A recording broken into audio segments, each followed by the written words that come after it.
All right, welcome, folks, to the VTV Summer Splash Open, our first ever Valorant tournament here today as a part of the charity event, folks. We've been doing these events here for quite some time since December 2016, but this is our first ever kind of tournament of this scale. So we're just happy to be to give you guys a great show here today. It's going to be a lot of fun.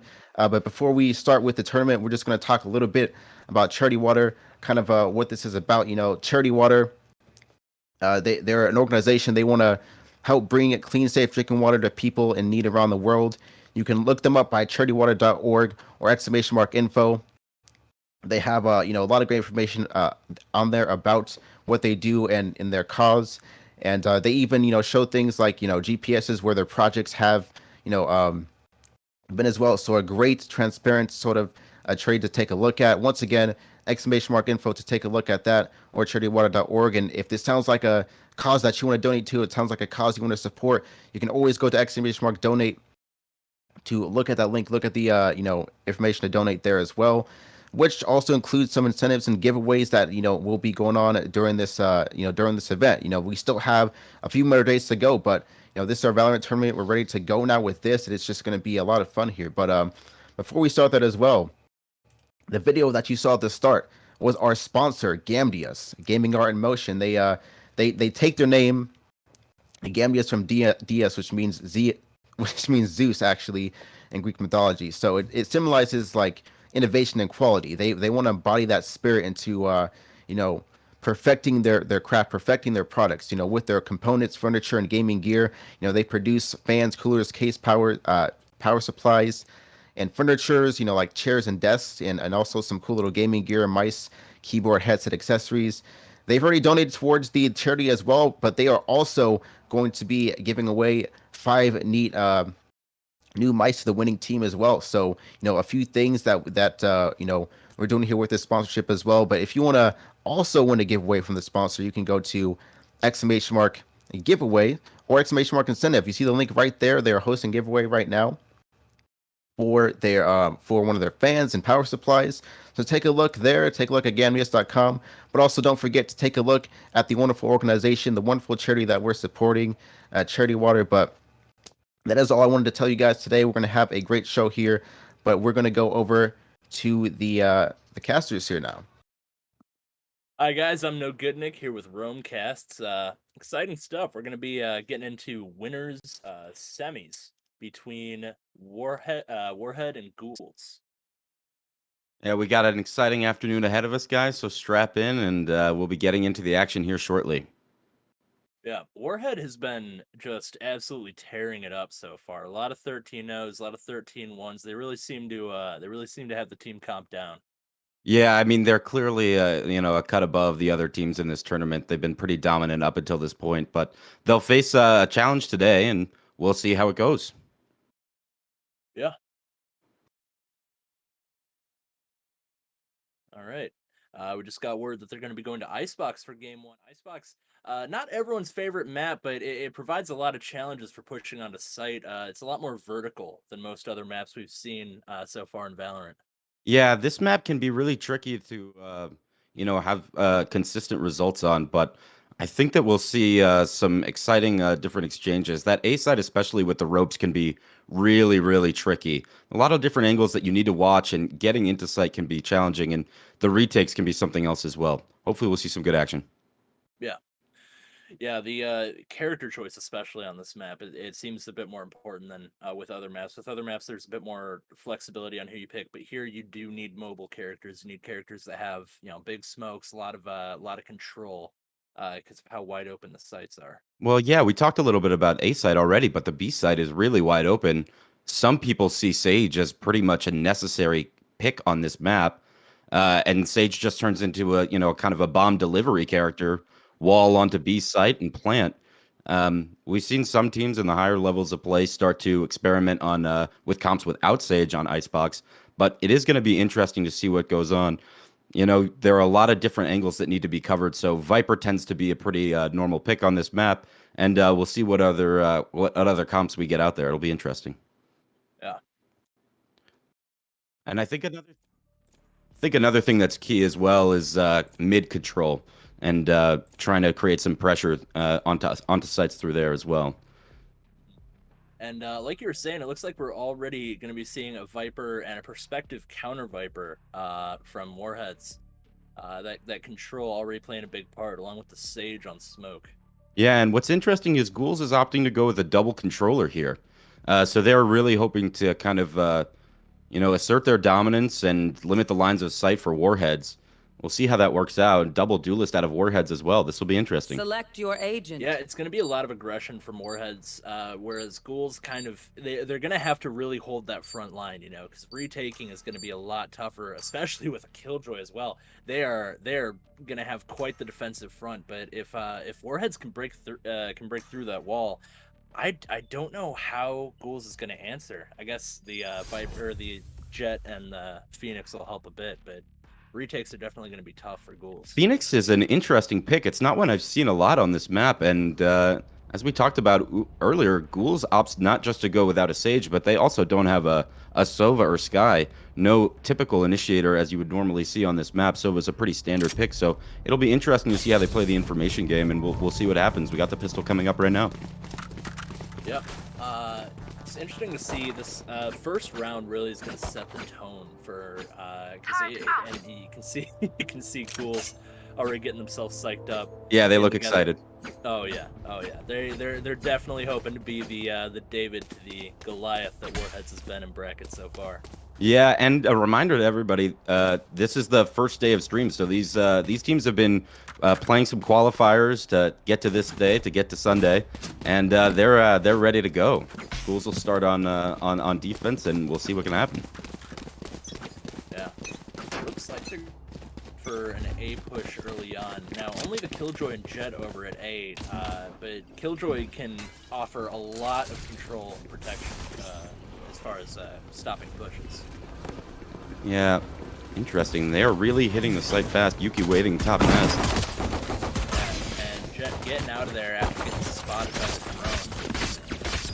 drone. There goes that Sage. Yeah, a bit of a great take from G-Man. They get caught out by the Omen, but not before a quick little trade with the Jet, and it's going to be 4-3 now. They haven't been able to get bombed down yet. That wall looks like it's holding them back a bit. And now they're committing to the plant. Spike planted. Oh, and a nice molly to keep them away, but they're going to get... Oh, and just pushing straight through the smoke, getting the pick on Reyna, and that really turned the round around.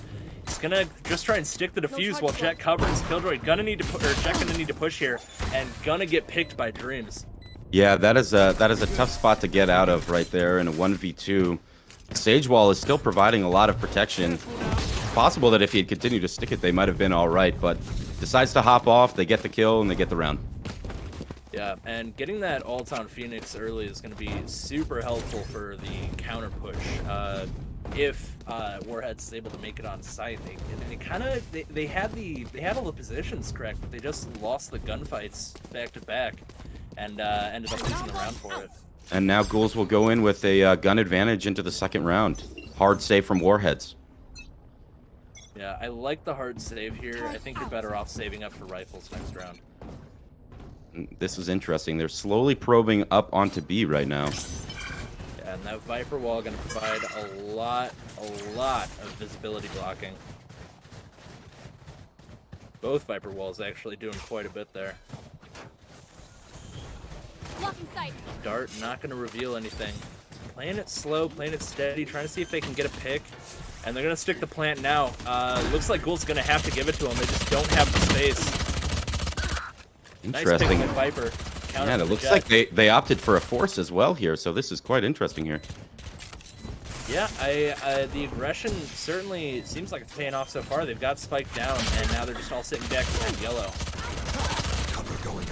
And this is getting quite mixy here. Blaze wall up. It's a real slobber knocker so far, but Warhead's going to come out on top with the trades.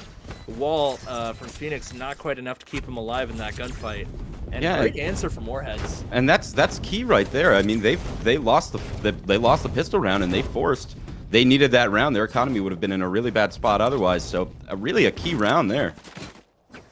Yeah, and Phoenix and Omen still not quite on their ultis. Again, that's going to be when they get those. It's going to be quite the turning point for early rounds. You know, how do you utilize it? Are you efficient? Do you waste it? It's going to be super important to see Simply Falcon and Dreams use those early advantages they have. Now, neither team in a great spot with the economy, so we'll see what's going on. The board already hits. And Yuki using his jet just to get a little info, but not before the Reyna for Warheads getting a quick pick from Evan. And Haruka spotted mid. He was lurking. And gets a pick. Wow, great aggression from Haruka, getting a double kill there. And here comes the flash. Ooh, the dash, not quite enough to get him out of harm's way, and Jet will get the pick. And that'll secure them a Spectre in this save round. And I mean, you can't talk about it enough. We spoke about mid before the broadcast started. Last player standing. Key 2 kills that came in there. Yeah, and great job from Warheads to kind of hold strong, and they will keep the rifles. The Phoenix for Ghouls got a little too aggressive, it seems, trying to get the rifle, and was picked off for it. And from there, they just didn't really have it in the 1v3. Yeah, and what started out as a scary first round for Warheads has turned into a couple of nice rounds for them, and they're looking to keep the momentum going. Yeah, and we're gonna be seeing an aggressive buy from Yuki here with the op. Very. Get out of my way! It looks like he's It's playing gonna off be a mid Killjoy. push Eh? here. Yep. Good job by Simply to just get rid of the eye before anything got too hectic. But he's gonna have to give up the space there, and he's gonna get tracked as well, so he's got really no way to safely peek. And they're gonna get all the way into mid-kid. This is huge. Wow! Jet all the way from spawn, catching Haruka out. Interesting the way they're responding to that mid presence that they showed. And great pick from Cinder. Here comes Jet, back alive, another try. Since he's got that ult, it's a great revive there. And he's just gonna try and recontrol mid. Enemy remaining. And get on Dreams from atop the tube. And planted. gonna beat Jet with the op. He's gonna try and save it, but this is a great time to try and hunt him down.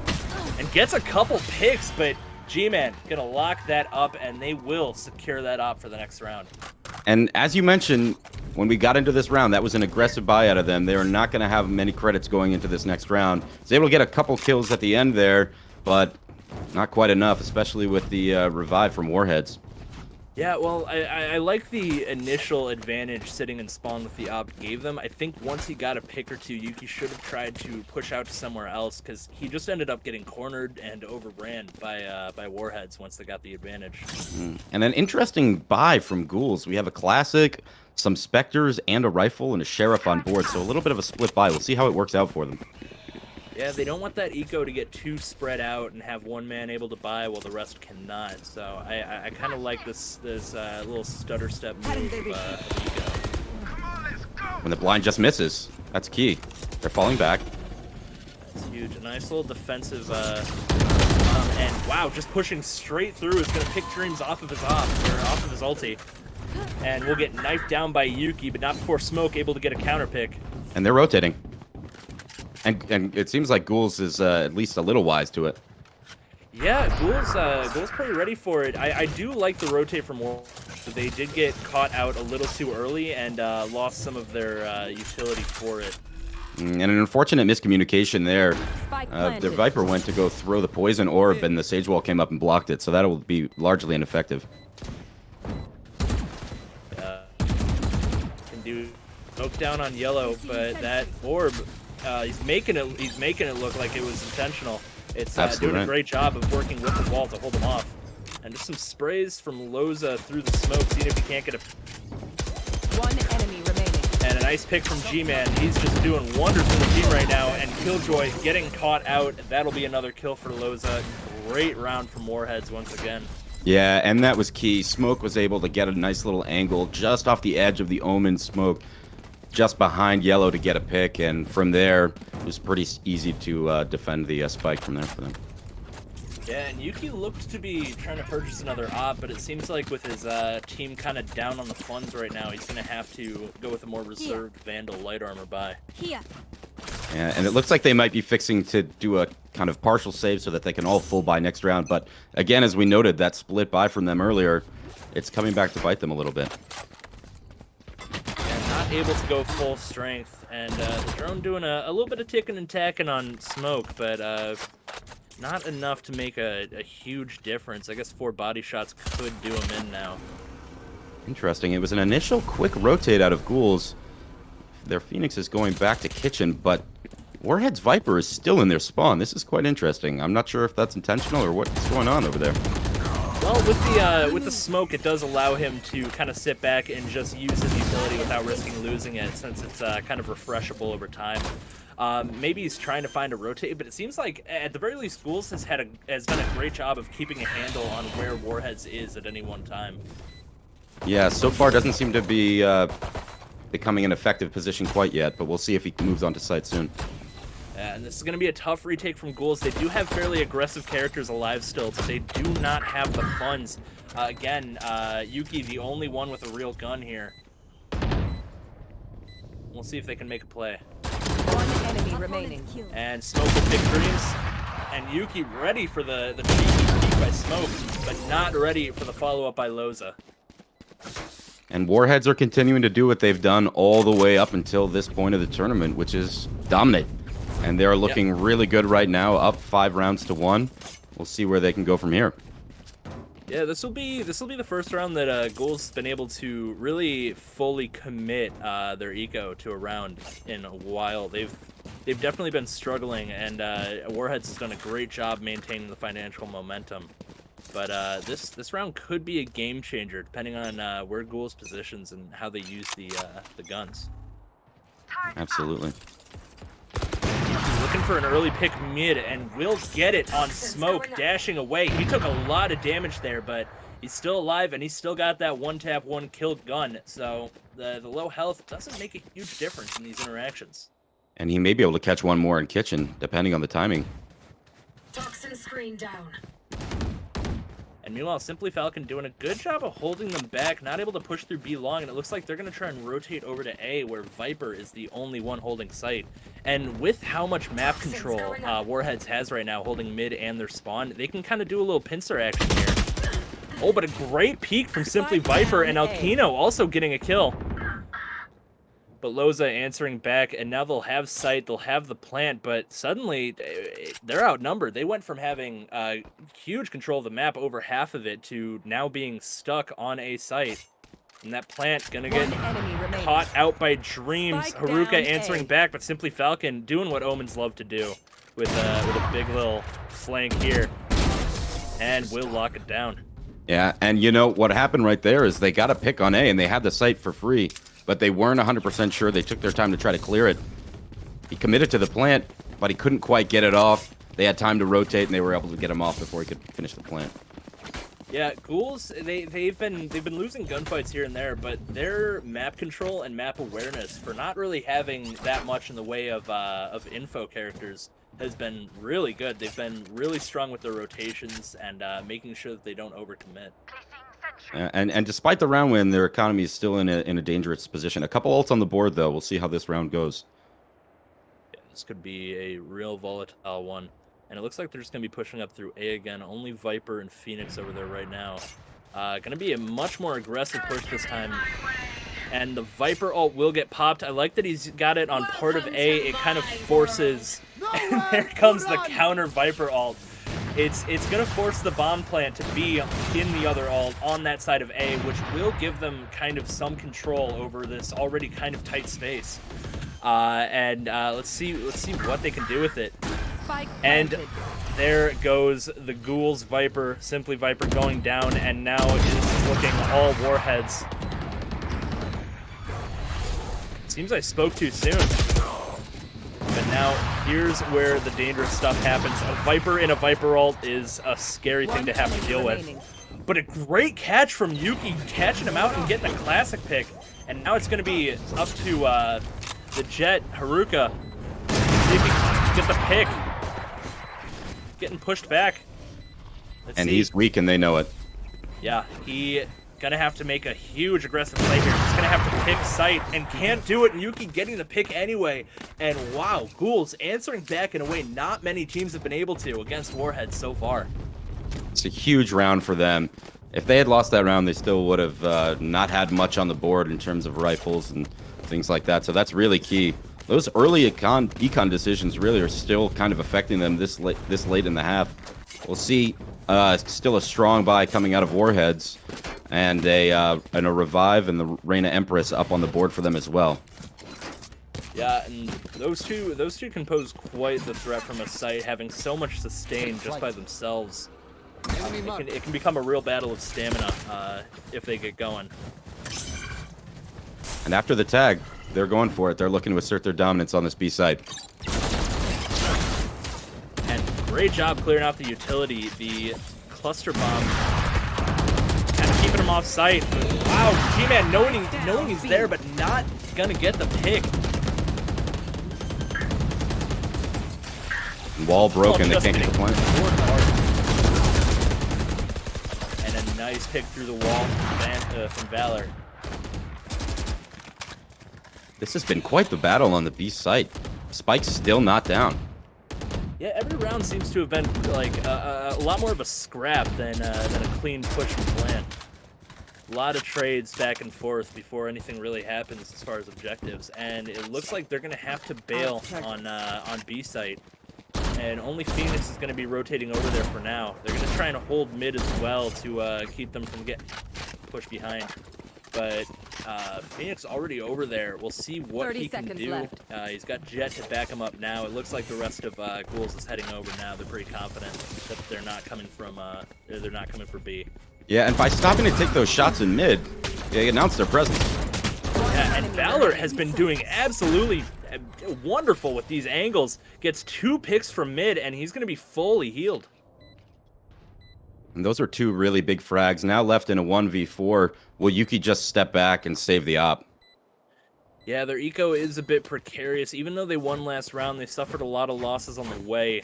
So I think the best move here is to just kind of sit back with the op, see if you can't get a pick for Warheads being too aggressive. But Warheads once again asserting that dominance financially. You saw they were pretty low after this last round, but with 4 guys still alive and a potential revive to keep the 5th, they have a stronghold on the market. Yeah, and it's probably a wise choice to keep the op. You really want that on defense, especially on this one. Oh yeah, with Jet being And then another round on the board for Warheads. But credit to Ghouls, they've really stuck in this. They're putting up quite a fight. Yeah, they didn't let the early momentum from Warheads lock them out. They're bouncing back fairly well. Again, I think positioning that's done them so well so far. Yeah, and take a look at Yuki, 10-5 right now. He is really putting the team on his back in the frag department. He's been a key up until this point. Yeah, it makes sense why he's been saving up for those ops. He's really been putting them to good use. There goes that drone, forcing him back, and Haruka just peeking out since he had the ping from the drone. That info's super helpful early on. We'll see a little cross of the walls here. And they're going for the aggressive plant this time around. So far, it's been pretty slow, but right now they're really on top of it. And the ping, giving them another kill. Out of charges. This is a huge start from Warheads, and they're finally going to get that plant down. Spike planted. Yeah, after taking a couple members of Ghouls with them, they get the spike down, and now it's a 3v5 retake. Make that 2v5 retake. Yeah, Haruka finally answering back on Yuki, getting himself a pick. Last player standing. With the op back in hand, they may be going for a save again. Yeah, we'll see. Oh, and not able to get the flick. That'll be a clean, flawless win from Warheads there for that round. And this is where it starts to get dangerous for Ghouls, right? Warheads are starting to separate. They really need to come up with a solid round here. Looks like they saved last round, but we'll see what they can muster for this one. Yeah, Warheads in the driver's seat right now for this game. And you know what it comes down to is just credits. They've been forcing, and they really just don't have the rifles to compete with Warheads right now. Get out of my way! managing the financials is very important, and I like the drone from Loza here. While they actually push over to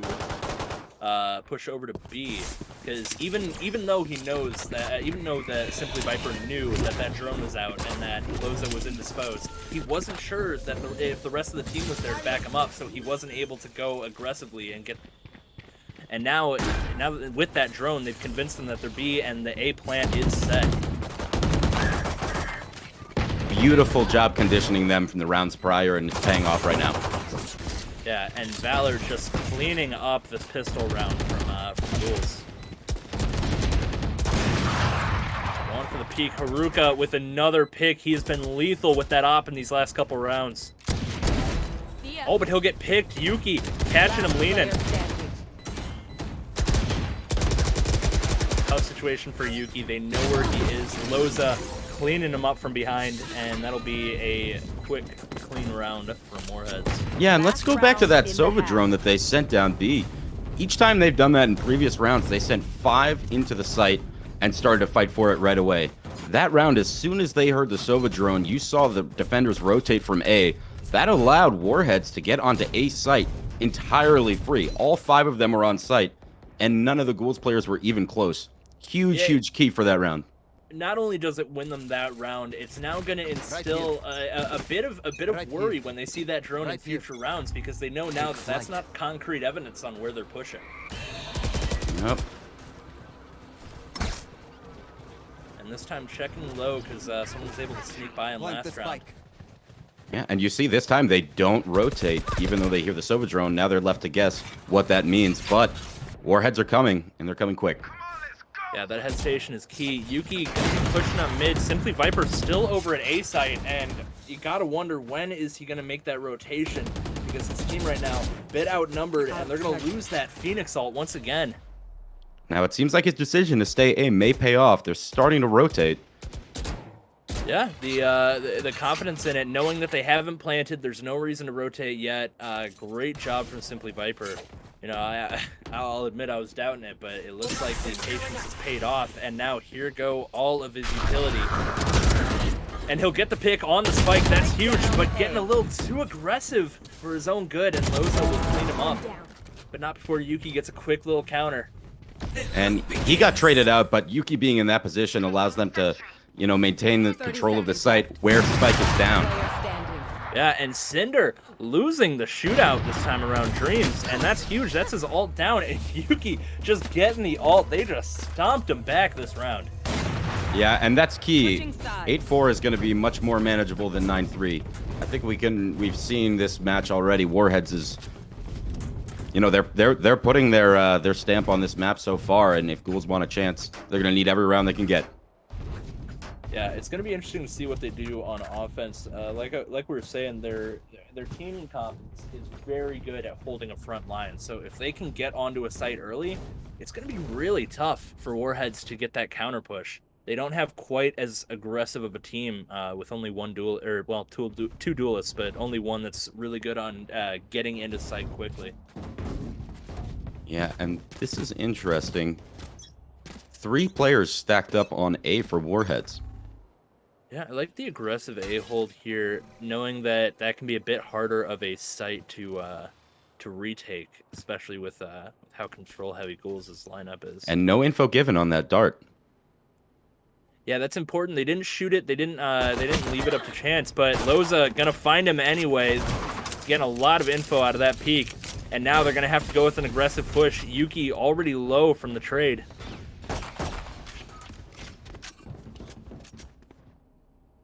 Now it's where it gets interesting. They were trying to cut noise and get in as quietly as they could. Now they're looking to get aggressive through mid, and there it goes. Cinder stops it for now and then backs off, smartly dismissing away, getting the heal from Sage. Yeah, and maintaining that Reyna on pistol round is so important. Oh, but a great flash from Dreams. Only gonna get a pick out of it though, and wow, Ghouls answering back hard after getting seemingly caught out by the flash. One enemy remaining. Or seemingly catching them with the flash. The lines are hard. Last player standing. And a great pick from Loza. Can he do it? Caught with the reload. 30 seconds left. And Wow. Simply Falcon staying strong, locking down the round for Ghouls, and that's so important because we've seen how good Warhead has been with maintaining momentum. That first frag from Dreams in Kitchen was huge. He only got one and was traded out right away, but that delayed them so much. It allowed Ghouls to take that round. But in the first half, we saw them take the first pistol and then lose 3 consecutive rounds after that. Warhead's got a stranglehold on the economy, and Ghouls really struggle to get consistent buys afterwards. It looks like they'll be forcing again, so we have a fairly even gun matchup going into this round. Yeah, 2 snipers coming out from Warheads. We'll see if they can get any cheeky little picks for a bit of a discount. And there goes that info dart, delaying it this time around in the catching them out, and it looks like they'll have to shoot that dart out, which does give Loza a little bit of information. And Haruka seen 2. And a great pick from Simply Viper early on. And it looks like they're going to rotate with that pick because Simply Viper already has a lot of control over at B. Another key frag. There's that control. Oh, and getting caught with the utility out. Smoke will get the pick on Aquino. And the slight delay on the rotation from Warheads really cost them. They don't have the information, of course, but because we were a little late, ended up getting punished for it. And a great pick from Ghouls. Gonna get caught though. And it's a 2v3 with bomb planted. We'll see what Warheads can do to kind of retake here. Last player standing. And getting a little too aggressive with the peek. He's gonna get taken down by the firing line. Yeah, quite aggressive. Cinder really exposed himself to quite a few angles over there. And Smoke not able to get it done. I like the aggressive peek, kind of trying to just go around the flash and catch them off guard, but isn't able to get the spray down that he needs and loses the trade. And as we mentioned, that was a force buy. They are not looking great coming into this next round. Ghouls with a clear advantage from the economy standpoint, but a lot of sheriffs on board for Warheads. We'll see what they can make out of it. It's a dangerous thing to come up against. We'll see how the anti-eco looks for Ghouls. Yeah, it's all going to be about what angles they can find, what points they can hold, to see if they can get quick picks and back off with those sheriffs. And Warheads is getting aggressive through mid. Yeah, I like the option. You know, you'd expect a bit more of a defensive play. And wow, great pick from Cinder Valor. Already locking down mid, and Aquino going to push onto site, onto A site. And another pick from Yuki. Ghouls doing a great job locking down site so far in a 4v3 now. Yuki kind of hurt, not going to get a heal, but he is holding strong. An absolutely key kill there from Dreams onto Cinder. He was coming up on the flank. Absolutely crucial right there. And G-Man levels it up. Back. I'll tell you what, for a sheriff round, they have been making waves. Already looking for the defuse. Pushes into the smoke, can't quite make it out. Jumps up, gets the pick, not able to get the follow-up. Smoke now in a 1v1. Oh no, I don't think he knows that's halved. And Smoke just sticking it out, getting the kill, seeing if he can get the follow-up as well. Nope, just gonna fall back with the Spectre, but that is huge for Warheads. And a key miscommunication. They had a clear gun advantage there. Great play call out of Warheads to get aggressive through mid-map, but, you know, Ghouls had a chance to get there. They had it in a 2v2, but just weren't able to get the information across to their teammates about the half spike, and it comes back to bite them. Not quite aggressive enough watching the spike out of the Phoenix. Yeah, and we'll see how much it does cost them. It could be around, it could be the game with how precarious the lead is for Warheads right now. And still not a full buy out of them. We see Smoke here mid with a Spectre and a Sheriff. Slow play to B. They're cutting noise. Warheads has so little information right now. This is key for Ghouls. Yeah, and it's going to be what that initial burst looks like for them as they push onto site. And here comes the wall. Now they have to know something's up. Jet going to go with the ult for Ghouls. And a great pick from Cinder Valor, and that's going to stop the push dead in its tracks. It looks like Ghouls is going to have to reconsider and maybe switch over to A. Now, Falcon does have some mid control right now, but he's not exactly holding the angle. And that dart going to keep him back. And a great pick from Smokes. No charge. That's gonna take away that mid control that Ghouls has had. Yeah, and it was key. He was able to see the rotate as well right after the Omen blind. He saw the jet going, and he was able to communicate that to his teammates. Yeah, and look at that push from Dreams. With a revive in, it's now a 2v5 for Ghouls, a 1v5. Cinder Valor is looking quite good, and the defuse will come in. And Warhead's keeping it cool, calm, and collected to get another round down.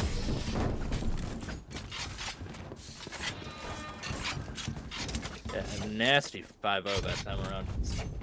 Yeah, and this is where it really gets a little scary for Ghouls.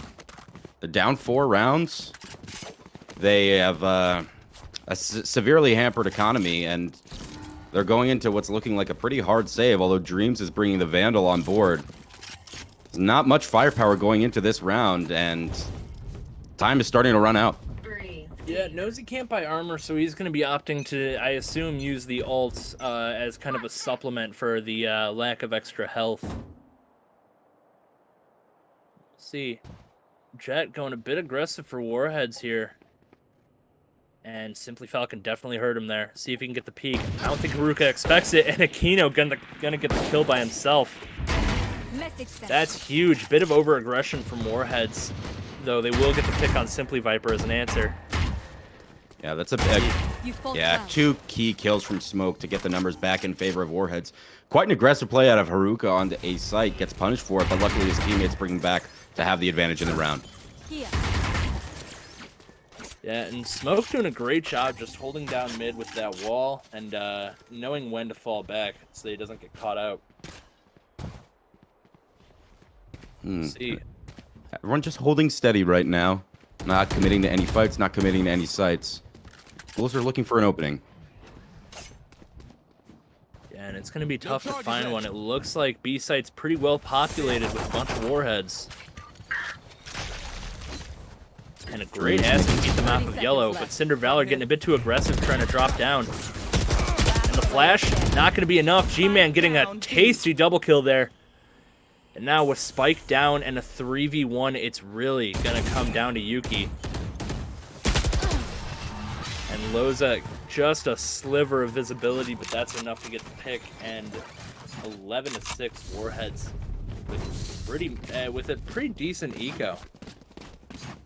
And that was a huge 2K out of Smoke in the middle of that round and mid. Haruka pushed up very aggressively when they had the gun advantage through A into their spawn. And Ghouls had the number advantage, but Smoke was able to take 2 out and bring the advantage back into favor of Warheads. Now they're up 11-6. Full buy for Ghouls here. This is when they need to start turning the momentum their way. Yeah, it's key. Losing this next round does make it so that they have to go to overtime to get the win. So we'll see what they can do. And Ghouls have been opting to play slow most of these attack rounds, but they are hitting A site hard. Yeah, and we'll see what they can do with it. I mean, they've got the Killjoy ult to kind of push them up, and Dreams getting picked out of his ulti, but still a 5v4 here. And Smoke catching Yuki with his back turned, and Haruka doing the same. Great answer back from Warheads in a 4v2 now. They do have Spike down, but at what cost? Player standing. And a great flank from Cinder Valor. Loza gonna clean up Simply Falcon, and that will make it 12-6 for Warheads. And great job by Ghouls to get on the site. Unfortunately, they're not able to hold it. They get broken down pretty quickly, and Haruka causing a lot of pressure with that op from Rafters. Gets the 1 pick and sends a lot of pressure afterwards with the shots that came in. Cinder Valor came around the vac and cleaned it up. They're on match point. Yeah, and Ghouls seemingly doing a decent job maintaining their economy, but quite scary here with Yuki not able to full buy. He has been their frag leader by a wide margin so far, and he's going to be stuck with a Spectre. See what he can do with it. And it looks like they're electing to hit A again. Yeah, it looks like they're going to be going for another speedy push. Haruka all getting an early pick and falling back. That is vital. And the rotate's coming in for Warheads as well. Bomb grenade out. Yeah, Warhead's getting that pick and slowing down Ghouls so much, gives him the chance to fall back and get the Viper ult down. Cinder Valor also getting another pick, but Simply Falcon answering back. Loza, another one down, and now it's a 2v4. Ghouls gonna pop the Omen ulti to get that bomb plant down on B, but Smoke already seems to be wise to it. But He's Yuki looking to spotted him sneak out. He up on called him. it out. Last player standing. And Smoke locking it down, and that's going to be Yuki left. I don't think he's going to be able to get over there in time to stop the defuse. But looks like Warhead's hesitating, trying to play it safe. I understand the move, but Ruka, nasty with the flick. And there it is. Well, that was a great map. Not surprising to see Warheads come out, but credit to Ghouls. They put up quite the fight there. Able to take 6 rounds off of Warheads. Excellent performance out of them, all things considered, but Warheads will move on to the next stage of the tournament.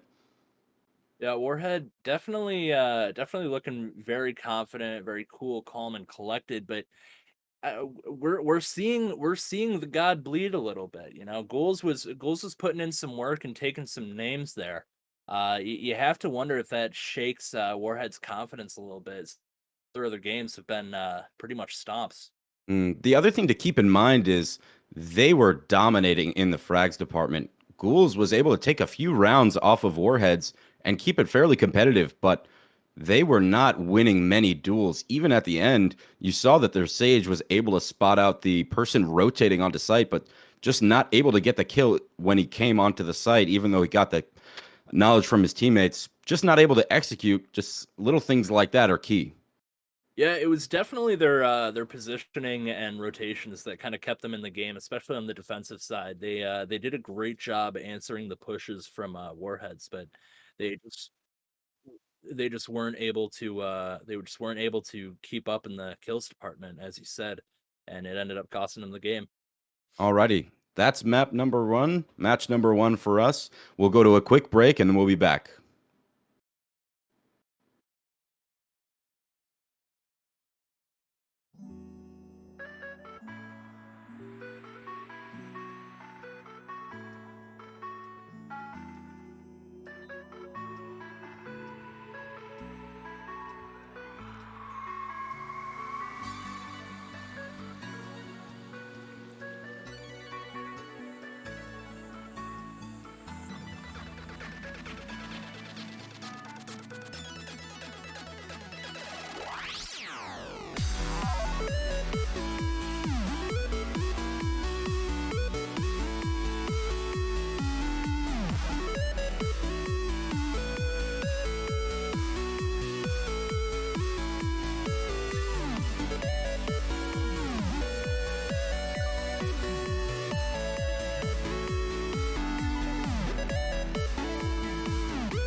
Welcome back to Summer Splash 2021, brought to you by Gamdius. I'm No Good Nick, again here with. Romecasts, hello. We're just getting the bands out of the way for the map for this next match between Moron and Frost. And it looks like we'll be seeing some action on Haven for this one. Be interesting to see. For those of you who have not been keeping track of the bracket, Moron has actually advanced due to a couple forfeits this far into the bracket. So they haven't played a match in a few rounds. We'll see how it shakes out in this one. And we'll be getting into the action here shortly. Yeah, I'm excited to see. Last time last game, if you guys were just here, we were watching a set between Warheads and Ghouls. Warheads has been kind of the favorite of this tournament so far. And they continued to show that dominance, but a few more faults here and there. Ghouls kind of getting a couple jabs in. Yeah, and they'll be facing the winner of this match as well. So we'll see how it shakes out. Oh no, this is losers pre-quarters. Oh, pardon me. Yeah. So whoever loses this is out of the tournament. This is do or die here between Frost and. And speaking of that last map, Ghoul's really the first team to put up such a challenge against Warheads. It'll be interesting to see if if the level of competition continues to rise to Warheads. They've been the clear-cut number one so far, but started to face some challenges, and we'll see if that continues. Yeah. Ghouls knocked down to losers quarters. We'll see if they can kind of answer back and rally after it. I assume they have to be feeling good about that last round though, or about that last game. Yeah, and it was a solid back and forth affair. The interesting thing to me that stood out was the economy management out of Ghouls. At times, it seemed like there were some unwise decisions being made. It came back to bite them a little bit, especially in that opening half. They were able to bring it back, string together a couple of full buys, but as we all know, managing your economy is just as important as, finding frags, and it's a key part of being able to win rounds. I mean, it's much easier to kill somebody with a phantom when you've got one of your own. Yeah. I think that the op buy a little early on kind of threw off their momentum a bit, and it took them a couple of rounds to recover. But getting into this one, we'll be seeing the picks between Moron and Frosty. And curious to see what the agent select looks like for this map. It's pretty versatile in terms of what agents can be effective on it. Yeah, it definitely comes down to player preference for the two of them. It's I think this flexibility for the map will really breed some interesting picks for the two teams. Looks like Apologies is hovering over KO. KO has been quite the scary character since he was released. A lot of people have just been calling him Better Phoenix, but he's definitely scary in the right hands. Yeah, and what you see a lot of time, because his knife comes back on a cooldown, a lot of times it's just a simple knife down A long just to get a little bit of information. You do get so much through walls. You can see how many players are kind of grouped up there, and it goes into B window a little bit as well. Really valuable on this map. Interesting composition with an Omen and a Brimstone. Choose your agent. Yeah, definitely some aggressive picks coming out from Moron here. They've got, I mean, and meanwhile, you look over at Frosty, and they have quite a safe kind of info heavy lineup between the Cypher and the Sova. Along with that Jet being able to get quick peeks and fall back safely, they're gonna have a lot of understanding of where the other team wants to push through, and we'll see how they can use it on a map that's pretty hard to defend with 3 sites. Yeah, very interesting out of Moron. They have no duelists and 2 initiators, 2 controllers. They have quite the interesting comp here. We'll see how it plays out for them. They're starting out on the attacker side, getting their rituals out of the way now, and we'll see how it goes down. We've got Phoenix playing C site for Frost. Cypher playing Garage. Sova on B, which is interesting, and Omen and Jet are playing A site. We'll see how Moron elects to attack. Yep, and the good luck, have fun coming out in the all chat as round 1 starts. Looks like it's going to be a slow Garage push, but against a Cypher, that can be kind of a scary move. He can really lock down tight spaces and mix up where he throws those trap wires. Pulls back his cam. Here's the dog coming. Gets And the dog's tagged going by to him. find Dumboya, and they're going to push him, but the trap wire doing a great job of holding him back.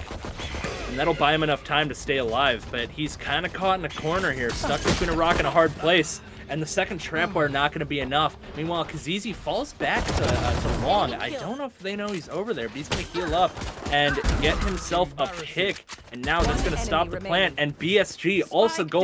Kazizi, a great job getting him from behind, and apologies, a 2v1. He's got some utility here, but it seems like, yeah, Frosty holding all the cards in that situation. Great job finding different positions to hold that site from. Yeah, a huge 2 kills out of Kazizi there. And you saw, maybe noticed, Hayden peeked out while he was reloading.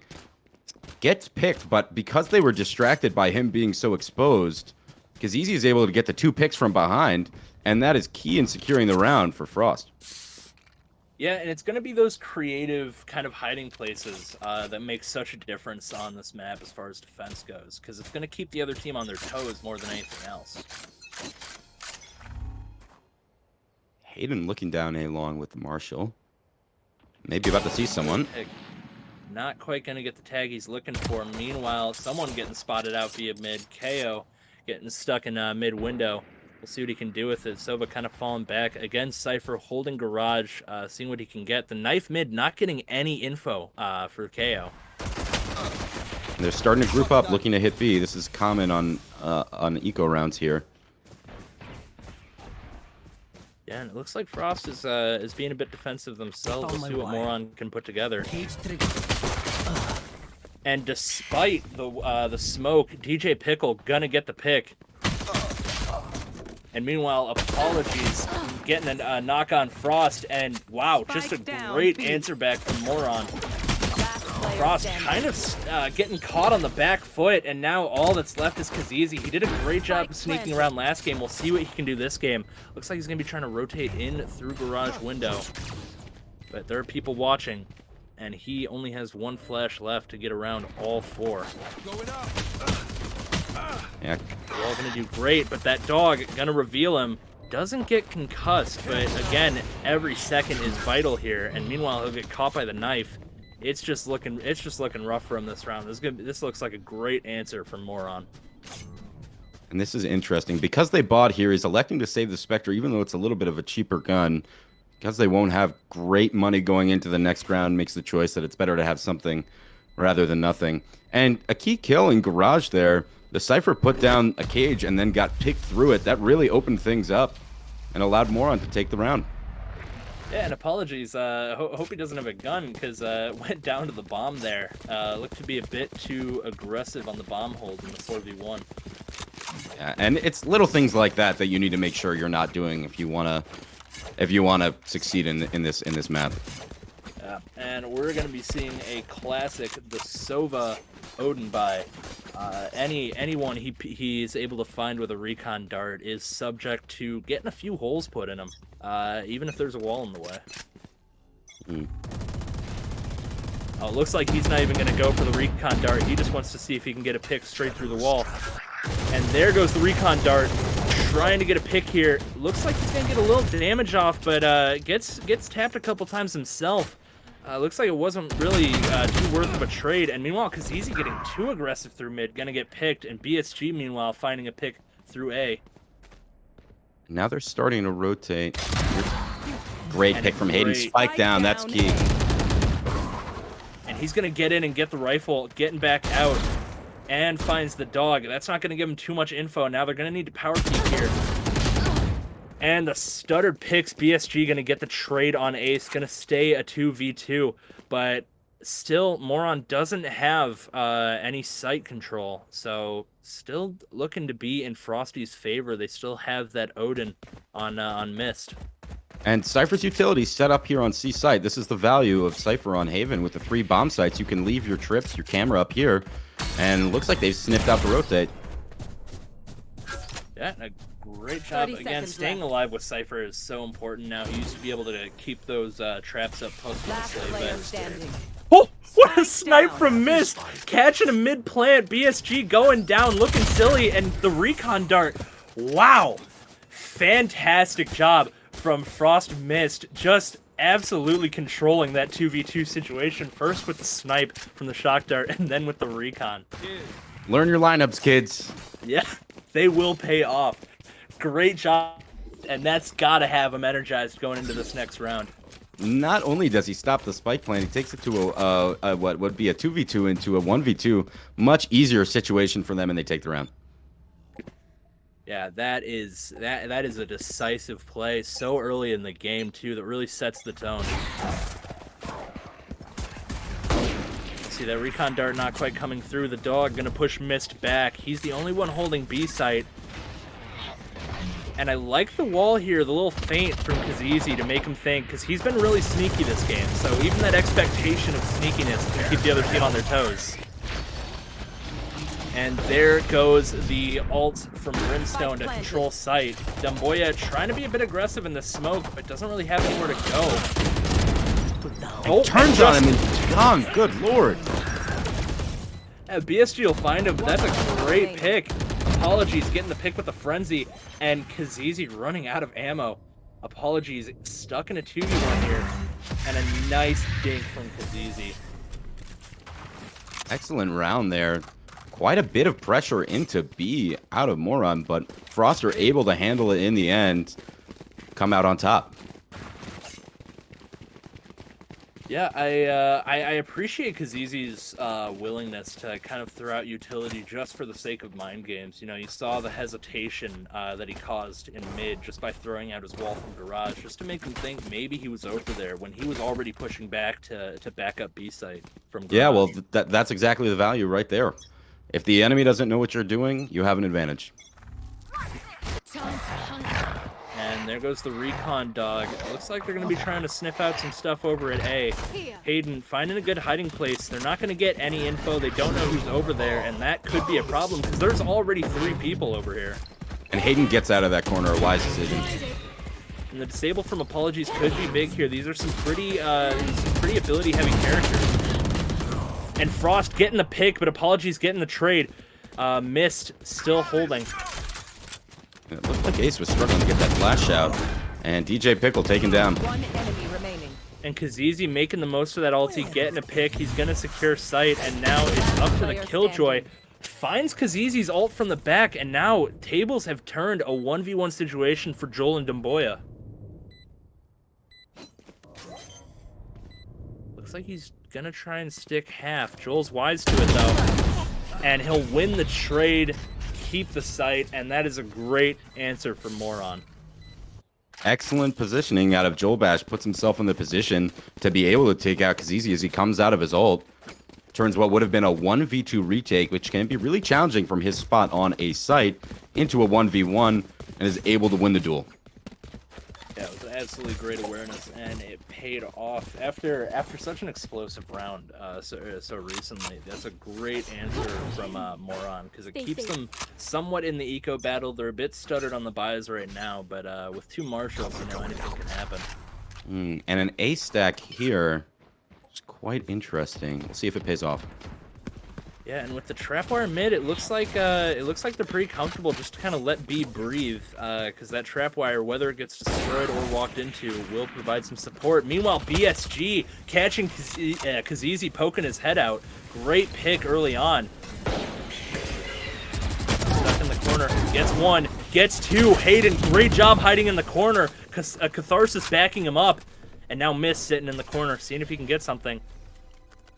That dart not going to give him the info he needs. It's a 2v4 situation, but a missed shot from DJ Pickle that's going to give away where he is and allow Frost to reposition. Now, the one thing that Moron has in their favor is there are a few players on Frost that are a little bit weak, so they have a chance, but they're going to need to make something happen. Yeah, and it looks like they're going to use that swarm grenade to kind of back out and reposition. They're going to meet up back at spawn for T side. With the 3 sites, it gives them a lot of variability on where they peak, and it kind of forces Frost to spread themselves a bit thinner. It looks like they're playing defensive at B and just kind of playing for the retake. And the aggressive ult from Mist, maybe feeling himself a little bit too much, not really going to get any info out of that, but regardless, the push onto A is going to be huge. And the recon dart giving Pickle away. That is interesting right there. So they takes their time trying to sort out which site they want to rotate to. But in the end, because of the Cypher utility on C and the players on B, Frost is able to suss out that they're going A, and they're able to end that round and take it to 4-2. Yeah, it allowed them to kind of commit to just holding B so that they could rotate in either direction. But they like you said, they definitely had a strong inkling of where Moron was going to go because of those Cypher utility. And 3 ults on the board for Moron. Rifles in hand, couple players with light armor, but we'll see what they can make with this buy here. And immediately styled out. Yeah, that's going to be a great way to give them some info, but it looks like Cypher going to get some info of his own, sniping him with the camera. And now Dumboya seems to be caught out. They know exactly where he is right now, can't use any of his utility. And they're going to get site control very convincingly. Looks like it's going to be a retake situation for Frost. And just going to push into the smoke. Mist, looking to see if he can get a pick. Going to go aggressive. Sprays through the wall, doesn't catch anyone. Meanwhile, over at Long, gets the pick. Long, great shots from Mist. Another pick, and a third. Absolutely great retake from Mist. Just going through the smoke, getting the pick through Long, and then cleaning up site himself. And he'll take the defuse too, why not? Absolutely huge 3K out of Mist there. Frost are happy to take that one. Up 5-2, starting to really control the flow of this game. Yeah, and the cornerstone of those retakes so far really has been Mist. He has just been a rock for them. Not their leader in the kill department, but the amount of info and utility he's been able to provide to the team has been like invaluable in these tough 4v4, 2v2 rounds. It really tips the balance in their favor. Indeed. Oh, couple extra hops from the dog there. Stay low, see if we can get any info. It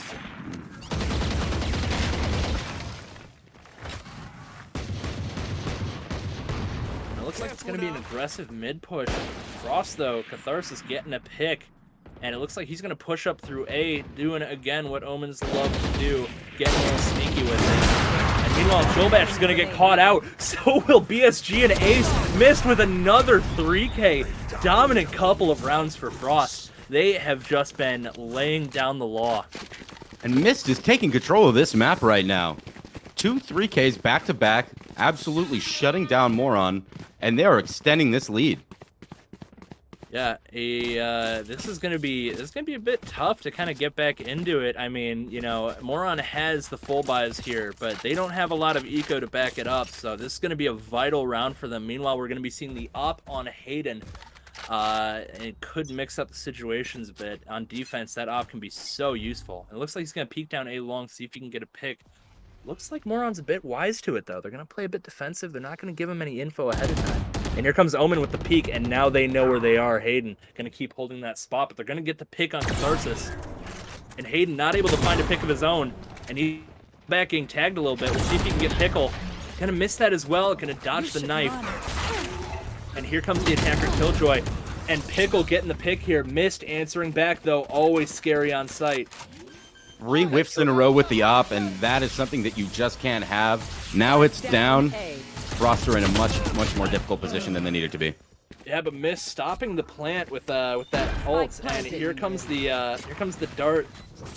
That's gonna give him a ton of info on site. It's gonna force Moron to push back, and Dumboya giving himself away right at the end there. The drone, Joel gonna try and hold, gets the pick through the wall, but Mist going down to apologies. And trying to get the spray through the wall, but Pickle peeking out and getting him back. And that is a great answer from Moron. Unfortunate for Kizizi. He sees DJ Pickle behind the box, not quite able to control the spray of the Vandal through.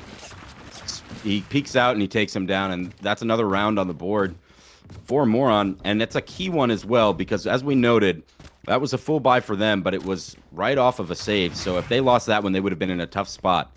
Even still now, with that round win, not every player able to get a rifle and full armor. Ace going into this with light armor. Yeah, he's definitely gonna want to play a bit more defensive than the rest of them, just because he can't quite afford as many trades. Looks like he's gonna be watching Garage for now, a bit more passive play. And here comes the drone, gonna get picked out, so they don't know much, but they know that at least someone's mid. I'm liking the defensive play from Moron here for the push. The aggression that they've tried has definitely gotten them punished a couple times. I've got your trail. And here comes the Sky ult. I got this bike. Seeker's taken down, and they're moving onto site. Kizizi shuts down DJ Pickle. Let's see what the rest of Moron could do. Down goes Ace, down goes Mist. And a great pick from Kizizi. That'll be 2 for the round. Remaining. And Apologies getting picked in Garage, and now Joel is gonna have to, like his name says. Oh wait, that's Bash, not Dash. Joel is gonna get out of there. And of all the characters to try and 4v1 here, Killjoy's certainly not the worst with how well she can kind of hold the spot. But first off, she's gonna have to get to a site and plant, and that rotation already getting seen by the Omen. This is 30 interesting. seconds left. Opting not to go straight to A, no, I'll rotate over.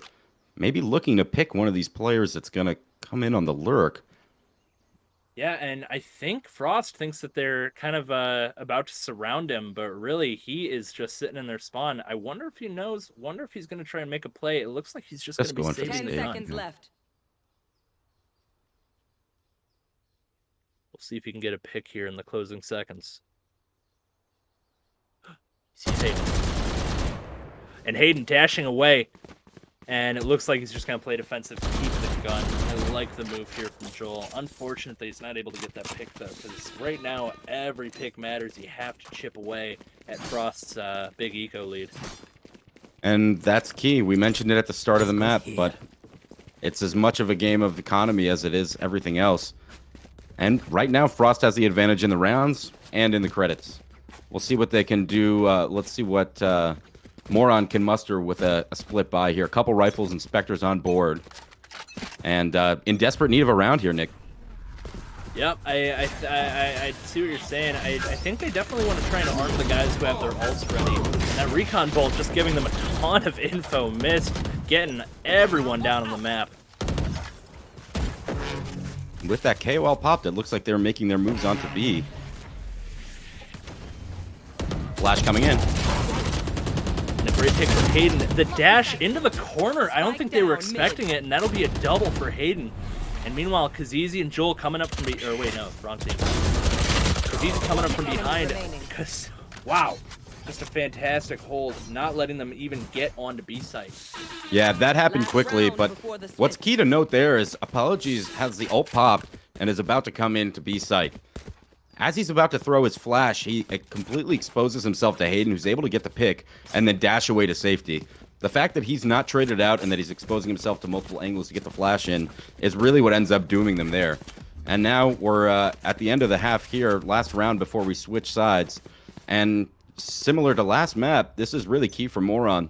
Keep it at 8-4 rather than 9-3, which is going to be quite the hole to climb out of. Let's see what they can do with just a couple ults on board. Yeah, and the spray through smoke going to be big, and they didn't even notice the Omen, so Catharsis will get the jump on BSG, and he'll get a follow-up on Apologies before Ace finally cleans him up. That is huge, and meanwhile, Ace getting too aggressive with his utility, he'll get picked by Mist, and now suddenly it's a 2v4 situation. They've got him cornered. Here come all the ults, spray through from Mist to make it 3, and meanwhile, Pickle escaping over to see the plant, but he is surrounded by Cypher utility, has no way of moving safely. And Kizizi will come up from behind him just the way the game started. He'll come through mid to defend the site, and that'll be the half. 9-3, dominant from Frost. And what's interesting, as we noted coming into this map about the comp from Moron, is a Brimstone, which isn't often seen on Haven at all, but a Brimstone in addition to an Omen. And despite having 2 controllers with smokes available, they're really not making the most of it. They have a unique comp with no duelists and 2 initiators and 2 controllers, but they're not using the smokes to their best ability to deny vision for Frost. And really, it's come back to bite them. You could even see it in that 1v4. It's a tough situation, but as he's waiting for the defenders to come on, he has 2 dark covers available and none to go down. Just standing there and ends up getting picked up from behind from C-Long. You know, it's funny you mention it. I didn't even notice they had a brim. I feel like I've seen 0 mollies and very few smokes. And like you said, that has really been a detriment for Moron in that first half. We'll see if they can utilize the utility a bit better the second half. I mean, it's a key part of this game, right? You have to be able to have a plan with your utility and know what you want to do with it. And so far, Frost have been the ones with the better plan. Definitely, they have been very smart with how they use their abilities so far. We'll see if they can keep that up in the second half. I like Frost kind of pushing up to mid, seeing if he can control it a bit and help the team on any rotations. And just like that, he'll get the pick on B from Apologies, and he'll push in to try and capture the rest of A. But he'll fall back first to get Joel, and now he's watching the other Omen. Player standing. And BSG will get caught on the reload, and so will Pickle. Catharsis, really the MVP of that round. Just pushing up through mid, controlling so much space on his own, and just shutting down the rotation before it could even happen. And he really got a great timing because DJ Pickle was playing Garage Window. He was completely exposed. Just a second after he walked away, DJ Pickle picked that. Frost Catharsis ends up becoming a key contributor in that round, getting a couple picks. Gives him the pistol, and with the pistol in hand, up 10-3. This is looking like a map that's going to go Frost's way. Now, we'll see what they can do this time around. And immediately we're seeing the use of that Killjoy, kind of acting as a sort of cipher for the enemy team. But the Recon Dart going to give her away, and kind of stuck in a weird situation, only has a shorty. And looks like she just didn't see Mist get by her, and he'll get the pick. This is just... Frost is just controlling the situation. Already got him in a 3v5 with the plant down. With a shorty in hand and 4 people coming up C-Long, you're not really going to find much value in that scenario. Yeah, you're going to need to find picks with the individual shots. You can't really afford to spray down both bullets. And speaking of spray downs, Catharsis getting a handy little double to end off that round. I'm not really sure what adjustments here that that Moron can make. It really seems like just from the draft phase, Frost has just been able to completely exert control over the entire map. The few rounds that Moron has been able to pick up have been with a couple sneaky plays here and there, but it really seems like Mist had more of a game, or Frost had more of a game plan going into it. Yeah, that round aside as a save for Moron, Frost have just, like I said, done a better job of using their utility and better job of playing together and you know, initiating trades as well. Yeah, and when they go out on their own, there's a very clear purpose behind it. And the drone not really going to get too much info. It's going to see the dark cover come out, though, so they know someone is there. And Joel immediately getting a pick, but getting traded with Mist. And Pickle finding a pick of his own. Apologies as well. Great answer back so far from Moron in a 2v4 situation, but you know the round's not over until you get to the last man, and Frost has done a great job of maintaining leads even in dire situations. And after holding steady on B, they spread back out, and they're able to catch Kazizi coming onto A site. And BSG getting another pick there. He's been doing a great job with the guns, at the very least. He's definitely been the frag rock of this team, even though they've been struggling overall in gunfights.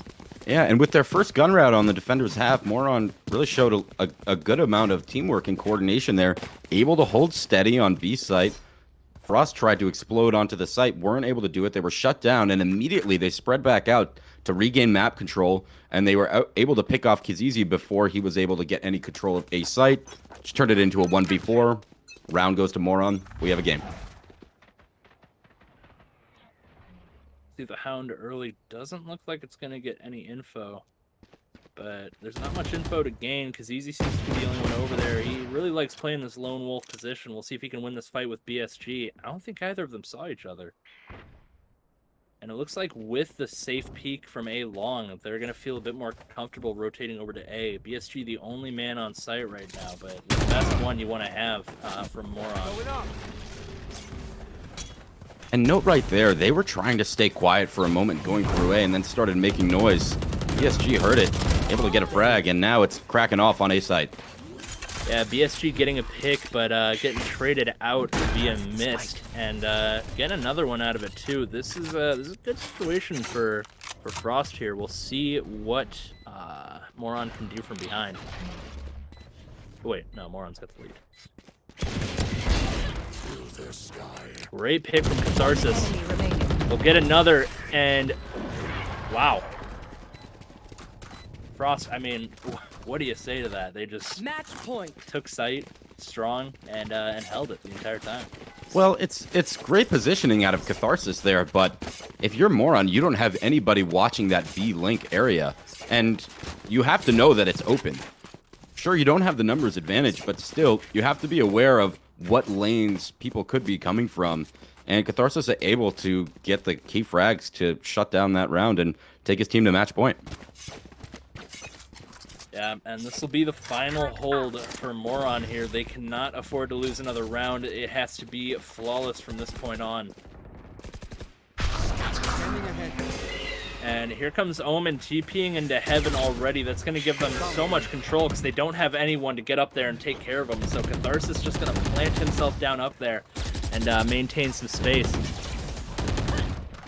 Nomad going up to try and pick him off, but Catharsis holding strong and a flawless 5-0 to end the game. A bit of a microcosm of the set as a whole. Yeah, and you know, that was a tough last round there. Ace playing pretty aggressively behind the boxes, gets caught out, and with the Omen ult into heaven, they get a real stranglehold on the site, able to take that last round, and a convincing win for Frost. They move on and they send Moron home. Yep, and they will be playing the losers of Anarchy Black and Sleeping Giants, who we will be seeing next.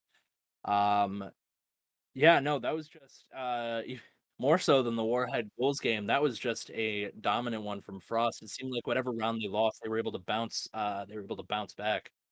Yeah, tough match if you're Moron, but great work out of Frost. They're able to keep their coordination together, and they're able to move on in the tournament. Up next, we have Anarchy Black and Sleeping Giants. Stick with us, folks. It'll be a good one.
Welcome to Summer Splash. Welcome back to Summer Splash 2021. I'm No Goodnick here with Rome. We wanted to take a quick sec to talk about Charity Water. Charity Water is the charity of choice for this tournament. It's a non-profit meant to bring clean and safe drinking water to people in need around the world. 100% of donations go straight to the field to fund clean projects, and they have been providing photos and GPS coordinates for everything as proof of the progress they've been making. Yeah, Charity Water partners with local organizations around the world to implement sustainable community-led water projects. It costs just $40 on average to bring clean water to one person, and $10,000 to fund a water project for an entire community. To break it down even more, every $1 donated funds 1,100 liters of clean water. That's enough water to supply one family with clean water for 12 and a half days. This is a really awesome charity, you guys, a really worthy cause. Obviously, clean water is really, really important, and the more people that can get it, the better. So, thank you to Charity Water, and type exclamation point donate in the chat for more details. All righty, Nick. Up next, we have Anarchy Black and Sleeping Giants Esports. This is the second match in our upper bracket. The winner of this goes on to face Warhead, who we saw dominate on Icebox. Really solid performance out of them. I'm sure they'll be watching this map, looking to suss out the competition a little bit. Yep, and Anarchy Black, the lowest seed here in winners side. They've really outperformed their expectations so far. We'll see what they bring to the table this time around. And like you said, with Warhead on the horizon, you have to wonder if they've been how closely they've been watching the tournament so far, and whether or not they see Warhead as a real threat in the bracket. Because winning this is a bit of a tough victory to take, because you're going straight into the number one seed. And it looks like we'll be seeing some more Haven action here coming up here, and from there, we'll see what happens. We saw some interesting compositions last match. Curious to see what we'll see in this one. Not 100% sure, but there were certainly some, we'll call them off meta choices out of Moron in that last match.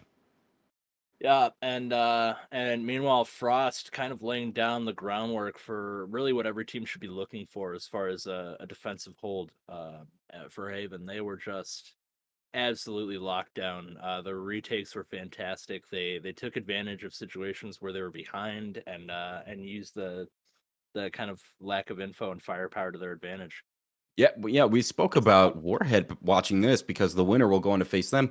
Frost probably doing the same thing. The loser of this match will go down to lowers, and potentially Frost will be playing them in the future. So, a lot of implications in this match. We'll see who makes it into the next step in the upper bracket. But for now, still waiting for some players to get ready to go here for this next match. Appreciate you guys staying with us. Interesting thing about Haven, of course, is the 3 bomb sites. And talking about the agents that were selected last match, could see that the Cypher really had a lot of impact on that game. You see that pick a lot on this map, but we saw the Killjoy come out of Moron in that last map. What did you think about that choice and how they ended up using their utility? I really like overall what Moron was going for with their picks. They had a lot of area denial with their smokes, with Killjoy. It feels like they never really got into a rhythm where they could properly utilize it. A lot of times they were pushing in completely bare, completely in the open, kind of relying on the 1 or 2 flashes access to, and it led to them losing a lot of. And meanwhile, Frost was just doing a great job with the rotations, and Kazizi was just uh, doing a great job with his flanking as well. It just seemed like Frost kind of had their number all the way through, and Moron didn't really come as prepared as they should have. Yeah, well, specifically on the attacking half, the advantage that you have with 2 controllers is the ability to really limit the amount of information that the defenders have. And we really did not see great utilization out of the 2 smokers in their attacking halves.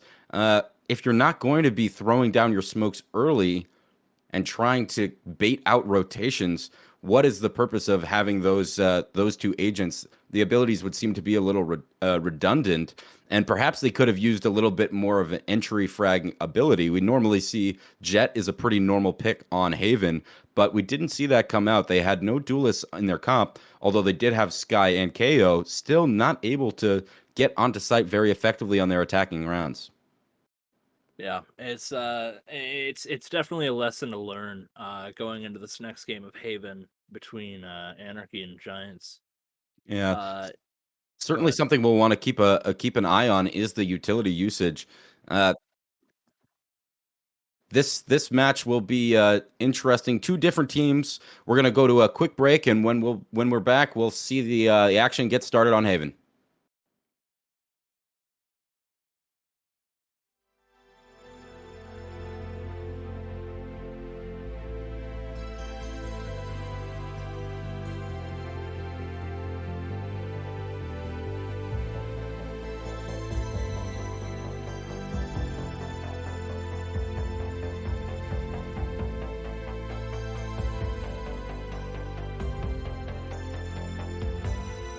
In the dark, looking for a place to hide you. When I want to run back in the shadows and find you. Oh, tell me I'm wrong, tell me I've gone crazy. Ooh, oh, tell me to stay, tell me I'll like this away. A secret, baby.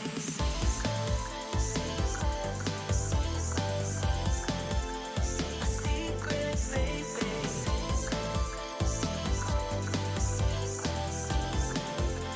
A secret. I have tried denying that I feel the attraction. All the while basking in my hidden obsession. Oh, tell me to stop, tell me I'm not thinking. Oh, tell me the sins, tell me you got to have me. Secret, baby.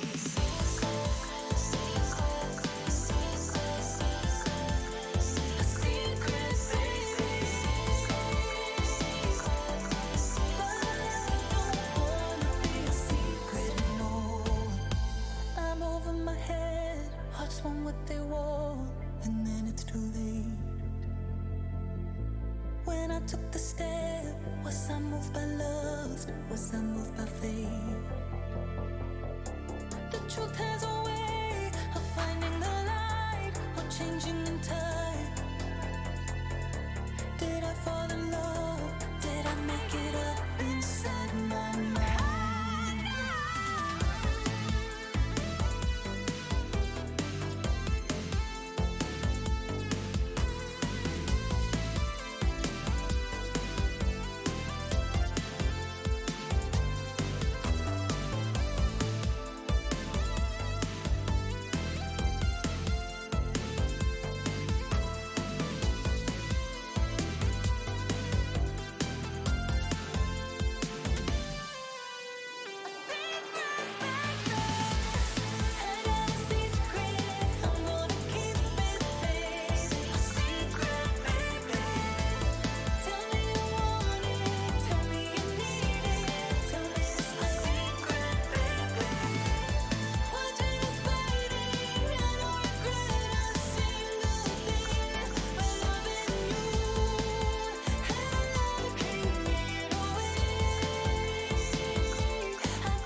Secret, baby.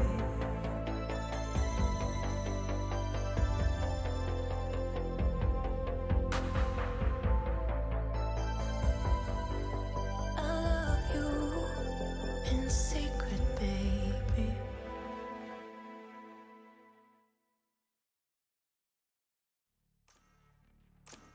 And we are back with Agent Select here.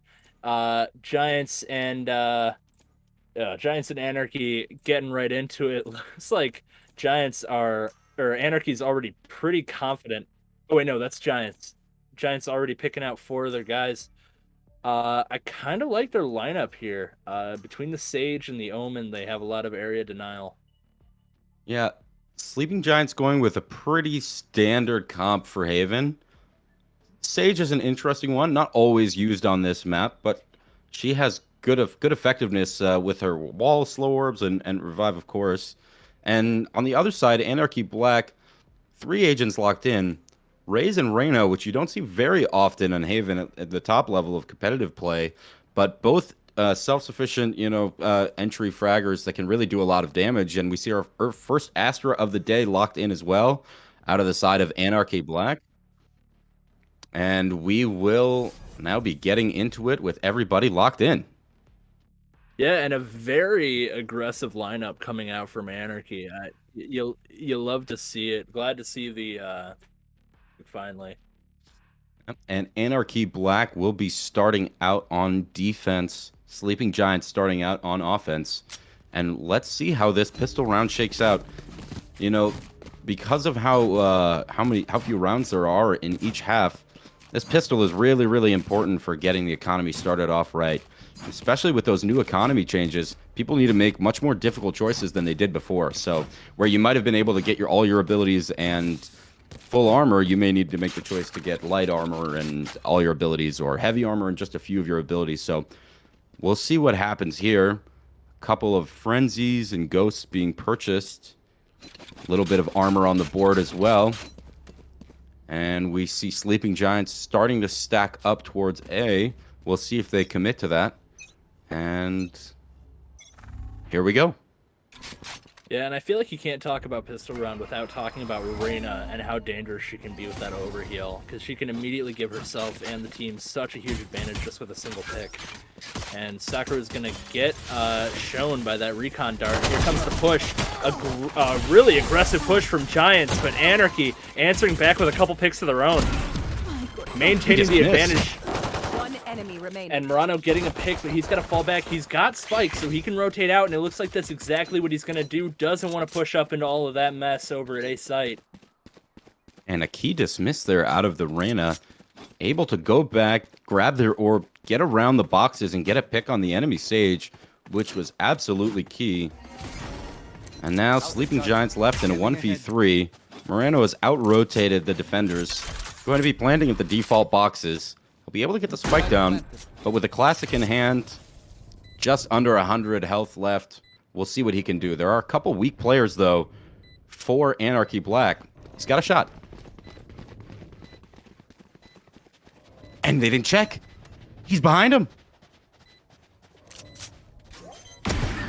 3 gone. Blinded. enemy Position remaining. revealed.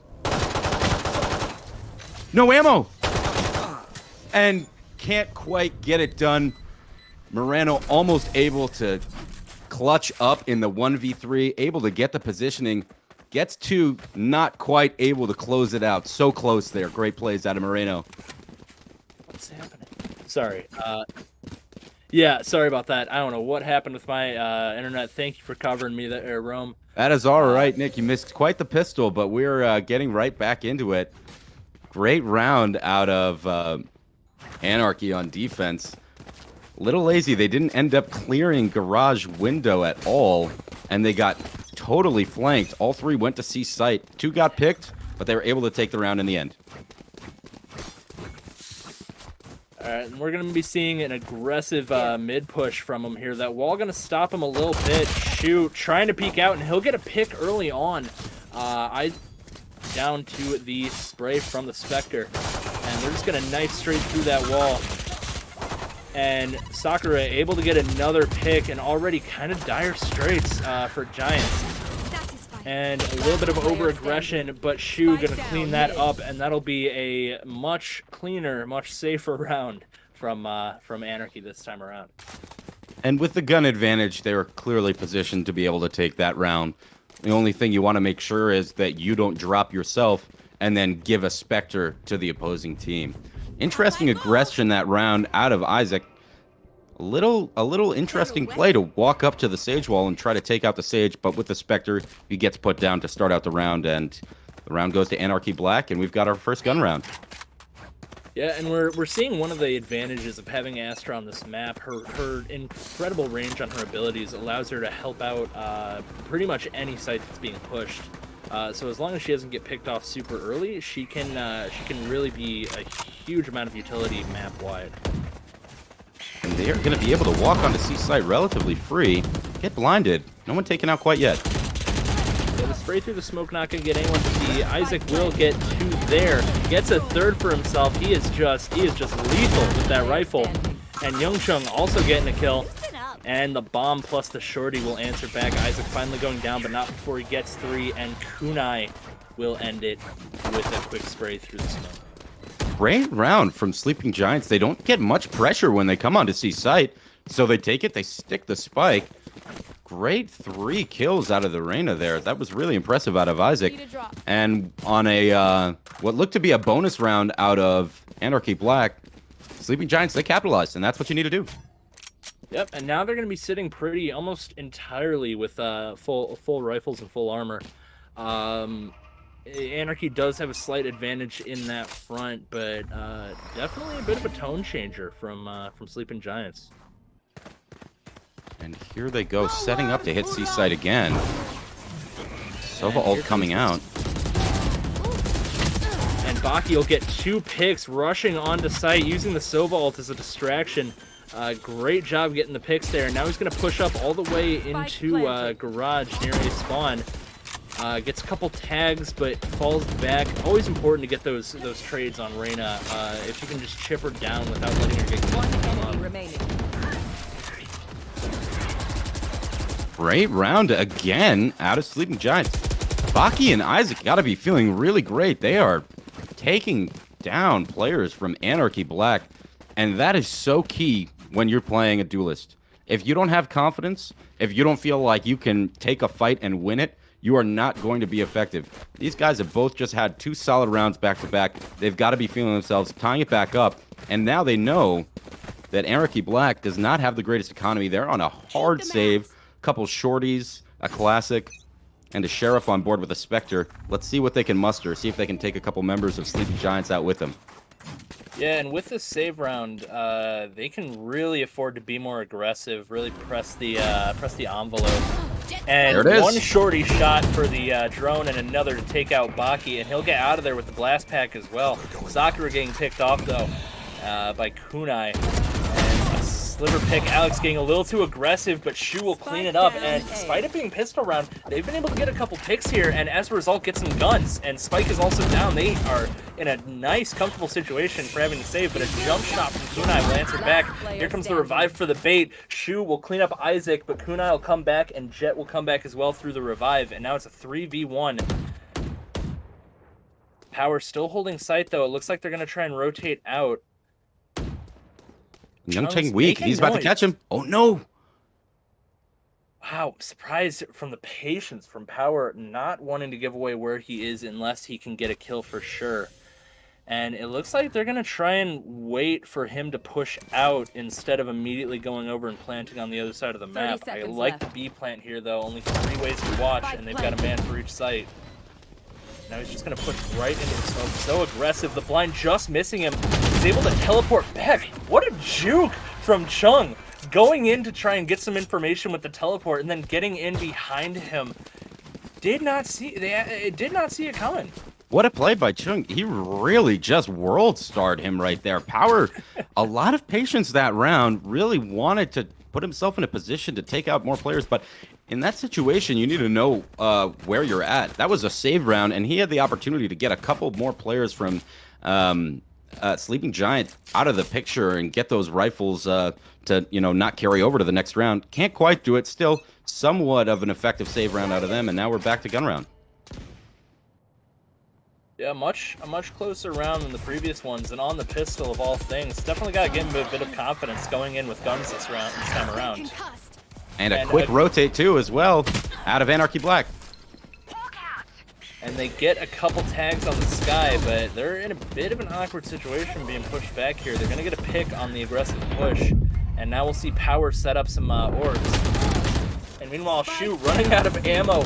Kunai picking up a second gun to get the spray down after he runs out, but not. And then Fantolito cleaning them up from behind, and now it's a 2v1. You have Isaac, who's been the frag leader for this team, but he's in a bit of a scary situation. Does not have Spike, does not have sight, and he's got 2 men watching him. Yeah, Empress pop, no Leers. Gets tagged once through the box. One enemy remaining. And And that's Fantolito key. getting a bit Now he's on site. aggressive. 1v1 here. He's got to check that corner. Power's got the sight line. And Isaac clutching it out in the 2v1 to get himself a 3rd for the round. Great job going invisible into the smoke and then just catching Power with a power peek of his own. And what's interesting there is Power, it looked like, was in the astral plane. Looking at his utility, no crossfire set up there from Anarchy Black. And because of that, Isaac is able to take a 1v1 duel in a 1v2 situation. Not a lot of teamwork there. And unfortunately, in the end, he clutches up. And now they're up 4-2. Yeah, but this time around, Sleep will all have the guns that they need to maybe answer back here. I'm loving this aggression, just flash and push from Isaac. I mean, he's got all the confidence in the world after that last round, so why not? And he'll get another pick, just keep stacking the kills up. And that dart giving away Alex and Sakura's information. Fake orb. Not going to fall for it. Goes for his second one. Being a little cheeky here, Isaac. He'll blow away that smoke. And meanwhile, Sova landing a shock dart. And Fantolito getting caught with his knife out. Embarrassing. Look at them working through CT. Look at Omen and Jet playing so aggressively, waiting for the rotate from Anarchy Black. What a great job from Isaac to hold their attention for so long.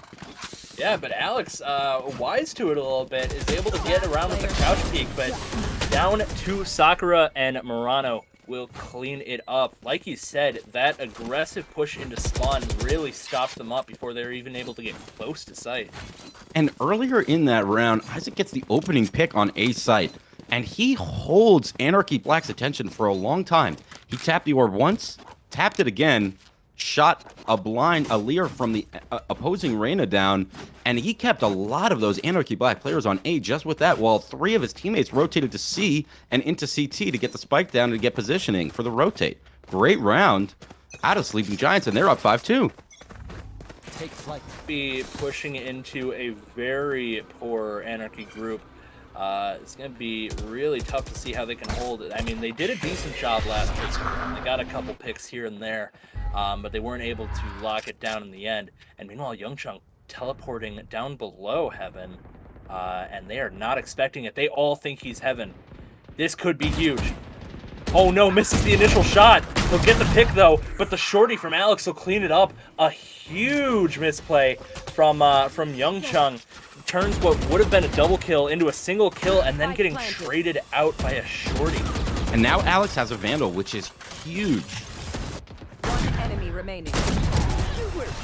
But not huge enough. That pistol round still holding them back. We've seen a lot of ingenuity from Anarchy in these pistol rounds. If they're able to pull the picks that they're getting right now during rounds where they're able to full buy, I think we would be seeing a lot closer of a win differential between the rounds. Yeah, and Anarchy Black that round on a save. Here they are, gun round. Everybody's got full shield. They have all their ults on the board.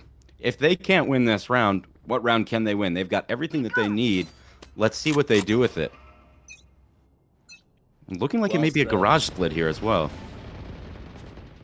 Looks like it. You really can never tell with them. They've been able to mix up their pushes so well, and the recon dart going to give him away somewhat, and he will just keep on running and dodge those second 2 darts. But that 70, putting him down to 70 is huge. He can get 2-tapped by just about any rifle right now. Great frag out of Power on B site. And now Sky stuck between a rock and a hard place. Here comes the drone. He's going to need to be aggressive here. Just ends up blinding the drone. He'll fall back, kind of step himself back to square one. Here comes the beast. Gonna get shot down, and meanwhile Murano gonna retreat back with the rest of his team. Now they've got A site, they're making the plant. Meanwhile, Baki, cheeky little pick over at Garage.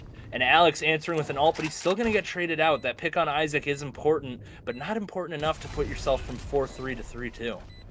Yeah, and as they were rotating earlier on in the round, they opted to play retake on A, let's see what they have planned. They've got one player going up to heaven. That's Shu. Tower coming through and taken out.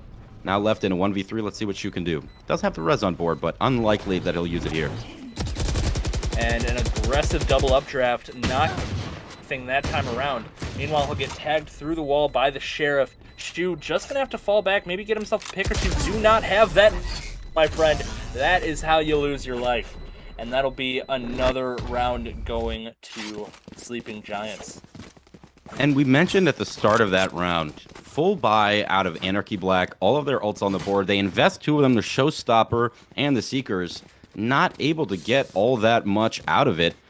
And Sleeping Giants, Nick, they are looking really, really solid. A 7-2 lead. They're looking great. They have all the rifles that they need. Good economy. We'll see what Anarchy Black can answer with. Yeah, and we're seeing a bit of that economic fracturing once again from Anarchy. They don't really have all the full buys, and it's going to cost him early on because Shu did not have a gun to defend himself, and now mid is wide open, but here comes the rotations. And meanwhile, Power going to go down a garage, a 3v4 situation. Isaac getting another pick of his own, but Sakura-chan answering back, and now they've got B, they've got the spike, they don't have the numbers, but with what they've got, they can definitely make some moves. Sakura, but he'll get picked by Murano.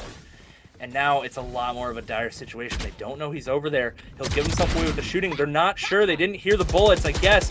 And he will get picked, but stuck up there and down. 8-2. What's key there is you note that they dropped Spike. Sleeping Giants dropped Spike right in front of the entrance to B site.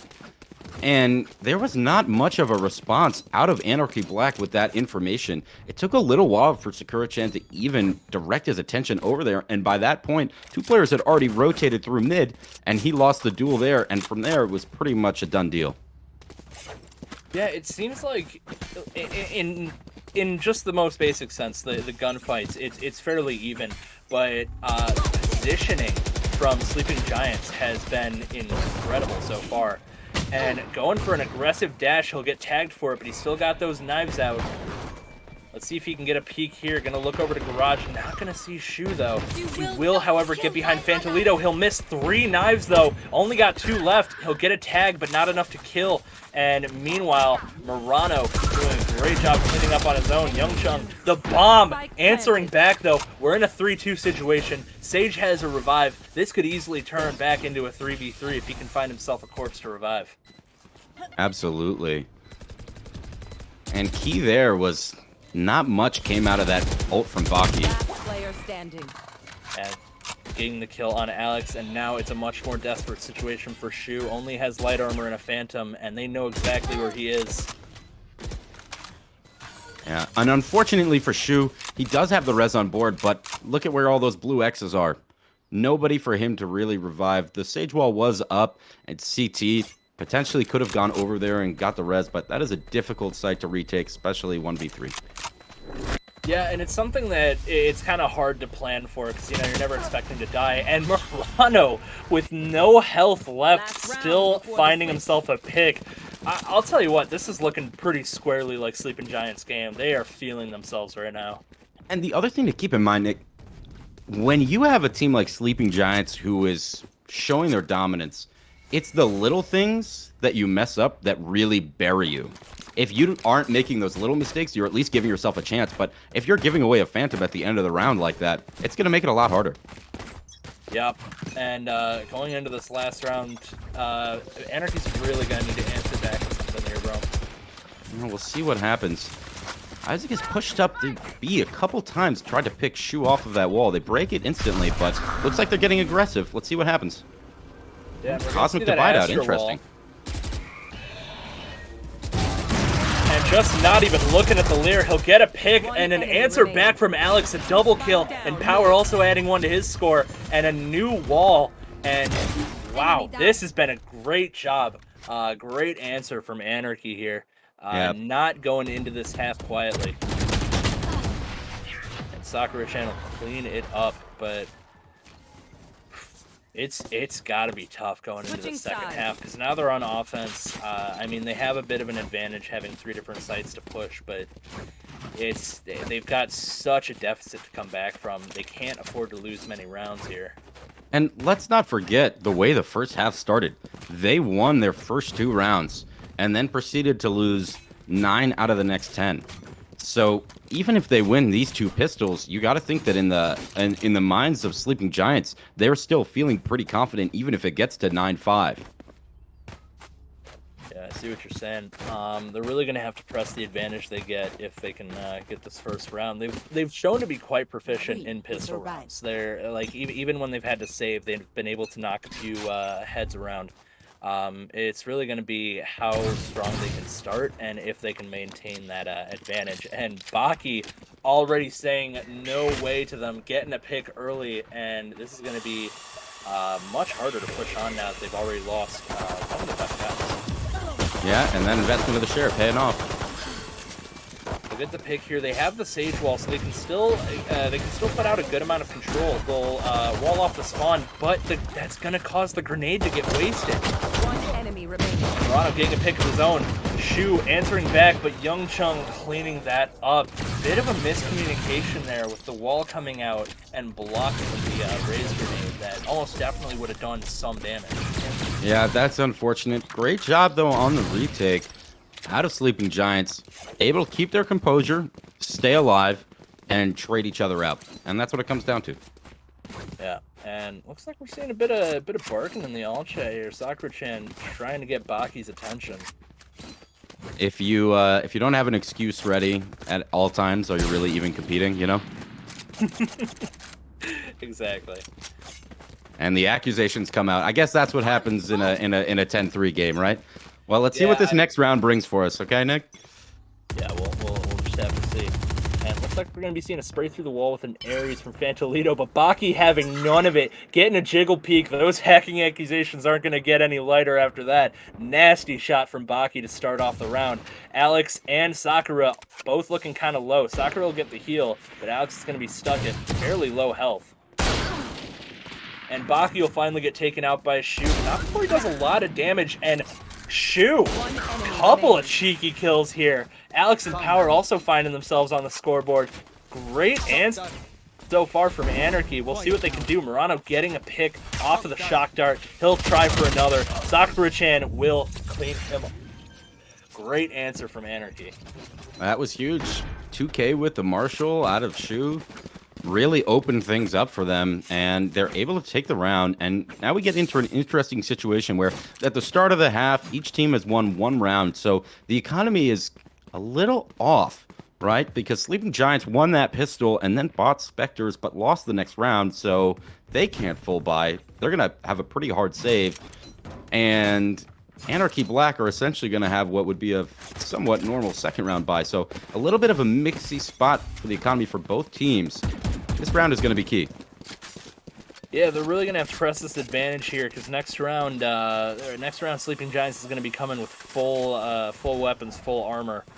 So they really need to set the tone here. And a shorty pick in the corner. Isaac will get a pick and push up into gutter. And now he's going to be watching sight. He's got his back exposed. But it looks like he's got quite the backup here. A lot of Sleeping Giants coming in from behind here. 3 of them A long. We'll see what they can do. Only Baki has shown to be pretty lethal with the Sheriff. Let's see if we can get a pick here. And they are boxed in right now. Are Anarchy Black. See what they can do. Shoot with a key frag there. But Kunai finding one with the classic, and looking like he'll get another. Great shots from Kunai. He'll take 3 with the classic. Wow, and that is how you knock a team off of their advantage. I don't know if Anarchy is going to be able to recover from this financially. Well, what's key is at the start of the round, they don't even send anyone to C. Right at the start of the round, Baki, Youngcheng just start rotating through mid. They walk through garage and they walk behind him. Isaac ends up behind them as well. And the next thing you know, they have great positioning with a 3-2 split with 3 players on the flank for the retake. And Anarchy Black are totally blocked into the site, able to get a kill to start on the retake, but not able to close it out. round goes to Sleeping Giants, and these Sleeping Giants are starting to wake up, Nick. Yeah, like you said, that rotation like immediately was just so confident and so key because if nothing else, even with the bomb planted, it never felt like Sleeping Giants was behind in that round. It felt like they had control the entire time. You're absolutely right. That slow orb gonna hold them back from rotating. Baki gonna find himself a kill through the wall with the Odin. And here comes the Beast trying to do some recon. Flash coming in as well, but Young Chung will answer it back. A pretty up-close kill for the Op, and he'll lose it now. Alex gonna pick it up. The shock dart not gonna be enough, but Kunai will get the pick with the Spectre. Got two guys watching this wall here. They're just gonna wall it off and try and fall back, but Kunai getting aggressive, pushing straight through and finding power, and now it's up to Shu. He's got a Spectre, but no armor. Got a heal on board, but he needs to get damaged first, and oh, there you see it. Gets the kill on Kunai, but he will be cornered by Murano, and it's going to be 12-4. And there you go. Sleeping Giants, they take it to map point. And interesting to see that fight go down in Garage. Got really mixy. Youngching with the Op. And it's interesting to see that in the hands of the Omen, not the Jet on this map. But nevertheless, able to get a close quarters kill. And then from there, things go pretty well for Sleeping Giants. Alex went into Garage, tried to satchel out, and then sadly got slowed down by that slow orb from Sage, able to get picked off, and then now we're at map point. And again, no one at C. Yeah, they are really confident in where they play, and Baki and Youngchung each getting a kill of their own. Here comes Baki with the ulti, gonna get the dink with the knives, dashes through, not gonna get the follow-up, will get picked by Sakura-chan, but not before he does some major damage. The op shot going through Alex to kill Sakura, and then he'll get the follow-up op. And you could really see there, Nick, they were getting really confident at the end. There were Sleeping Giants.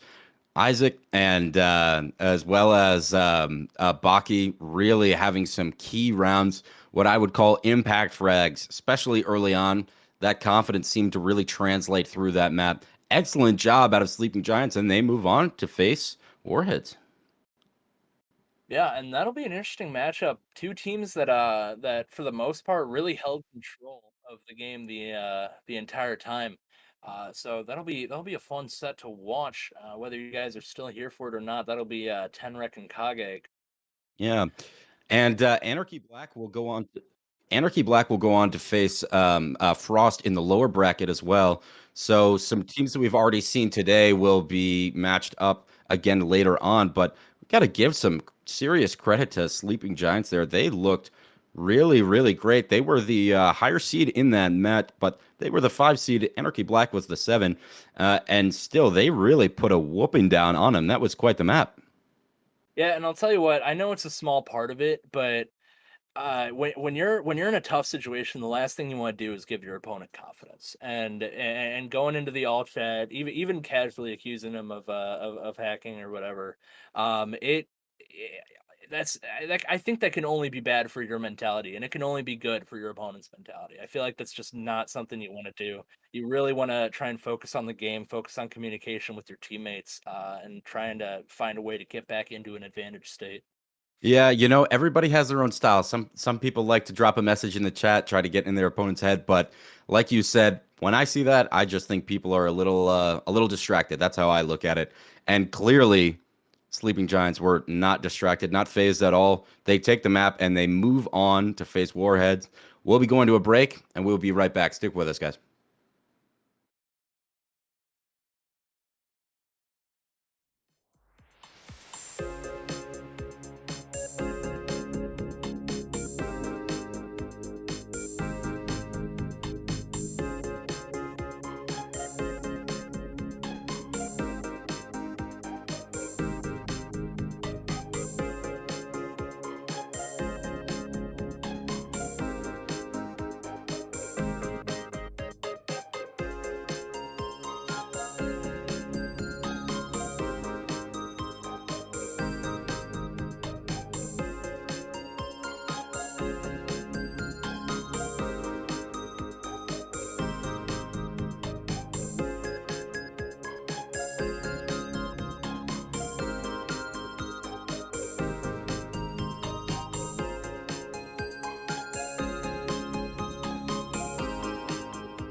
and welcome back to Summer Splash TV 2021. I'm No Good Nick here again with Rome for one more game here in losers pre-quarters. We'll be seeing the play between Sync and I am blanking on the other name. Clarity. Hilarious that it's Clarity that I forgot. And yeah, indeed. And it looks like Nick Haven again for 3 maps in a row. So that'll be exciting to see how these 2 new teams play this map differently than the other 2 matches we've seen today. Already seen some interesting plays, interesting reads. Last map we saw interesting play out of Sleeping Giant, and they seem to be really confident in abandoning Seaside quite a few times on their defense. See if we get such aggressive play calling in this map again. But we are on to Agent Select here in a moment, folks. So the action is about to get started. Yeah, both games that we've seen from Haven, it's been very clear. One team has had a very specific play style that has just completely dominated the other team. So I'm wondering if we'll see a bit more of a back and forth this time around. Uh, Seeing Phoenix and Jet right off the bat, two very aggressive characters. Kind of pretty exciting to see here. Most of the games we've seen so far have had a lot of defensive, a lot of smoke, a lot of control. So seeing two very aggressive characters right off the bat, very exciting. Yeah, and up until this point, so far, it looks to be fairly similar comps with a few mirrored agents. Couple players yet to lock in, though, so we'll see exactly how it ends up shaking out. But we already have a Jet for both teams locked in nice and early, as our Jet mains love to do. And we'll see what the rest of their squads decide to go with. Yeah, and Chaco and MQX going with Cypher. We saw very strong utilization of Cypher from Frost earlier. They were Choose able your to agent. single-handedly hold down Seaside just with his abilities. Yeah, and this is interesting out of sync esports. It looks like we may be about to see another double controller. Yep, and there it is. Another Brim and Omen comp on Haven, and they're starting out on defense.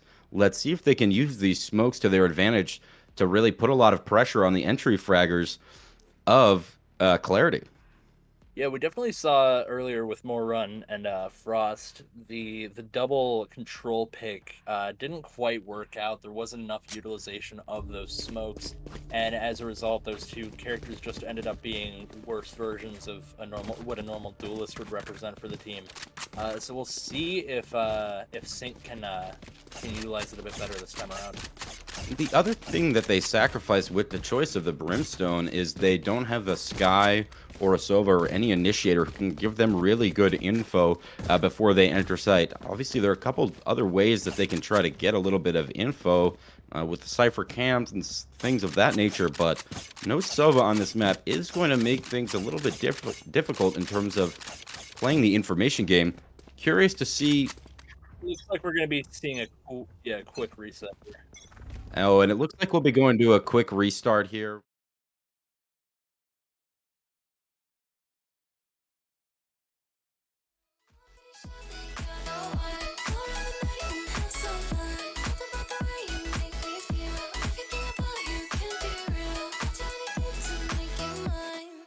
This is goodbye.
Hello, hello. We are back after some minor difficulties. I am once again Goodnick here with Rome Casts. We're hopefully getting into this game between Think and for time back at Haven.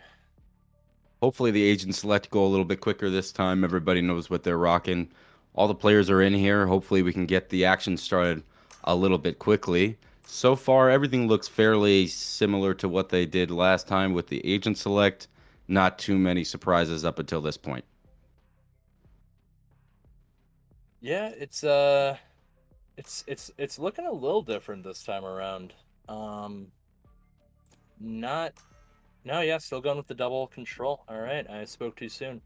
It looks like they're going with the double control. They have more defensive options with Sova and Cypher. And the Reyna is pretty much going to be their only form of aggressive attack. Yeah, and what's interesting about what Sync is doing differently is, as we noted before the technical break, they had two controllers and a lack of an initiator, no Sova and no Sky. Now, they swapped out the Jet for the Sova, so a little bit of a different comp than they initially had chosen to go with. So maybe taking advantage of the information that they got out of the other squad and who they were selecting and making some slight adjustments to their comp. So we'll see how that Sova factors in, but not on the original agent select for Sync. But things looking pretty similar for Clarity. I don't think they changed anything else, and we are 15 seconds away from finally getting back into Haven for the third time today. The matches so far have not disappointed. I don't think they will now. Yep. Even large added, we still seen some electrifying plays from both teams. So we'll see what happens here as they prepare to push up through A long. Gonna right away, Ronan's gonna spot a couple of them. They're gonna get in. A long is gonna be very heavily populated by offense. And immediately the bullets are a-flying, and that'll be 2 picks for Clarity. What's interesting about that, they had 3 players stacked up on the site, and yet still they were pushed off because such heavy aggression coming through from Clarity. Yeah, there was just a lot to try and keep track of all at once, and now they have the site comfortably, and PH not even going to hold back, just going to get the kill. Wuvu will get a couple himself, though. Running out of bullets, though, will fall back, but they know where he is, and will clean that up. Strong aggression from Clarity for game 1. And a little PSA for why you got to clear your corners, kids. That's what'll happen if you don't. So that's a great spot to play if you're a defender or an attacker playing for the retake, I guess I should say. Especially if you have numbers, which they did. Really great spot to play because you know you have support from your teammates in other spots. You can set up a little bit of a crossfire, and that is just such a hard place to come back into the site to retake A on. You really need to get lucky, get a frag, isolate a 1v1, and try to go from there. Yeah, and we should be seeing a lot of close corners from Sync this round. They've got 3 shotguns, a shorty, and 2 buckies. So Clarity's going to want to keep their distance, and so far so good. Nice little pick to start off the round. Great job out of Clarity. 2 picks onto C site. All their members still up, and they're starting to take some space. Spike planted. And Wuvu's in a tough spot getting here. Caught with his bows out, and he will get sprayed down by PH excuses. And the trap wire catching Bradio, and so far, start from Clarity. They're looking very strong here early in this game. And for Bradio, I mean, that's just simple. You gotta shoot the trap as soon as you trigger it. He doesn't, turns around too late, gets picked off. Clean 5 up for Clarity. And they have started off this game with 2 straight rounds. And because nobody even really took any significant damage, they're going to have a very, very strong bonus going into this 3rd round. Yeah, you have to wonder with Bradio, he might have been intentionally walking into the trap in the hopes that someone would peek him, and then he'd just immediately spray him down, but smart wait from whoever that was on Sync, or on Clarity, so that he was just stuck getting concussed. Ronin has the whole gander in front of him, isn't able to get a pick, but he does have a smoke now, and he'll throw the molly to slow him up a little bit. Four guys on A long, and excuses just going in, no excuses this time around. Getting himself a double with the Spectre. Great spray down on that Reyna and Omen. And now once he'll again, take up sitting in that corner. spot. See if they clear it. Looks like they're a bit more wise to it this time, but they're not going to check once again. But the spray from Excuse is a little suspect. He'll get the kill, and he'll get the follow-up kill. Seemingly untouchable so far. Excuses with a 4K there. That corner served him well. You have to hope that Sync is going to be a bit more wise to it next time they push on the site.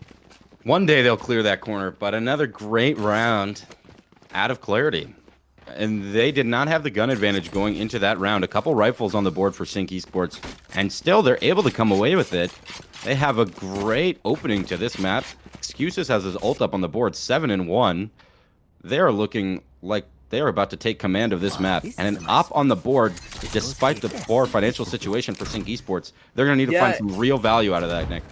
And it looks like Dusk was the one that bought it for Ronin, who then bought him a rifle in return so that they could both kind of maintain a decent amount of economy. I like the move there. That's good communication just on the eco side, and they are just storming the site.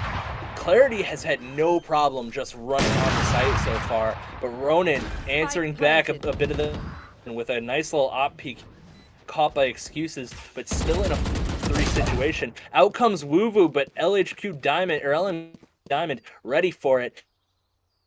Got that trap wire to watch out for, and he gets him around, but MQ ready for it. And, man, good control coming out from Clarity so far. Yeah, Nick, and, you know, Clarity's playing really aggressive after that spike plant. They were pushing Ronin with the up, and the Phoenix got punished for it. Had an open kill onto site, went out, got traded out by the op, but then their Jet was able to come in behind him, and Excuses was able to take out Ronin. Now they have the op in their hands on offense. Not as crucial as having it on defense, but nonetheless, a Jet with op in hands is dangerous. Let's see if he peeks down A long. We'll see, and with that op, they're able to clear A long so calm. And just that amount of space is so key for them. And giving them away, he'll get 2. Kuza, everyone's getting a turn. A couple kills on site here. Meanwhile, Chaka back, but he's got a lot to do, and Cypher is not the guy you want pushing a site, especially with how much control Clarity's been able to just put out. I mean, even Gutter is locked down. Diamond trying to wiggle peaks here, and here through Heaven. Making a lot of noise, but it doesn't look like they've watched for him yet.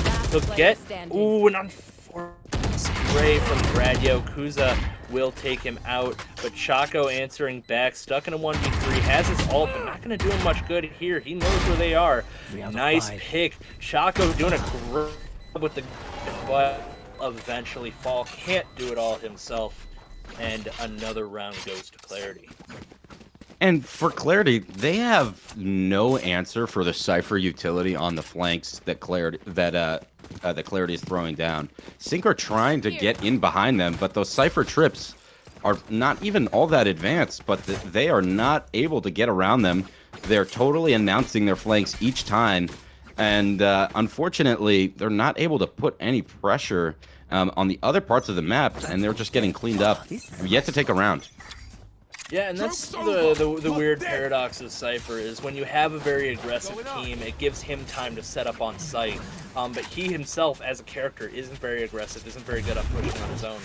So you kind of have to strike a balance with the team comp, and it looks like Clarity has reached a comfortable middle ground. And here we are again, another retake here. We'll see if Clarity can hold the site again. Chaco getting aggressive and gets cleaned up. And Diamond finding himself a kill as well, finding another. Excuses tagging along, 2 for each of them, and MQ finding the flanking.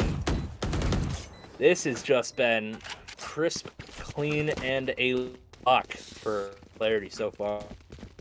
Sync are really not able to put up much of a challenge right now, Nick. I mean, Clarity are doing whatever they want.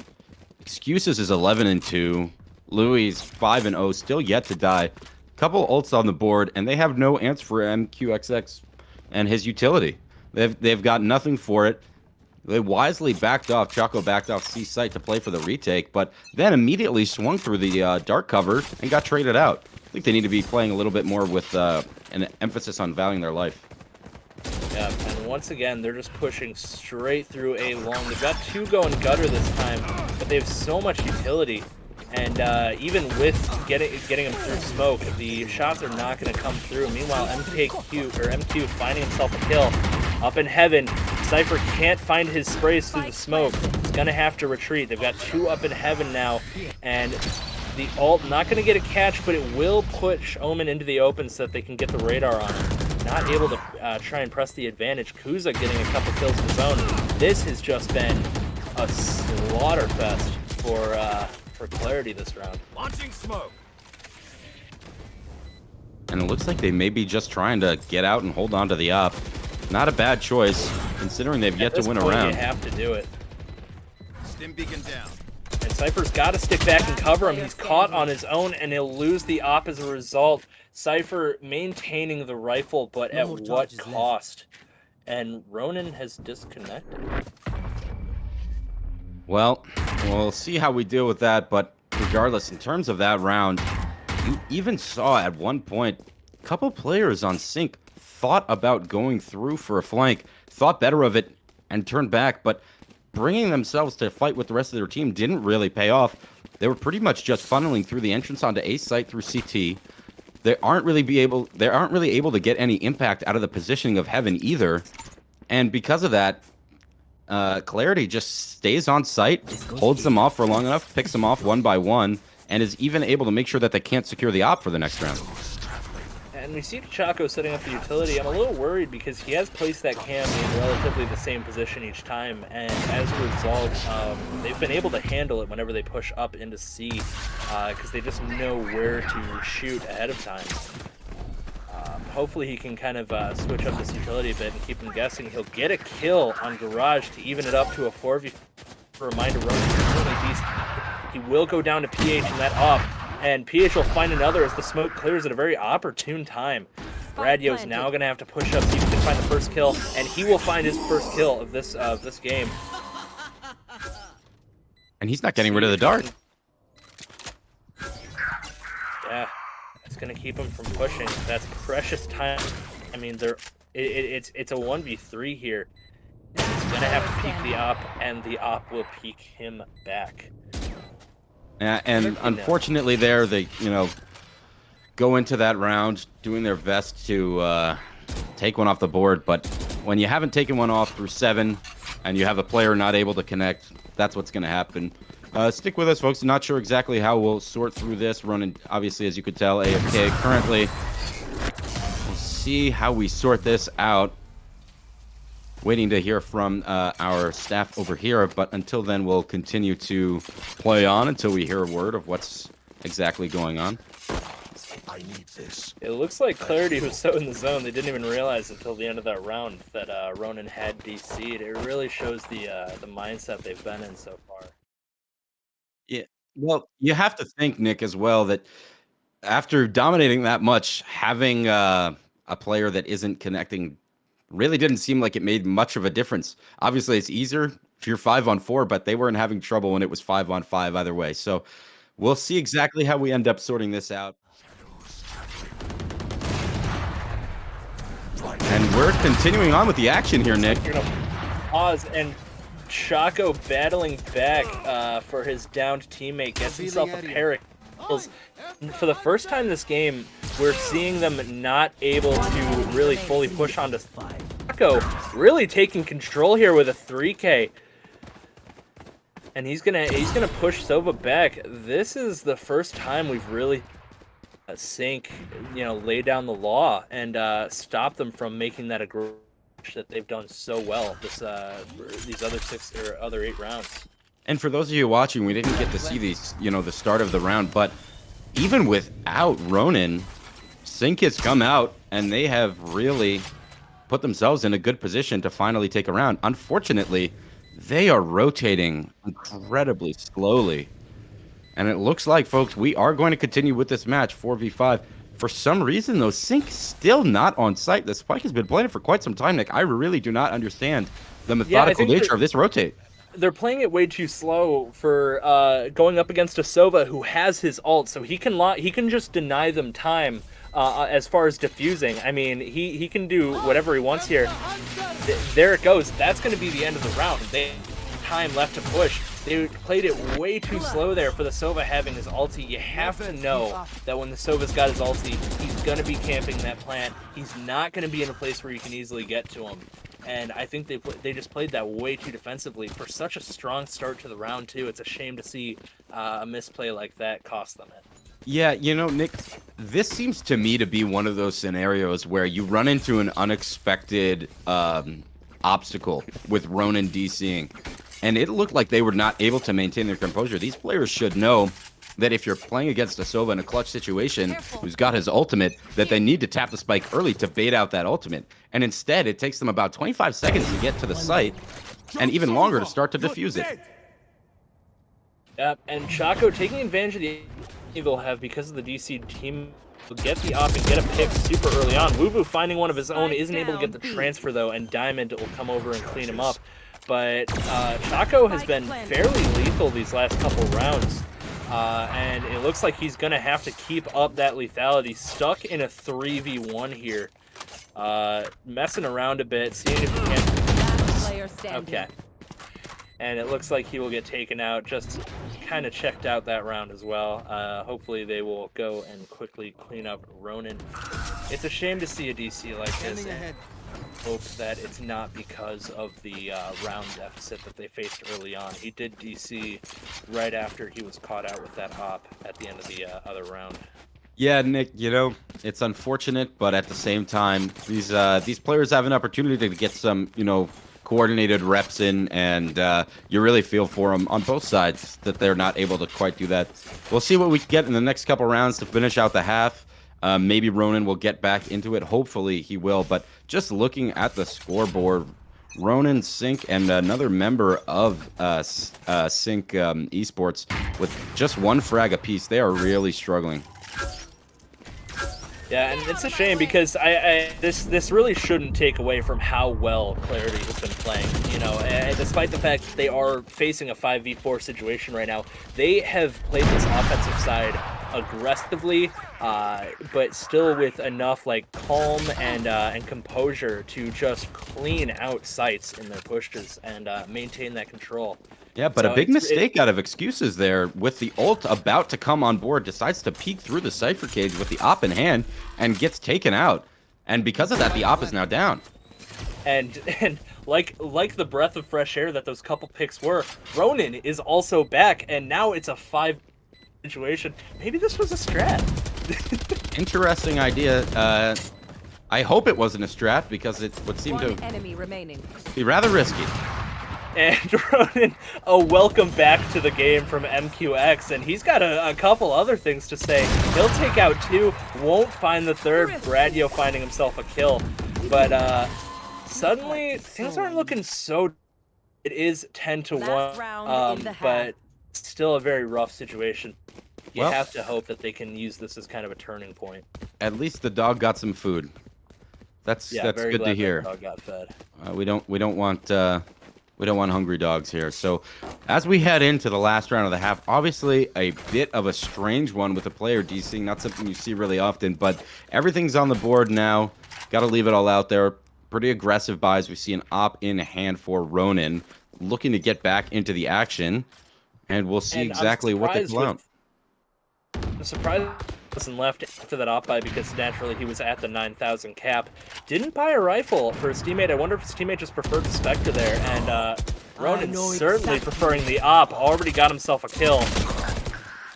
We'll see if his team can kind of rally around this return. But so far, not so good 2v4 situation. No one on A site for Sync. This is going to be a tough retake with characters like Cypher, like Omen, that can just lay down the control. Yeah, and you can see in the way that the players are moving around the minimap for Sync. They clearly didn't have the information that they were on A until the spike went down. A slow rotate, they weren't in position to contest the plant, and now they're in a 2v3 retake. And we've seen them try to retake this site all half long, and they have not been able to do it successfully outside of that last all round. sorts of noise up heaven. See if we can get a pick here. Last player standing. Diamond just gonna sit back though and maintain his advantage. They know he's up there now, and the spray through the wall gonna tag him a bit. Enemy He'll down. get the pick on the rotating or on the flanking Louis, but this is looking like it's gonna be going into the second half, 11-1. And with that, folks, we have our most dominant of the half of the day so far. Dust as well, I must note, is really struggling at 1-11. Ronan was DC'd for about 4 or 5, maybe 6 rounds, and has 2 more kills than him. You really feel for the guy. You hope he's able to pick it up here, get a couple frags before this match is over. But it does not look like there is much time left. Feels like Clarity is about to run away with this one. Yeah, I agree wholeheartedly. This first round, obviously a huge one. They're not gonna get an inch. Really going to need to rally around something here. They do have Clarity spread pretty thin, so an aggressive push could catch them out and make it hard for a retake. But that Sova Dart doing some work, finding 3. And now Diamond knows to fall back and wait for the rest of his team. Radio There's pushing in Chaco through again garage. as well, yeah. Louis sitting behind them. He's going to be coming in from garage. Bradio's hip to it, but he can't see him through the smoke. The spray will catch Ronan slightly, but Bradio finding the pick. Meanwhile, Excuse is getting a cheeky little dink of his own in a 2v3 situation. They've got the Cypher set up. They've got the Reyna online. Never mind. Now it's a 2v2. But that plant is so helpful for Sync as far as maintaining an advantage. One enemy remaining. Oh my Last player gosh. standing. MQX getting another peek, but Chaco playing it safe, playing it defensive, knows that he has all the time in the world to mess with him. And this is looking like it's going to be a round for Sync to start off the second half. That is a great answer after just an abysmal first half. Just a really rough one. Yeah, great plays out of Chaco there to delay, really make it difficult. In that situation, you need to understand time, and you need to understand what is going through the enemy's head. You have a clear line of sight. They have no way to defuse without completely exposing themselves. There was no cloudburst for Jet. I assume no cage for the Cypher either, and they weren't able to deny vision, so they're completely exposed. What you really need to do is just have somebody tap the spike and then have both players peek, or have one person work up and try to get aggressive. But instead, they played a little too passively, and then Sync gets the round. Yeah, and we are just seeing so much utility get thrown into B. Very obvious where they're going to be going so far. Got to get out of that Molly. Ronan, that's your own, my friend. And Diamond peeking his head out a long time. He'll get peeked by Ronan. Ronan himself now getting a little aggressive, trying to plant in the smoke. MQX answering him, though, and he will not find the follow-up pick. Ronan has really revitalized this team a little bit. Going half. He'll get picked there, but the damage is already done. And PH almost making a play of his own. Will get 2, but won't get the 3rd there. And Excuse is holding up the line for his team. And I gotta say, that was one of the messier rounds that we've seen in this match. A lot of players really aggressively playing through smokes and just peeking out of them. Bloodbath on B site that last round, but Sync has some life. They're only down 11-3, and despite that fact, they're going to be going up against a pretty even buy. You could actually say that Clarity has the advantage with the weapons they have. Yeah, all rifles is definitely something you want, but Excuse is not quite getting the peak he wanted at A long, and that is going to allow Sync to push up pretty aggressively here. The trap wire, Ronan not going to suffer for it. And meanwhile, that Sova Dart going to give away a bit more information. Louis finding a kill of his own. And a dink from Excuses, another from Diamond. Chaco answering back with a double of his own, but Kuza killing him. And now Dust is the last man with that up. Not going to be enough. And it looks like Clarity got a hold of that op as well. That is not something you want to give to a defense, especially when they have a Jet who is their top frag. Yeah, and Clarity are looking to close it out here. They're done with the games. peeking out aggressively and all that, and they shut down Sync. And there it is, folks. Knife mid. It's in the chat. So we'll see how this map ends up. We've got Clarity spread out across the map, bunched up at A and B window are Sync. Yeah, we'll see if they play along here. They're gonna flash out, and now there's gonna be guns coming out from Clarity. You don't blame them, you know, giving them a free round for this is a waste of time when you have this, and that'll be it. A dominant from the just had them on every front. I mean, even had them at a player advantage at one point. That'll be Clarity moving on, and they will face Ghouls. So Bulls going up against a couple heavy hitters, two teams that have been stomping names up until this point.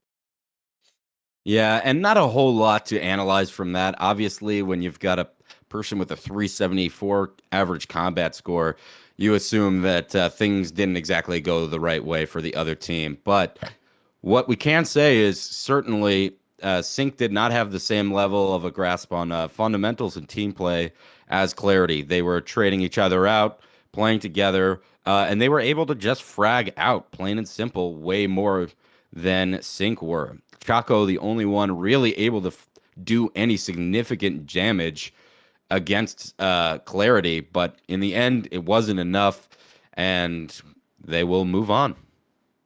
Yeah, and it's a shame to see a game end like that with a DC after already facing a lot of losses. But going, we will be seeing losers quarters. We'll be seeing another match from Frost. No, this will be. I think we're seeing Clarity once again.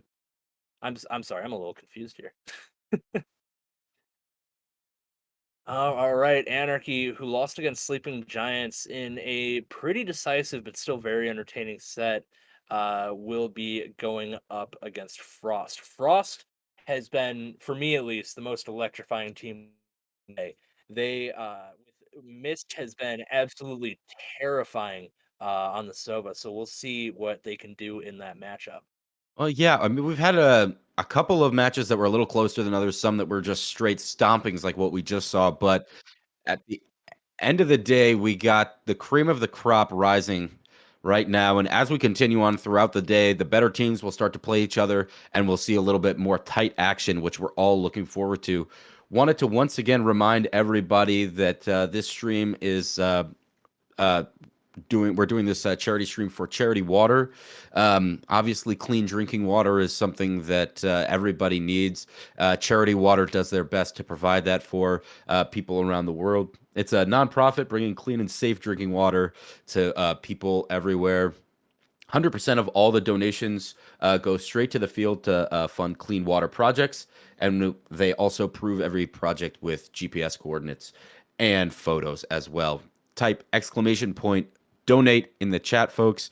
This is a really, really great cause, and obviously the whole purpose of being here today is to try to provide some help. So if you can donate, it's a worthy cause.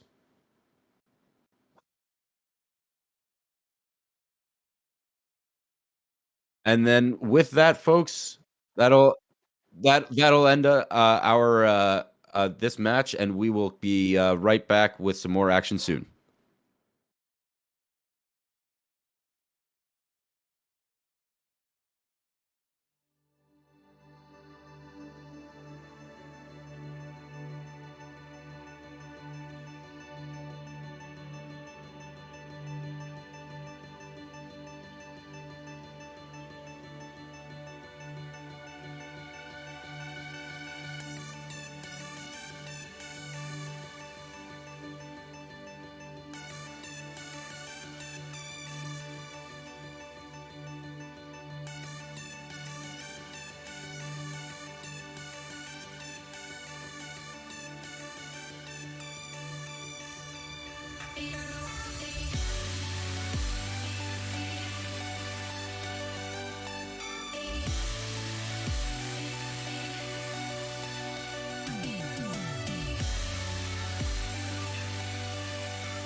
Welcome back to VTV Summer Showdown. This is our Valorant tournament, and I'll be filling in for Rome after the slog he had to go through for those past 4 matches. I'm Hawkeye, and this is my partner, Nick. And for now, we're going to have an interesting losers quarters match. We have Frost up against Black Anarchy, and these two, Anarchy Black rather, and these two teams have had quite different paths getting here. Anarchy Black losing their first match against. For Anarchy Black losing their first matchup against the Sleeping Giants Esports, and then we have Frost coming in from the lower bracket, coming in from the losers bracket, and these two teams they have some very interesting players each on their side. Yeah, Frost has definitely been, for lack of a better term, the most electrifying team far. I mean, their set was just a lot of the sets that we've seen so far have been very one-sided, but they were the most stylish with it. I mean, Mist was just the MVP of that entire set. We're gonna be seeing and for Frost this time around with Hayden and Rex Skater. I know they weren't in the last set. But again, Mist just made such a difference with that Sova, and that was on Haven. So switching over to Bind here, whether they know it or not, that might give them a bit more. That might give Anarchy a bit more of an advantage because it really seems like Mist knew what he was doing on that last map. Hell yeah. I also think we also have to give a bit of a highlight to Kizizi. He made some pretty big plays on the Phoenix that last time they played Haven against their previous opponents. So a lot of people to look out for on the side of Frost, but there's also a couple of highlight players I want to shout out on the side of Black Anarchy, specifically Alex, and how well he was doing with incredibly cheap weapons too. I distinctly remember him making a lot of plays by sewers with the satchel packs and shorties. Those were some of the plays that he was able to make with such limited util and such limited weaponry. So it's going to be interesting to see how much more he can do with, with those certain limitations on a map like Bind. Yeah, he and Shu were both very good at making something out of nothing. They weren't ever able to kind of complete those rounds where they were down pistols against rifles, but during that time they did make like 3, 4 kills happen on each of those rounds, which is huge for affecting the other team's eco. They weren't able to stop the Sleeping Giants, who are looking to be a favorite to possibly put a dent into Warhead. But we'll see what they can do this time around facing against Frost. Absolutely. I feel like a decent amount of their aggressiveness was based off of their operator picks. So we're just going to see how the different map and how the different opponent will really affect what their op selection is. We're interesting here from the side of the attack. We're flirting with the Yoru here on the side of Black Anarchy. Not confirmed yet though, but it would be interesting to see Yoru, so because he is sort of like the black sheep out of the agent pool. He's like the one agent where he's not really seen as like he's seen as the least competitively viable. So it's gonna be interesting, and he will be locked in by Val. So pretty interesting. Might be entertaining TP plays, might be entertaining gate crashes. Let's just see on their side. Yeah, this will be our first Yoru today. But definitely excited to see what Val can bring with that. And meanwhile, Mist going to be switching over to the Viper. We're also going to be seeing Kazizi switch over from the Phoenix he was playing last time over Select your to agent. Reyna. Meanwhile, Alex going confident and strong with that raise that he was playing in Winterside. He definitely had a lot of plays, a lot of setups ready. So we'll see what he can do this time around with it. Yeah.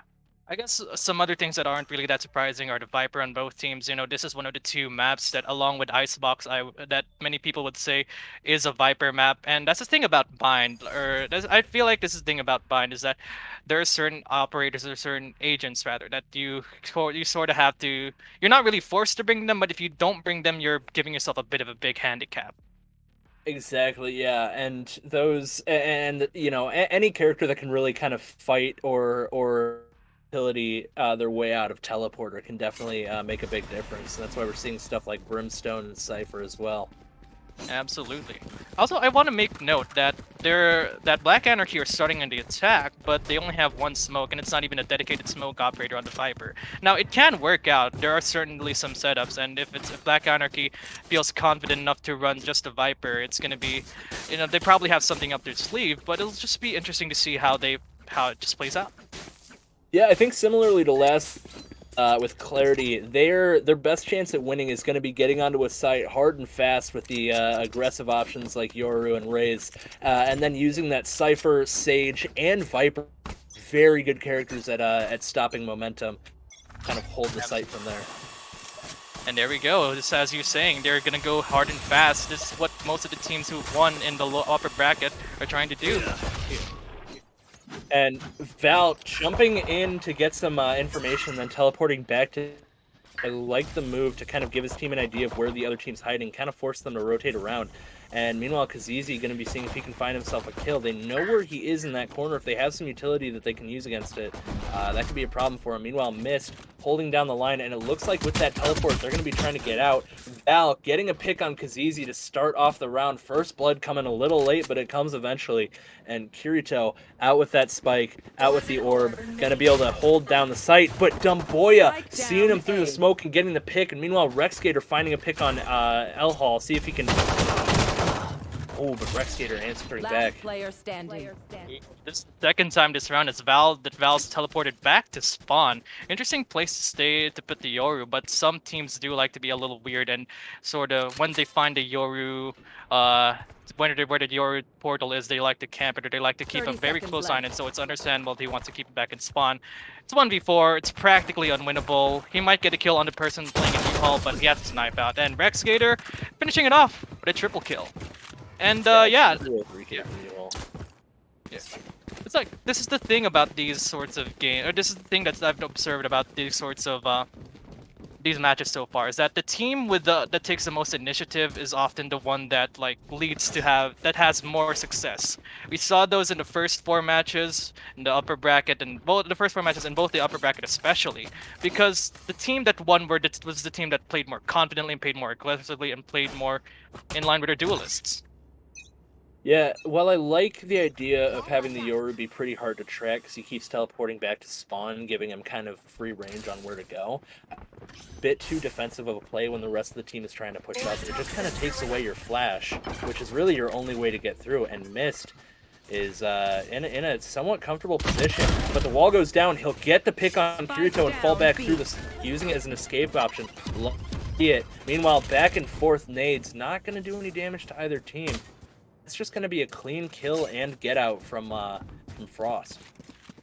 Yeah, it's like that was a decisive play by the Viper on defense. He made a play, he got the frag, and he pulled back out. Simple as that. And he put his team in an advantage because of that. It's extended now with Dumboya. And look at this, Rexgator. Here's some TP. He's gonna get the spike. He might get a second one here, and he will. It's no down to Shu stuck in a TP. Rex has a molly if he wants to be really mean about it, but nah. He's gonna let them just dither in his own. Oh, no, there we go. And another 3K from Rex. Yeah, great job from Rex. That flank was so devastating for Anarchy. And once again, it's looking like they're just kind of getting the issue pressed upon them. They struggled with their offense last time we saw them on stream, and it's looking like they're still running into similar problems. I mean, that lineup just is not super conducive getting onto site. They really only have Sky as an initiation tool. Yeah, it's just sort of, yeah, that's a sort of tricky thing about the bind. There's like the evolution of the initiators. It used to be Breach, now it's Sky, and that's just gonna see how they play off of it. There goes Bombot over to U-Haul. Hayden's gonna end business with a bomb, not chain one, but he will get a kill on Fantolito. And meanwhile, a spray through the smoke's gonna damage Alex up. He's got so much to try and push through, and they're just happy spraying through the smoke, getting tags here and there. The heal, not going to bring him to full, but it will make him a bit healthier. And meanwhile, Dumboya getting a pick on Kirito. Now it's a 4v3 with no real progress made from Anarchy. I mean, once again, we're just seeing the lack of offense really come back to bite them. They suffered losses not long game. Yeah, and there's pick from Dumboya.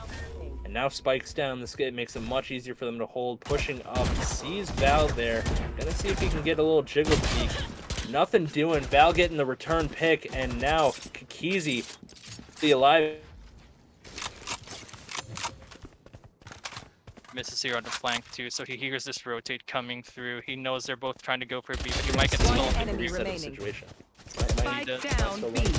30 seconds. And there we go. Miss gonna clean it up for the side of Val, or for the side of Frost rather.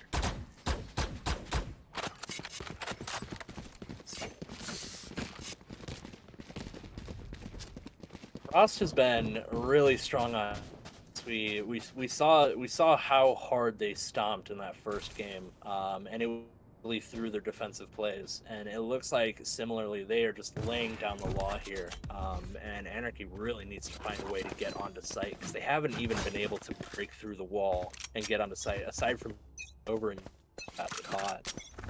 Yeah, I feel like they really need to change the way that they're duelists, especially. I just don't think they're making that much room right now. They're gonna try to do so here, pushing aggressively into Hookah, but they did the same thing last round. And there we go. Val just takes back again to spawn. And there goes the robot going down. It's gonna announce the presence a little bit more. Here comes the Leer. They've got Shu in the corner there. I don't think they know he's there. Be putting some holes in that wall. And that could serve as an advantage for him. But this passive play, I don't think it's working for him too much. It's giving the other team time to kind of get comfortable, rotate, find new places to peek from. And... Go ahead. It just feels like roster, or rather Anarchy rather, are simply overthinking things a little too much. You know, just commit to the site. Because like you see the setups in B, they're not really, if you push in immediately, they're not immediately so strong that you can't push in. And there we go. Rexgator's already ready to see. He'll pop that. It's going to force them up. He'll only get a kill out of it, though. Val aggressive with the gun. And Alex finding a kill for himself. He'll use the teleporter to try and rotate back. Now here is where that sneaky play that they've been trying to go for is starting to pay off. I mean, they've got the orb plant, they've got sight, and this is the first time we've really seen them get comfortable and try and hold up. I love that rotate, and I love that aggressiveness. That's what I was talking about. That's what it felt like was missing. And there we go. Dumboya goes for a kill, but Alex on the read. Kazizi left alone. 1v1 now. He uses the Reyna util to get the info. He knows he's at elbow. He goes for the fight, and he's winning it. He wins it against Kirito. And he's gonna get the fuse. Yeah, that is a huge statement win that round because it looked like Anarchy got everything they wanted to. They got the rotate. They got a couple picks and then made this tape back over to B. I mean, I didn't even see it coming, but yeah. I mean, we didn't see it coming. We had a bird's eye view from Frost, just kind of locking it out. Yeah. Sorry, apologies. My connection's been a little funky these last couple rounds. Oh, please don't worry about it. It is what it is, you know. But yeah, it's just sort of that thing that I was like missing from the side of the Black Anarchy. Even if they lost, that's the sort of stuff that will win you rounds. That confidence, that aggressiveness, that push power off the fraggers. And there we go. It's not going to work out for them this time around, but hey, I still think they should keep on keeping on with this aggressive play. There we go. Val might get this kill, but he's unfortunate. He flashes himself as well as Rex, and Rex just happens to hit the shot first. Yeah, and now Rex kind of maintaining some control with that Molly. We'll see what he can do. I mean, Anarchy's just kind of stranded here. He's going to get one on the peak.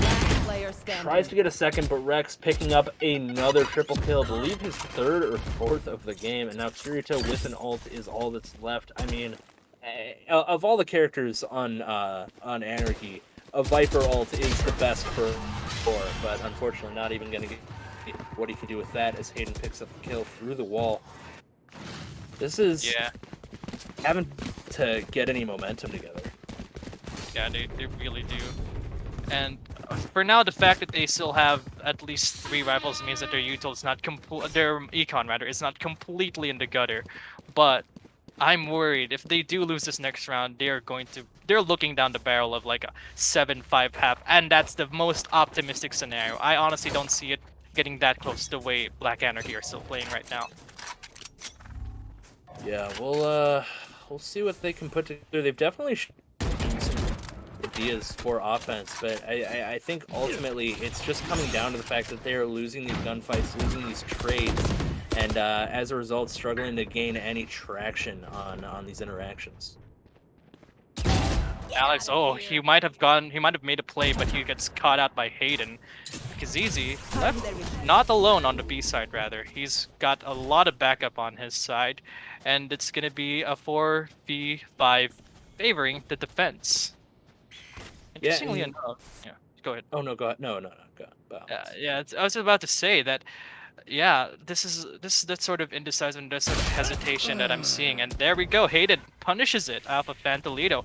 I will say Fantolito has been having a bit of a rough game, especially not just this game, but last game too. But you know, he's on the Sky, he's on the Cypher, he's mostly on Util Ops. I think we can cut him some slack. There you go. Yeah, and Hayden saw inklings of a footprint, and the explosions are going to take down Kirito along with a couple bullets. That's a triple for Hayden.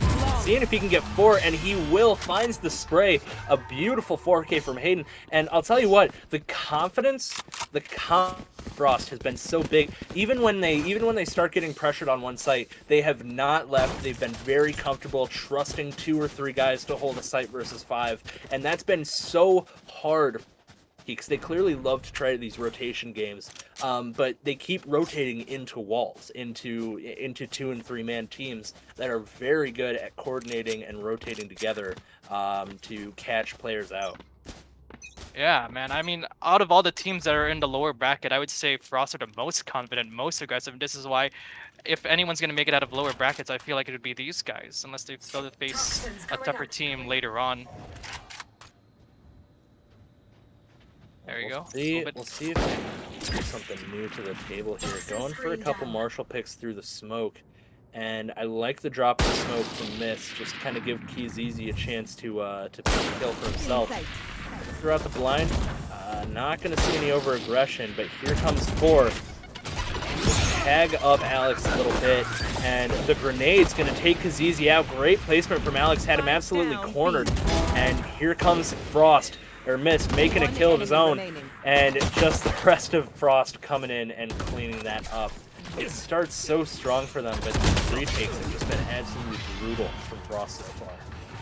Yeah, this is something that you kind of don't see a lot in a lot of teams. These guys are not only confident in their attacks, but they're confident in their retakes. When their V anchors make a call for the rotate, they commit, but they don't overcommit too. They always leave 1 or 2 players in and around that A site. So that's why Frost are so comfortable with these rotates and so comfortable with his retakes, because they're just confident in their team. There's just no better way to put it. Yeah, and I like the full buys here. A little worried though. It seems like Kirito's going for a shotgun instead of a rifle.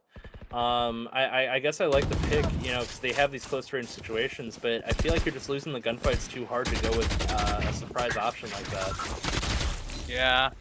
Especially since you're going to push out of A long, which by definition and judging from the name, it's not really advantageous for a shotty, but Miss is going to get another kill. Fantolito's F is going to leave it in the 3v5, favoring the defense, and there we go. Val teleporting to a more forward position this time, but still not in a good enough position to back up his team, and they hear Alex drop down. And now they're in a rough situation here because Kirito, the one with the spike, is sitting there with a judge, but Alex clearing the way for him, says, I got you, dog. The nade, though, gets out of the way of it and finds the kill. Alex using his showstopper, sure, but Kazizi making sure it's an even trade, and 2-2, very vital here. We'll see what Kirito can do with this ulti, because that judge now seems a lot more valuable. Yeah, and now Val's giving away his position. Hayden is eager for the fight. Val's not going to give it to him, though. But the key player here is going to be Brimstone and A-Long, because Val finishes him off. Let's see if Kirito will get pinched out. Hayden and Brim going to go for this play together, and he has the showstopper as well. He's going to go for the showstopper, and he gets a kill onto Kirito, and they're going to get the defuse. 8-0 half for the side of the defense. Yeah, that was wonderfully aggressive play from Hayden. Hayden has really been a monster this game, coming in and just shutting down the enemy team. His nades have been very smart. He's only really used them once he knows where the enemy team is, not really wasting them on anything. Yeah, I feel like there's a bit of a missed opportunity here because we could have played Haven, and I would have had a cool nickname for Hayden, Hayden, but still a V. It doesn't work out that way. Regardless of what, looking at the Viper's name, that's a missed opportunity.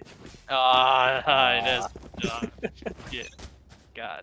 I swear, I am not a boomer. I'm not a dad. But yeah. Pretty rough though, regardless. Dumboya gonna go try and get some early intel with the Wolf. He will concuss Fantolito, and he knows there's lots of people here in A short. Oh no. Hayden with a wonderful angle, just a bit of the head peeking out from that smoke, but he took that opportunity. And with all this info, they can very comfortably kind of keep a couple B in case of a rotation, but also make sure that they're holding A mid because that's where, or B mid because that's where they've been coming from. Yeah, man, it's Oh just no, it is A mid. yeah, it's just really rough to see, especially with Rexgator as the Brim pushing out of showers. It's just the confidence, the balls on these guys. They're just playing so aggressively, and they're playing like they know they are the better team. And so far, with the results, I can't really argue otherwise. Yeah, really making a statement for themselves. Kind of laying claim to maybe being the most dominant team we've seen in the league so far. Yeah, Aiden with exactly. another great pick. Ooh. 30 Once this seconds wall left. comes down, it's gonna be hell on earth for these two poor fellas, Shu and Alex. Even if the wall doesn't come down, they're flanked. We've seen Shu and Alex as being the most electrifying players for this team, especially in disadvantage. We'll see what they can do with this. Hayden sneaking about the back and getting a kill, and here comes the grenade, but he's going to be on the other side of the box. No, one of the explosions catch him. Alex didn't have many options. He was being pushed on from all sides, and the little extra nade take him out. That is actually just unfortunate, you know. Sometimes it's just bad. It's just a rotten combination of it's like indecisiveness and just bad luck, and that was just one of those instances where it's just bad luck, you know. Yeah. Hopefully, you know, with the 3 ults on Anarchy, they can try and get something going. I mean, that Yoru ult is so good at finding out the enemy team and also just applying pressure, even if he doesn't end up behind you. So we'll see if they can utilize it. And here comes that Yoru ult. And there's Alex once again with those cheeky shorty plays. He really knows how to take advantage of a save round. Exactly, and now it's gonna be left up to a 4v3. Still advantage in the attack, but not as much as you would expect, especially with a Yoru ult in Spike play. down A. Yeah, and meanwhile, Hayden continuing to chunk him down, gets a couple kills, makes it a third, and Dumboya looking for a double himself. That's a hell of an answer. Yeah, this is really, really rough. I mean, at what?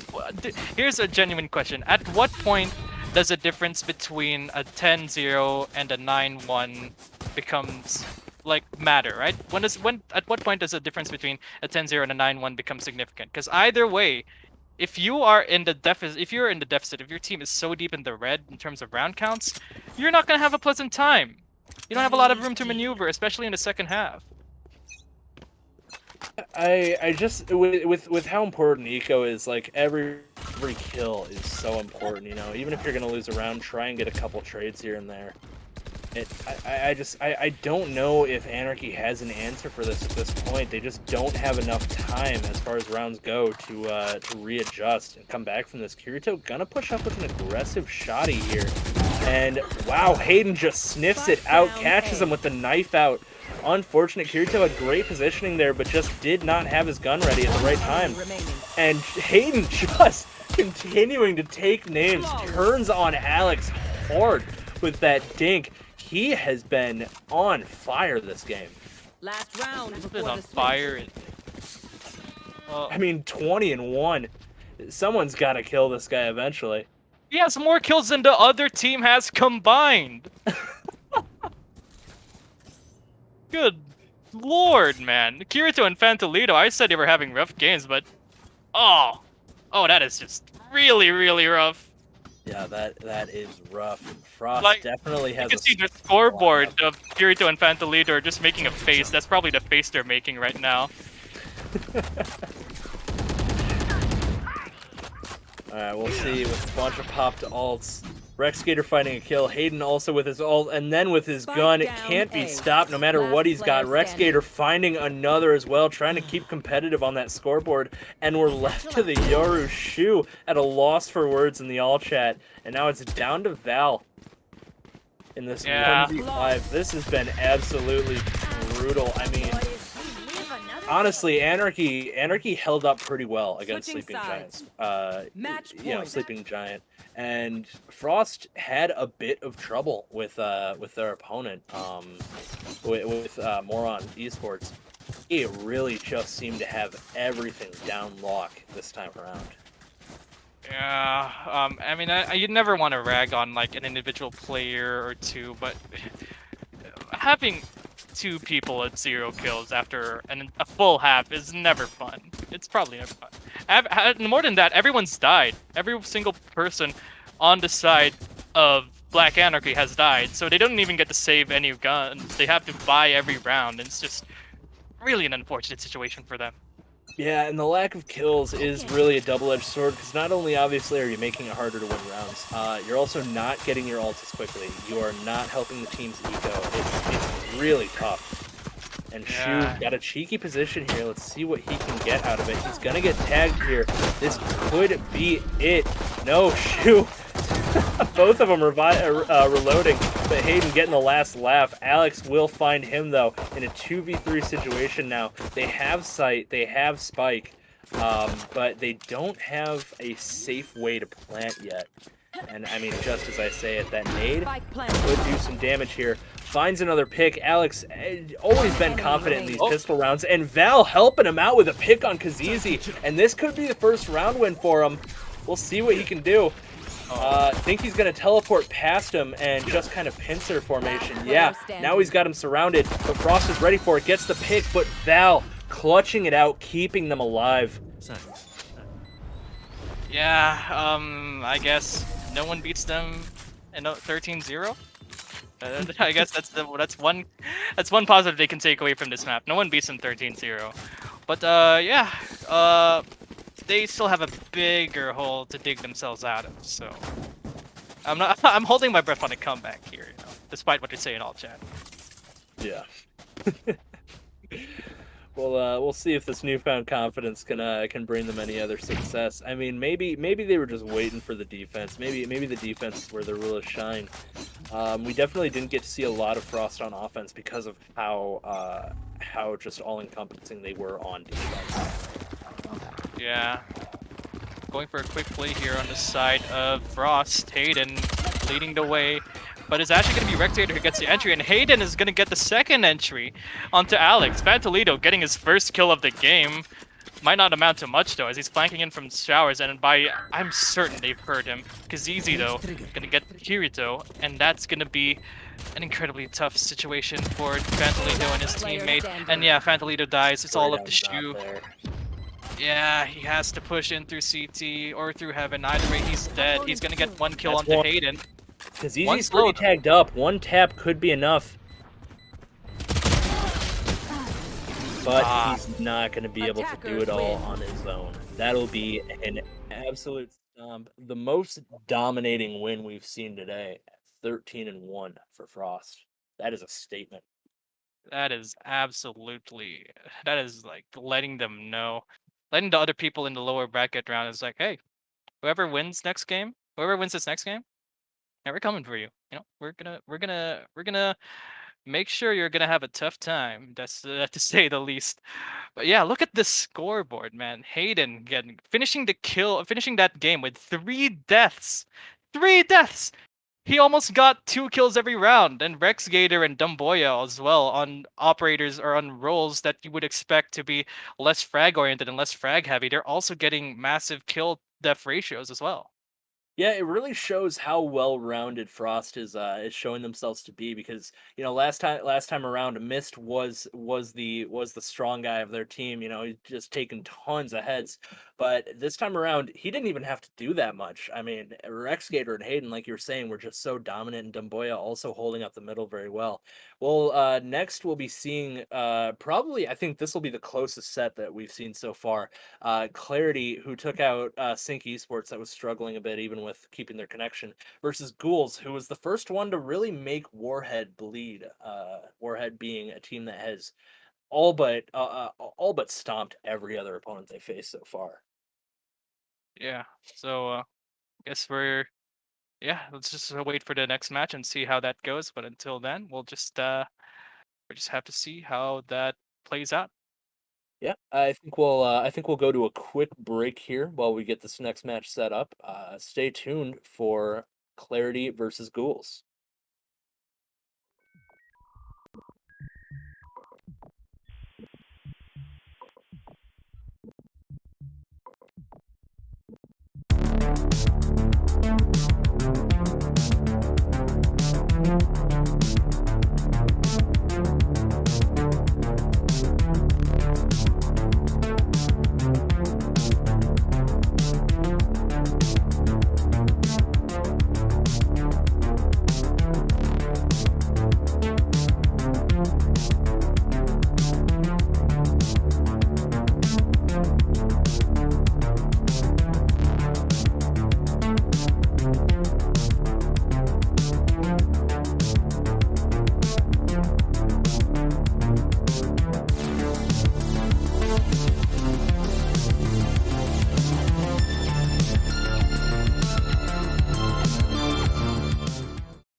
In the dark, looking for a place to hide you.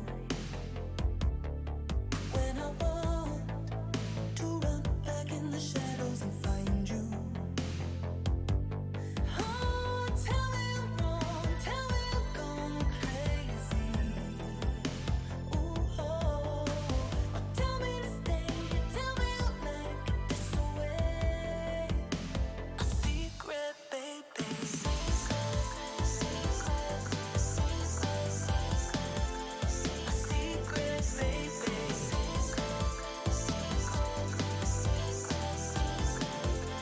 A secret.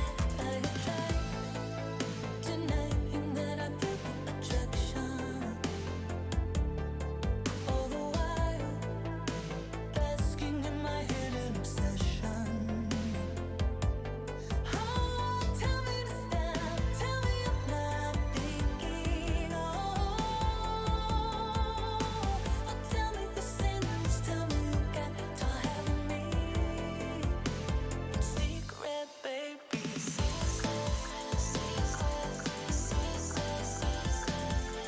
A secret, baby. But I don't wanna be a secret, no. I'm over my head, hearts want what they want, and then it's too late. When I took the step, was I moved by lust? Was I moved by faith? The truth has a way of finding the light or changing in time. Did I fall in love? Did I make it up inside my mind?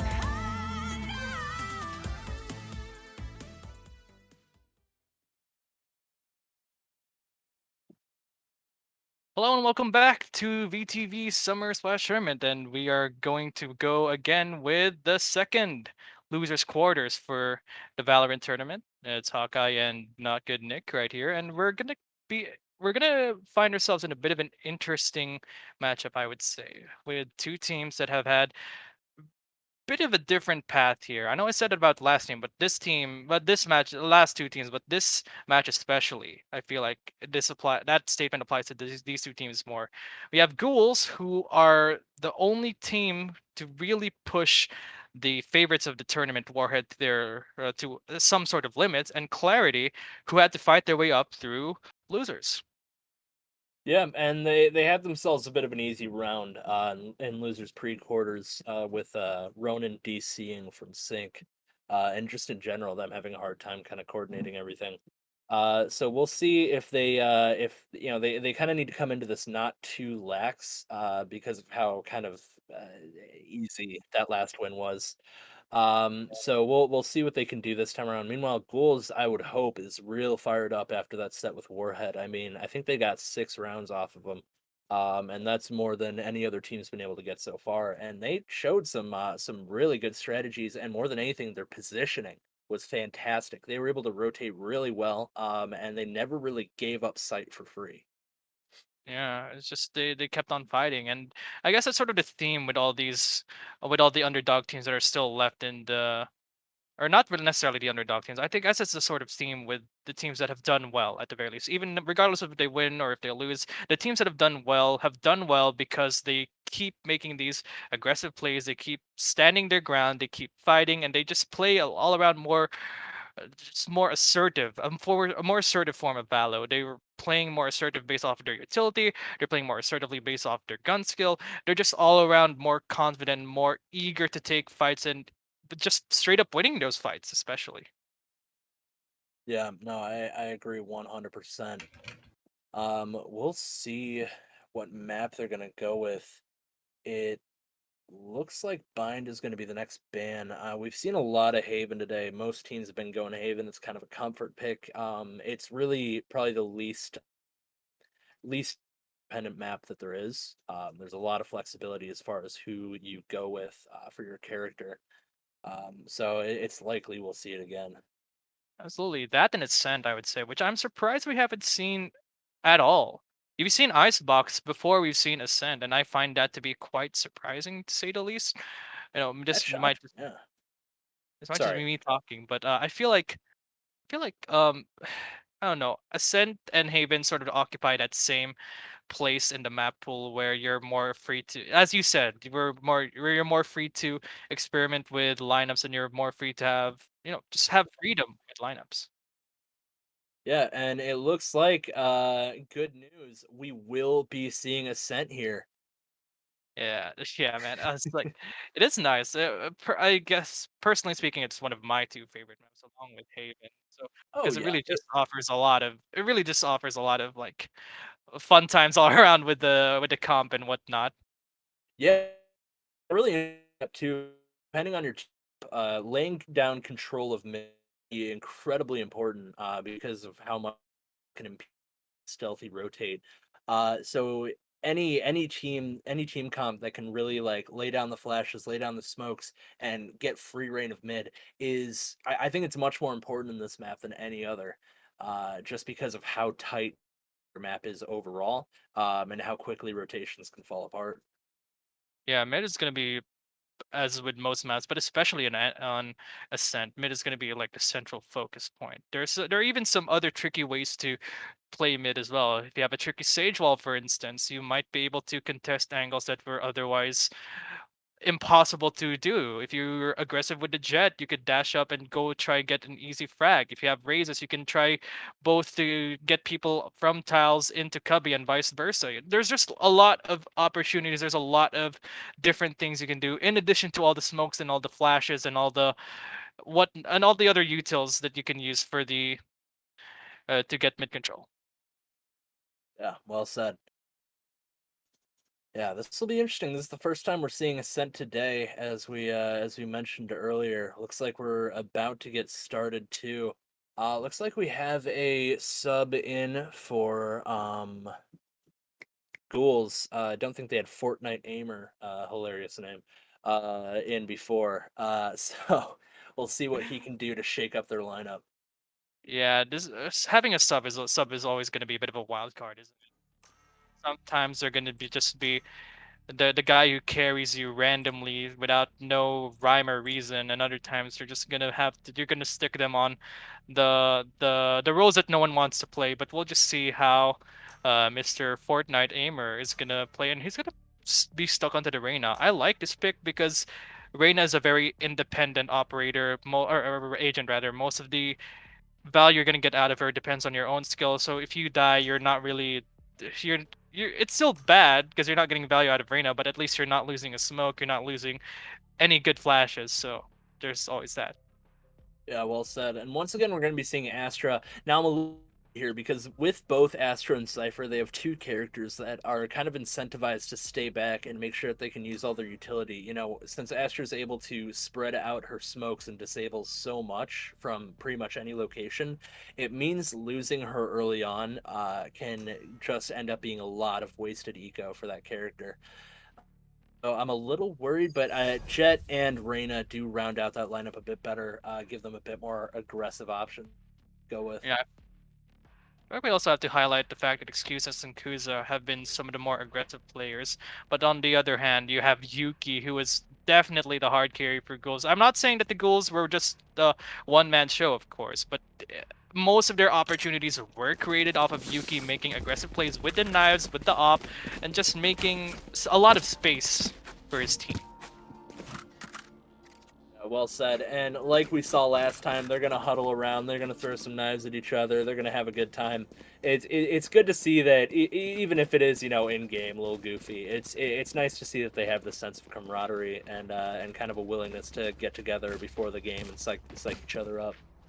Yeah.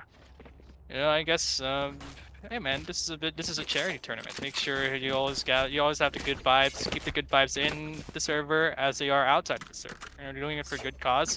Charity water, making sure we have enough potable and drinkable water. It's always a good cause. Yeah, and between the Sova and the Astra, they can really put a lot of pressure on this site before they've even pushed in. Meanwhile, Fortnite Aimer has that, or not Fortnite, Simply Viper has that great smoke to kind of lay down control. And he'll get a pair of kills right off the bat. Effect, sneaking under the smoke and finding Fortnite. And meanwhile, Falcon doing what he loves to do, sneaking around. We'll see if he gets caught out by the Sova peeking back. Saw him though. It's huge because here they come out right into the firing line, and Falcon will find two before Louis cleans him up, and there's Dreams to end the round. Strong start from Clarity. Yeah, goals were just boxing effectively. Pardon the pun. All right, sorry. My Pardon. bad. Yeah, Clarity was like, yeah. It's just the fact is, attackers so boxed in after after he got those initial picks, after those initial utils were expended, that pardon the pun, they just were effectively shut down.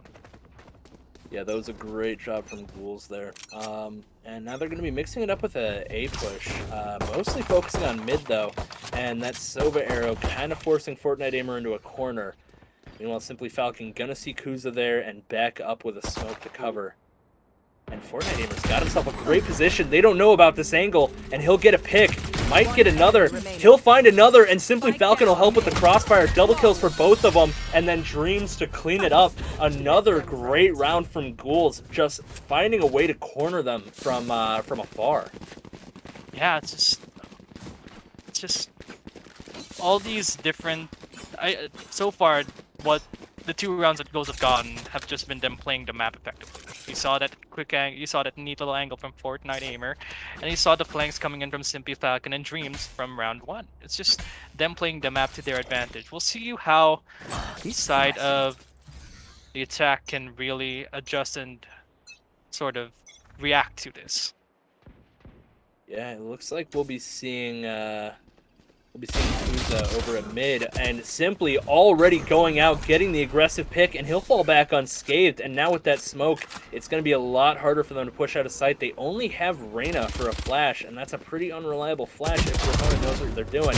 And there's another. There's 2 more, absolutely lethal with the Spectre. Simply found down the site by himself, gets a 3, makes it 4. He is unstoppable. Can he get this ace? Oh, they're gonna give it to him. Oh, They you wanna know give they have to. They are clearly having fun with this so far. They're all gathered up. It's a hunting party. Yeah, I don't think Simply Falcon's gonna get the ace considering where he is, but see if MQX can get a kill. He can. Viper, the other Simply in the team, will be able to get it.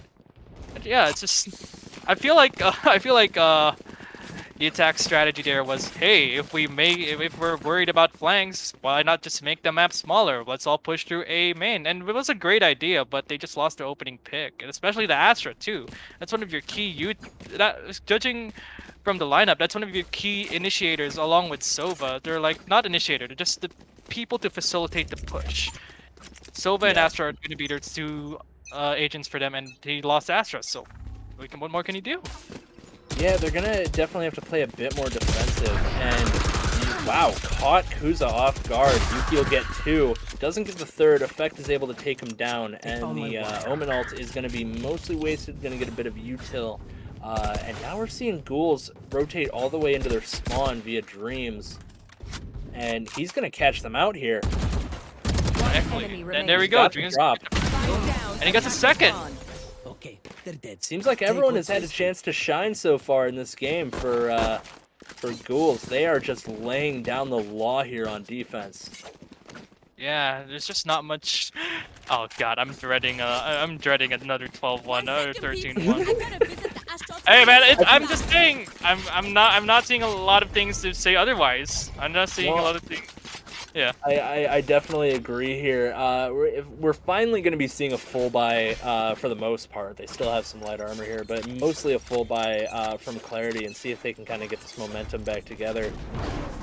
There's a blind and the rush. I like the team play, but it's going to cost him 2 kills right off the bat for Clarity. Dream sitting in the corner. Doesn't look like they're going to check for him. He's definitely got the drop here. Drone not going to go for him either. And he's got the whole litter right in front of him. Only gets 2 before MQ picks him off, but that definitely evens the score just a bit. Oh, Fortnite has his knife out. He might get this kill, and he does get on Kuza. 2v2 now. Tax advantage has been lost. Viper trying to make his way up to heaven. What util do they have on side of Clarity? Not a lot.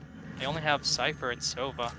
Sova should have his recon dart up in a little bit. Cyber Cage coming out to try and cover the door. And plants down. 2v2, but Aimer, Fortnite Aimer rather, in a good spot. He has to coordinate with Viper though, who is pushing up from heaven. Yeah, needs Fortnite to hope Aimer that camera doesn't catch him. It's there. Will it open up? He's not going to be checking it. One enemy remaining. And there's the drop. And Effect getting caught off guard as well, trying to look over to see who killed his teammate, and he gets caught himself. And it looks like they're going to be giving it to Viper. Love the conscientiousness there to make sure they're not wasting any ultimate points. Exactly. It's just so well played, and you can see there's so much thought being put into these guys' rotates, these guys' flanks. They're not doing this willy-nilly. They're not pushing up aggressively just because they want to. They're really trying to see. They're really waiting for their teammates, for the util on the opponent's side. They're just all around playing very well. There's not much else. There's no other way to put it. Yeah, it's the same coordination that we saw them give Warhead a little trouble with early on, and you saw that they went with an aggressive play with the blind and jet rush, and it cost them, but they also had Dreams sitting back there for the surprise flank, and that got them 2 kills and kind of evened the score a bit after losing so many on that initial interaction. Exactly. And here comes the jet ult. Not going to get the op pick from Yuki. Bit of a tough situation here. Is able to get out away from that utility. We'll see now. That one-way smoke provides so much extra pressure for Simply Viper. Yeah, very apt. He's only played Viper in the 2 games we've seen him so far. Will get droned out, get caught out, might get shot out, and he will. Effect gonna finish off the kill. And it's an open sight, but look at that. Fortnite Aimer getting the kill through the Astra smoke. Using the peek out, he's not gonna find anyone though. Flashes out, might get the aggressive pick on the Kuza, but no. His own teammate smokes it off, and that allows the opponents to really rotate. Look at this, Fortnite Aimer might get this, and he does onto Louis. Yeah, and I love his use of these of the invincibility to kind of just peek out a little bit. He is really tearing into them this round. It seems like he's just got their number, and Kuza finally getting a kill back. But Dreams finding one of his own. Kuza answering back, a 2v1 situation. He's got his ult, might use it here, but he's got to deal with this op. Can be very dangerous, especially it can definitely waste a Reyna ult before it gets started, and simply finding him during the rotate. And every time, there have been a lot of close rounds so far, but every single round has ended with Clarity losing it, and that's got to be a bit demoralizing going into being down 0-6. Yes, this should thing is, they're not even doing anything outright egregiously wrong, unlike some of the other teams that we've seen in this tournament so far. They're playing they're playing the situation the best they can, but another thing is just that their eco, again, another judge on the side of Clarity. They're so limited by their economy just because they keep losing so many rounds and so many men while losing those rounds. Yeah, and getting tagged up there a bit, forced back by the util, and I like the smoke there to hide from the dart, but he's got himself a bit cornered here. Gets a pick through the smoke. Yuki, what are you doing? Tries to get another via no scope. Not gonna find the extra, but that first kill so important, taking out the Reyna before she can get any momentum going. Yeah, that's really... It's plays like that. Oh, look at this Viper. He hears them all rotating. He might get one. He might get two.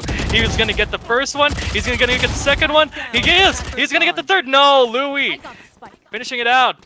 Cleaning it up. They have enemies on all angles. Louis backing up his teammate, though, the second smoke to dissuade the Fortnite aimer push, and he's not going to be able to get either of them. They're going to be able to get onto site, but there's Jet watching him. Can Yuki get another? Yes, he can. Takes out the other Jet. He wants the last one. Not going to get it. Falcon will take it. And they keep on answering every single option that Clarity throws out at them. I mean, these have been a close 7, but Clarity needs to think of these as a close 7, or else it's going to get harder and harder and harder to mentally come back from this. I will say, though, from an outsider's perspective, completely detaching myself from these two teams, these matches have been entertaining. Even though they're stomps, it's always nice to see a team dominate, play the game well, play off their util, play off their other teammates really well. And I feel like that's what most of the teams have been doing. Even these games have been stomps, I can't say they haven't been entertaining. Yeah, right you are. And there's the early little venom to keep them off. And that's going to be effective. That's going to hold them off. And now she's going to pop the ult. And Yuki finding another peek. And they are once again cornered. These slow pushes, while I like what they're going out for, it has left them trapped a lot of times. That was a very audacious updraft from Yuki. He's going to be lucky to escape with his life. Look at this, streams again on the flank, on another side, and Yuki with another kill on the op. He might get this kill with a frenzy, but no, it doesn't matter. Falcon on the re, and he will fall finally to MQX on the share. But it doesn't even matter. He is gonna wait. He's gonna use his ult, but I don't think that's gonna give him enough. I don't think that's enough. I have retrieved the spike. Yeah, he's definitely going to have to get this down before they kind of close in on him. Mixing up where the switch is on the door. And what a shot from Simply Viper, knowing exactly where to throw it. Stops him in his tracks. And now, here we go. Finds the... Oh, no! He had the flank on him, but Dreams just turns on him. And can we talk about that snake bite from Simply Viper? It was like it had heat seeking. I mean, he caught him right as he was trying to get on site and held him to that corner for consider. That you know that is a real Viper main right there. He probably spends his weekends looking at all the different lineups and just finding all the nerd lineups, as some people would probably unfairly and really pretty meanly call them. But I would say they offer so much advantage and they offer so much to their team. It's like that. And once again, we're going to be seeing the 2 ops out here, 1 for each team. This is another full buy round for them. Need to make the most of it. They'll get the trade, but so lethal with the op. But PH answering back, and he'll try and get another. Kuza straight out of the ult, and he'll find a third. He might get 4. Simply Viper doesn't quite have the firepower here to deal with a 1v3, and there goes Kuza of 4K, absolutely going off with that ulti. Yeah. You're not. I hope your game plan for the rest of the half isn't Kuza just go kill, you know. But yeah, sometimes it's just simple as that. Your entry fraggers making just getting frags, and in that case, it worked out really well for the side of Clarity. Kuza went absolutely nuclear. I think it was like 3 or 4 headshots there out of the 4 kills that he got. I mean, yeah, he went to top frag just like that with some clean. And it looks they're gonna try and keep Yuki off of that op spot with the smoke and the disable. So he's gonna have to get a bit more creative if he wants to get any peeks mid. Yeah, this is interesting. They're all funneling through mid and market. Fortnite Aimer gonna get the first. He's not gonna get the second effect on the re. Simply Viper though, finishing off Kuza, the hero of the last round. Falcon as well. Oh, what is that from Dreams? He gets caught out trying to get his cam back, but Viper. Viper is just not E this game. And there we go, another snake bite. Wow, Simply Viper has just been dominant with this ability. I mean, his shooting's been fine too, but his use of snake bites and smokes been absolutely stifling for the enemy team. I mean, how do you even breathe with all these snake bites coming out? It's pretty, yeah, that it's just such a suffocating defense. Not just on the side of Viper, but on the whole team.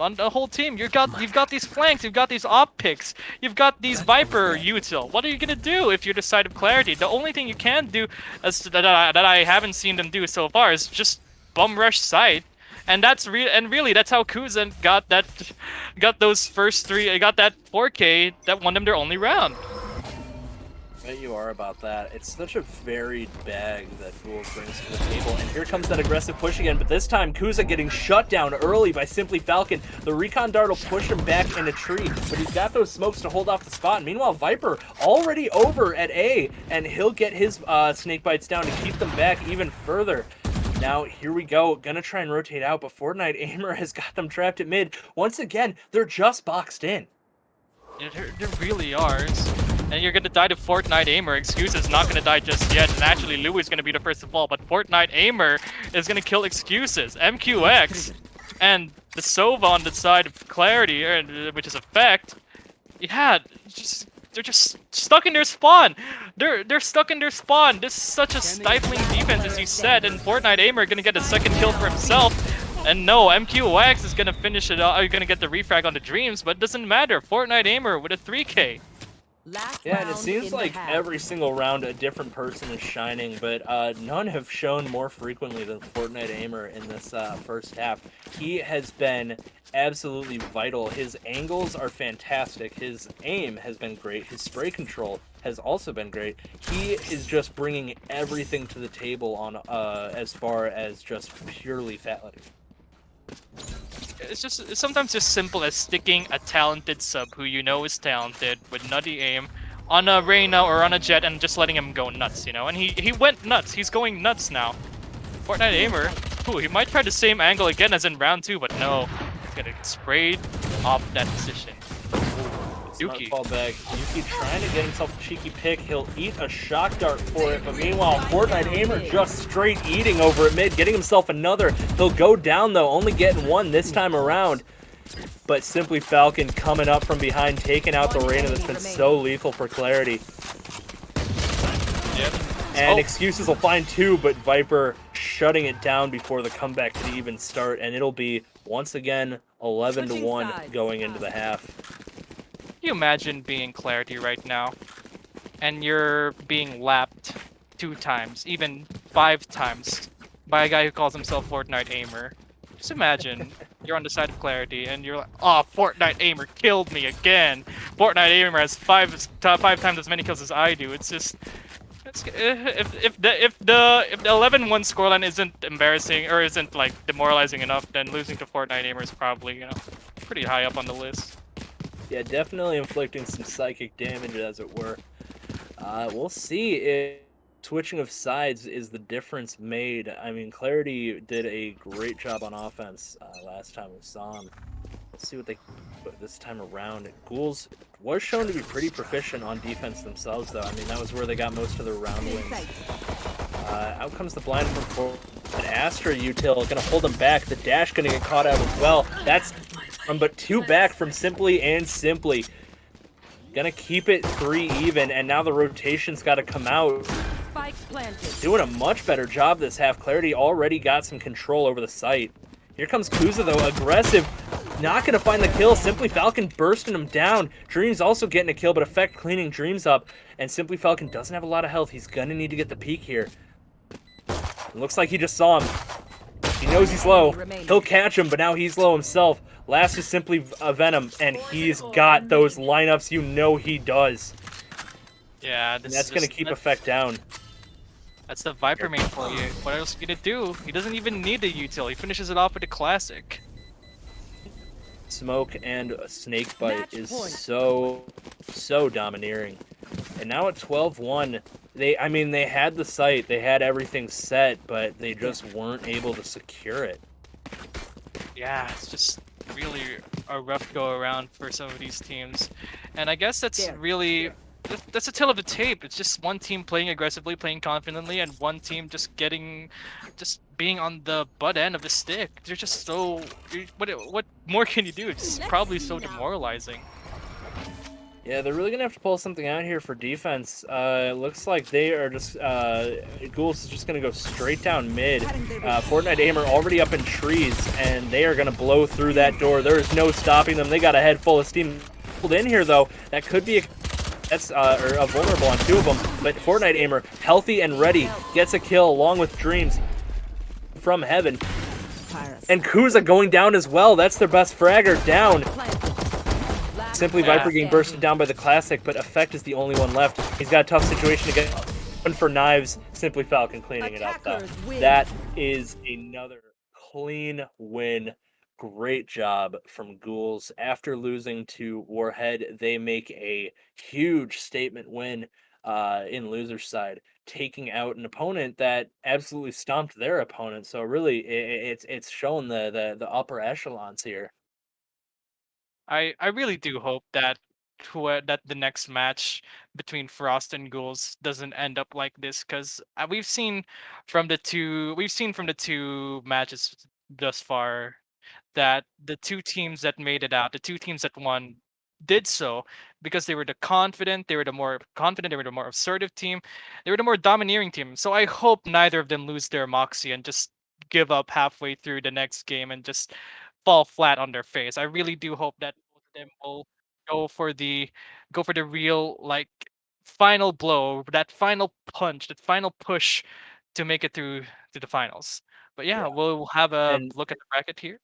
yeah, and up next we will be seeing Warhead versus Sleeping Giants. Warhead has been the favorite to win this tournament. They have been absolutely unstoppable for the most time. I mean, the only team that's put a dent in them is Ghouls, who we just saw also stop a team out. So clearly takes a high level of skill to even make a dent into them. Meanwhile, Sleeping Giants also stomped their opponent Anarchy, who, given, did also lose pretty heftily to Frost. So we will be with that soon. Don't leave now. We got a lot of Valorant ahead of us, and it's gonna get good. Uh, yeah.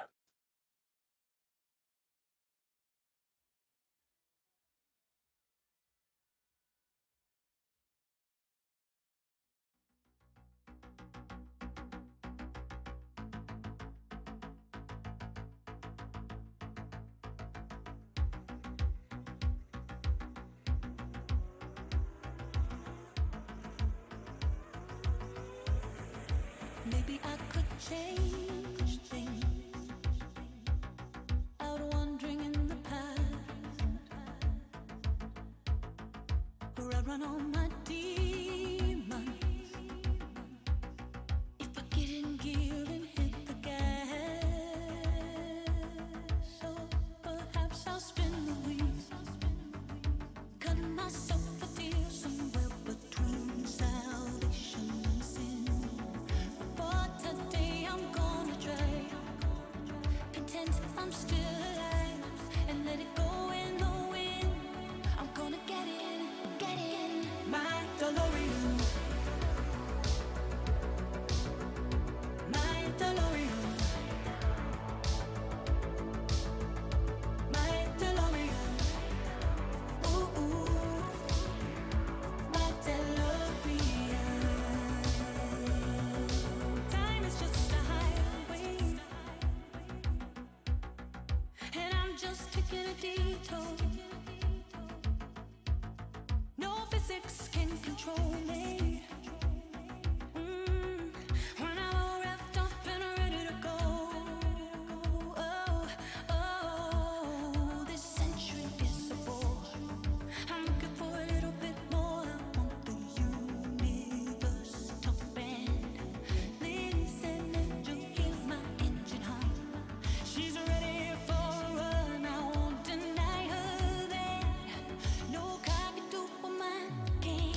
DeLorean. There's nothing here to make me stay. My DeLorean. Ooh, my DeLorean. It's a hell of a trip, riding in my DeLorean. DeLorean. I get away. My DeLorean. Listen to the things say. My DeLorean. Ooh, my DeLorean. It's a hell of a trip.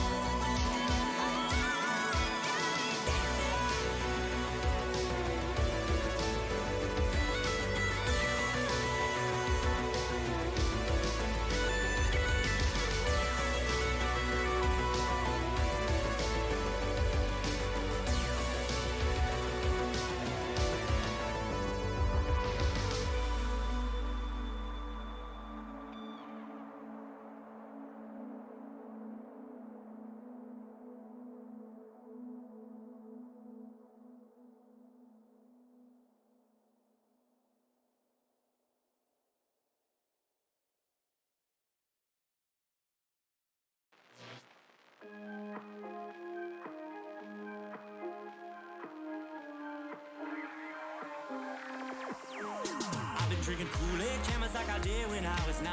Cause I like to pretend that I haven't lost the time.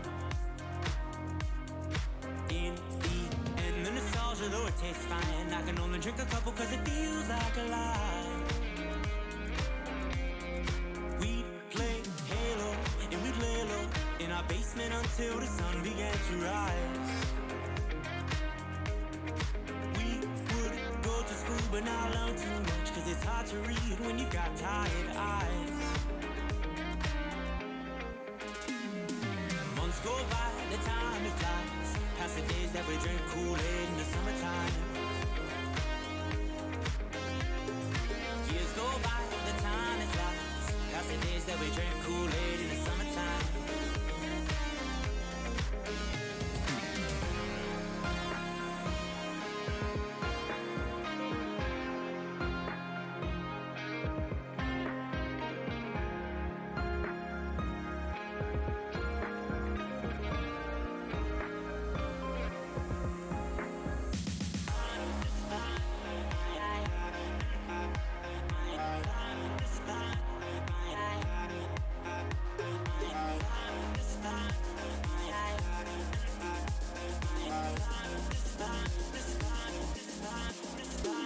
I still got my friends, they've been with me for some time, and it's nice to know that they still by my side. Friends are like stars, cause no matter how far, when it's dark outside, they will be your light. We'd play Halo, and we'd lay low in our basement until the sun began to rise. We would go to school but not learn too much, cause it's hard to read when you've got tired eyes. Months go by, the time it flies, past the days that we drink Kool-Aid in the summertime. Years go by, the time it flies, past the days that we drink Kool-Aid in the summertime.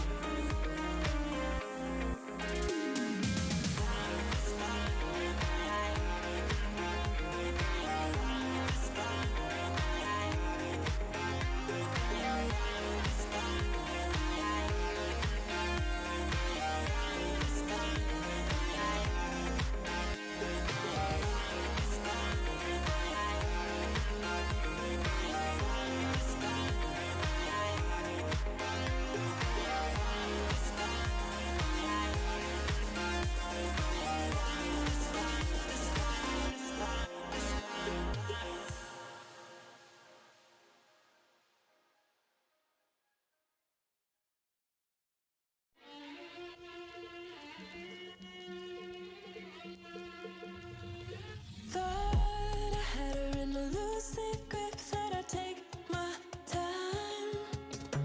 She keeps calling and she just won't quit, and we all know why. Screws tried to lure me right into an affidavit. Remind me as I'm falling in, I'm out of time.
we just can't keep, and it felt so right. Screws tried to lure me right into an affidavit. Remind me as I'm falling and I'm out of time. I'm caught up in your tongue, they say. You claim that you love me, but it's just another play. I'm stuck inside your room all day. You say it's for my safety, but I'm just one of your prey. She's got a gun and a bag and she's waiting.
Yo, what is going on, everybody?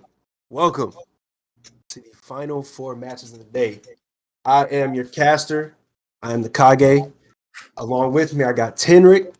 Shout out to the previous casters. No Good Nick. We had Hawkeye.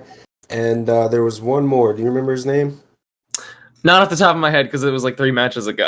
It was a while. It's been a lot of games today. There has been a lot of games, a lot of good games actually.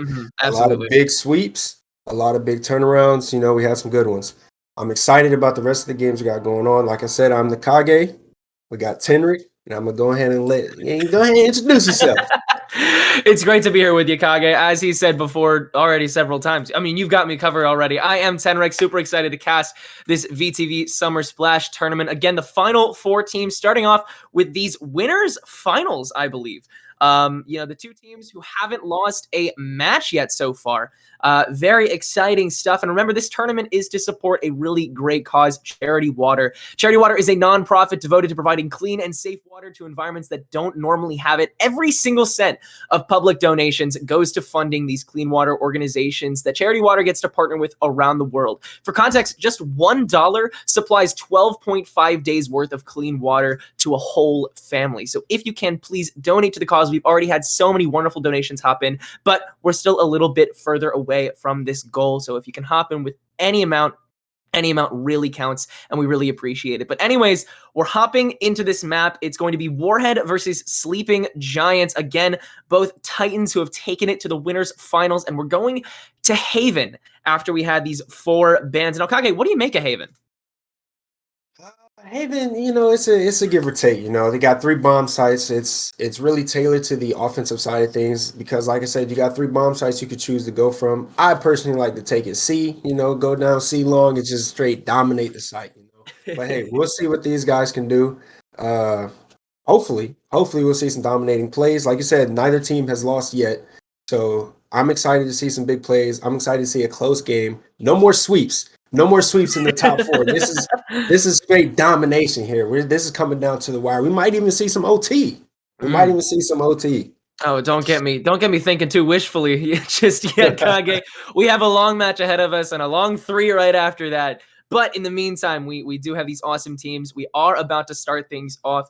I'm personally looking for, like you said, that great aggression on C long is always a fun push to watch. But I'm more looking for a lot of map knowledge. I'm more looking for the control of knowing where teams are, especially on the beginning pushes. If the defenses can hold down those high grounds really consistently, especially in A heaven and even on B mid, then I think as long as you know where your teammates and especially your enemies are, you can win a fight every single time, especially with all of that sandwiching on a a wide site. A and C pushing in towards that sewer and tunnel area on B. You really can pressure a team quite quickly on Haven, and you can get that momentum rolling because of it very quickly. But we'll hop into these agent picks. Initially, you'll see that your defenders are going to be the Sleeping Giants team. Meanwhile, Warhead is going to be the attackers. A lot of agents already getting locked in. What do you make of it, Kage? You know, pretty big things here. It's exciting that you said something about map knowledge. When I was watching a game earlier from Warheads, I seen Valor play this Reyna and dominate the map. I believe it was Icebox when they played Ghouls. Actually, it was a pretty good game. Valor was making some crazy movements around the map, getting into some pretty nifty spots to get some kills. And I'm excited to see what he can do with this map. Like I said, we have for Warheads, we got Phoenix, Sova, Omen, Cypher, and Reyna. That's pretty aggressive in my opinion. In my opinion, it's pretty aggressive. They're trying to take it all to the bat. I don't really see any like defensive mindsets on that side. Actually, both sides. Do we have the same lineup besides Jet? Nearly if Kunai locks in this Cypher. Yeah, I agree. A lot of initiation and you know, a lot of ability to, you know, move around. Like you said, get into those kind of scuffed cubbies there, especially with characters like Reyna and Omen able to get into those really weird spots that people can't expect for, you know, just that critical moment where, you know, you look the wrong way and you're dead, especially on a map like Haven with all of these crazy long chokes, these strange high grounds, these weird windows. Haven is a very strange map. A lot of weird altitude positioning that I think a lot of these teams are going to take advantage of. But honestly, I think Jet is going to have a little bit of that advantage over the Phoenix, especially on defense. And I'd love to see that all really come into play, especially with Baki on that Jet. But we'll see how that all plays out. Once again, we really appreciate the donations coming in for this tournament. Keep them coming. We still have a lot of great matches to play, a lot of great sponsors behind us as we pop into this first round.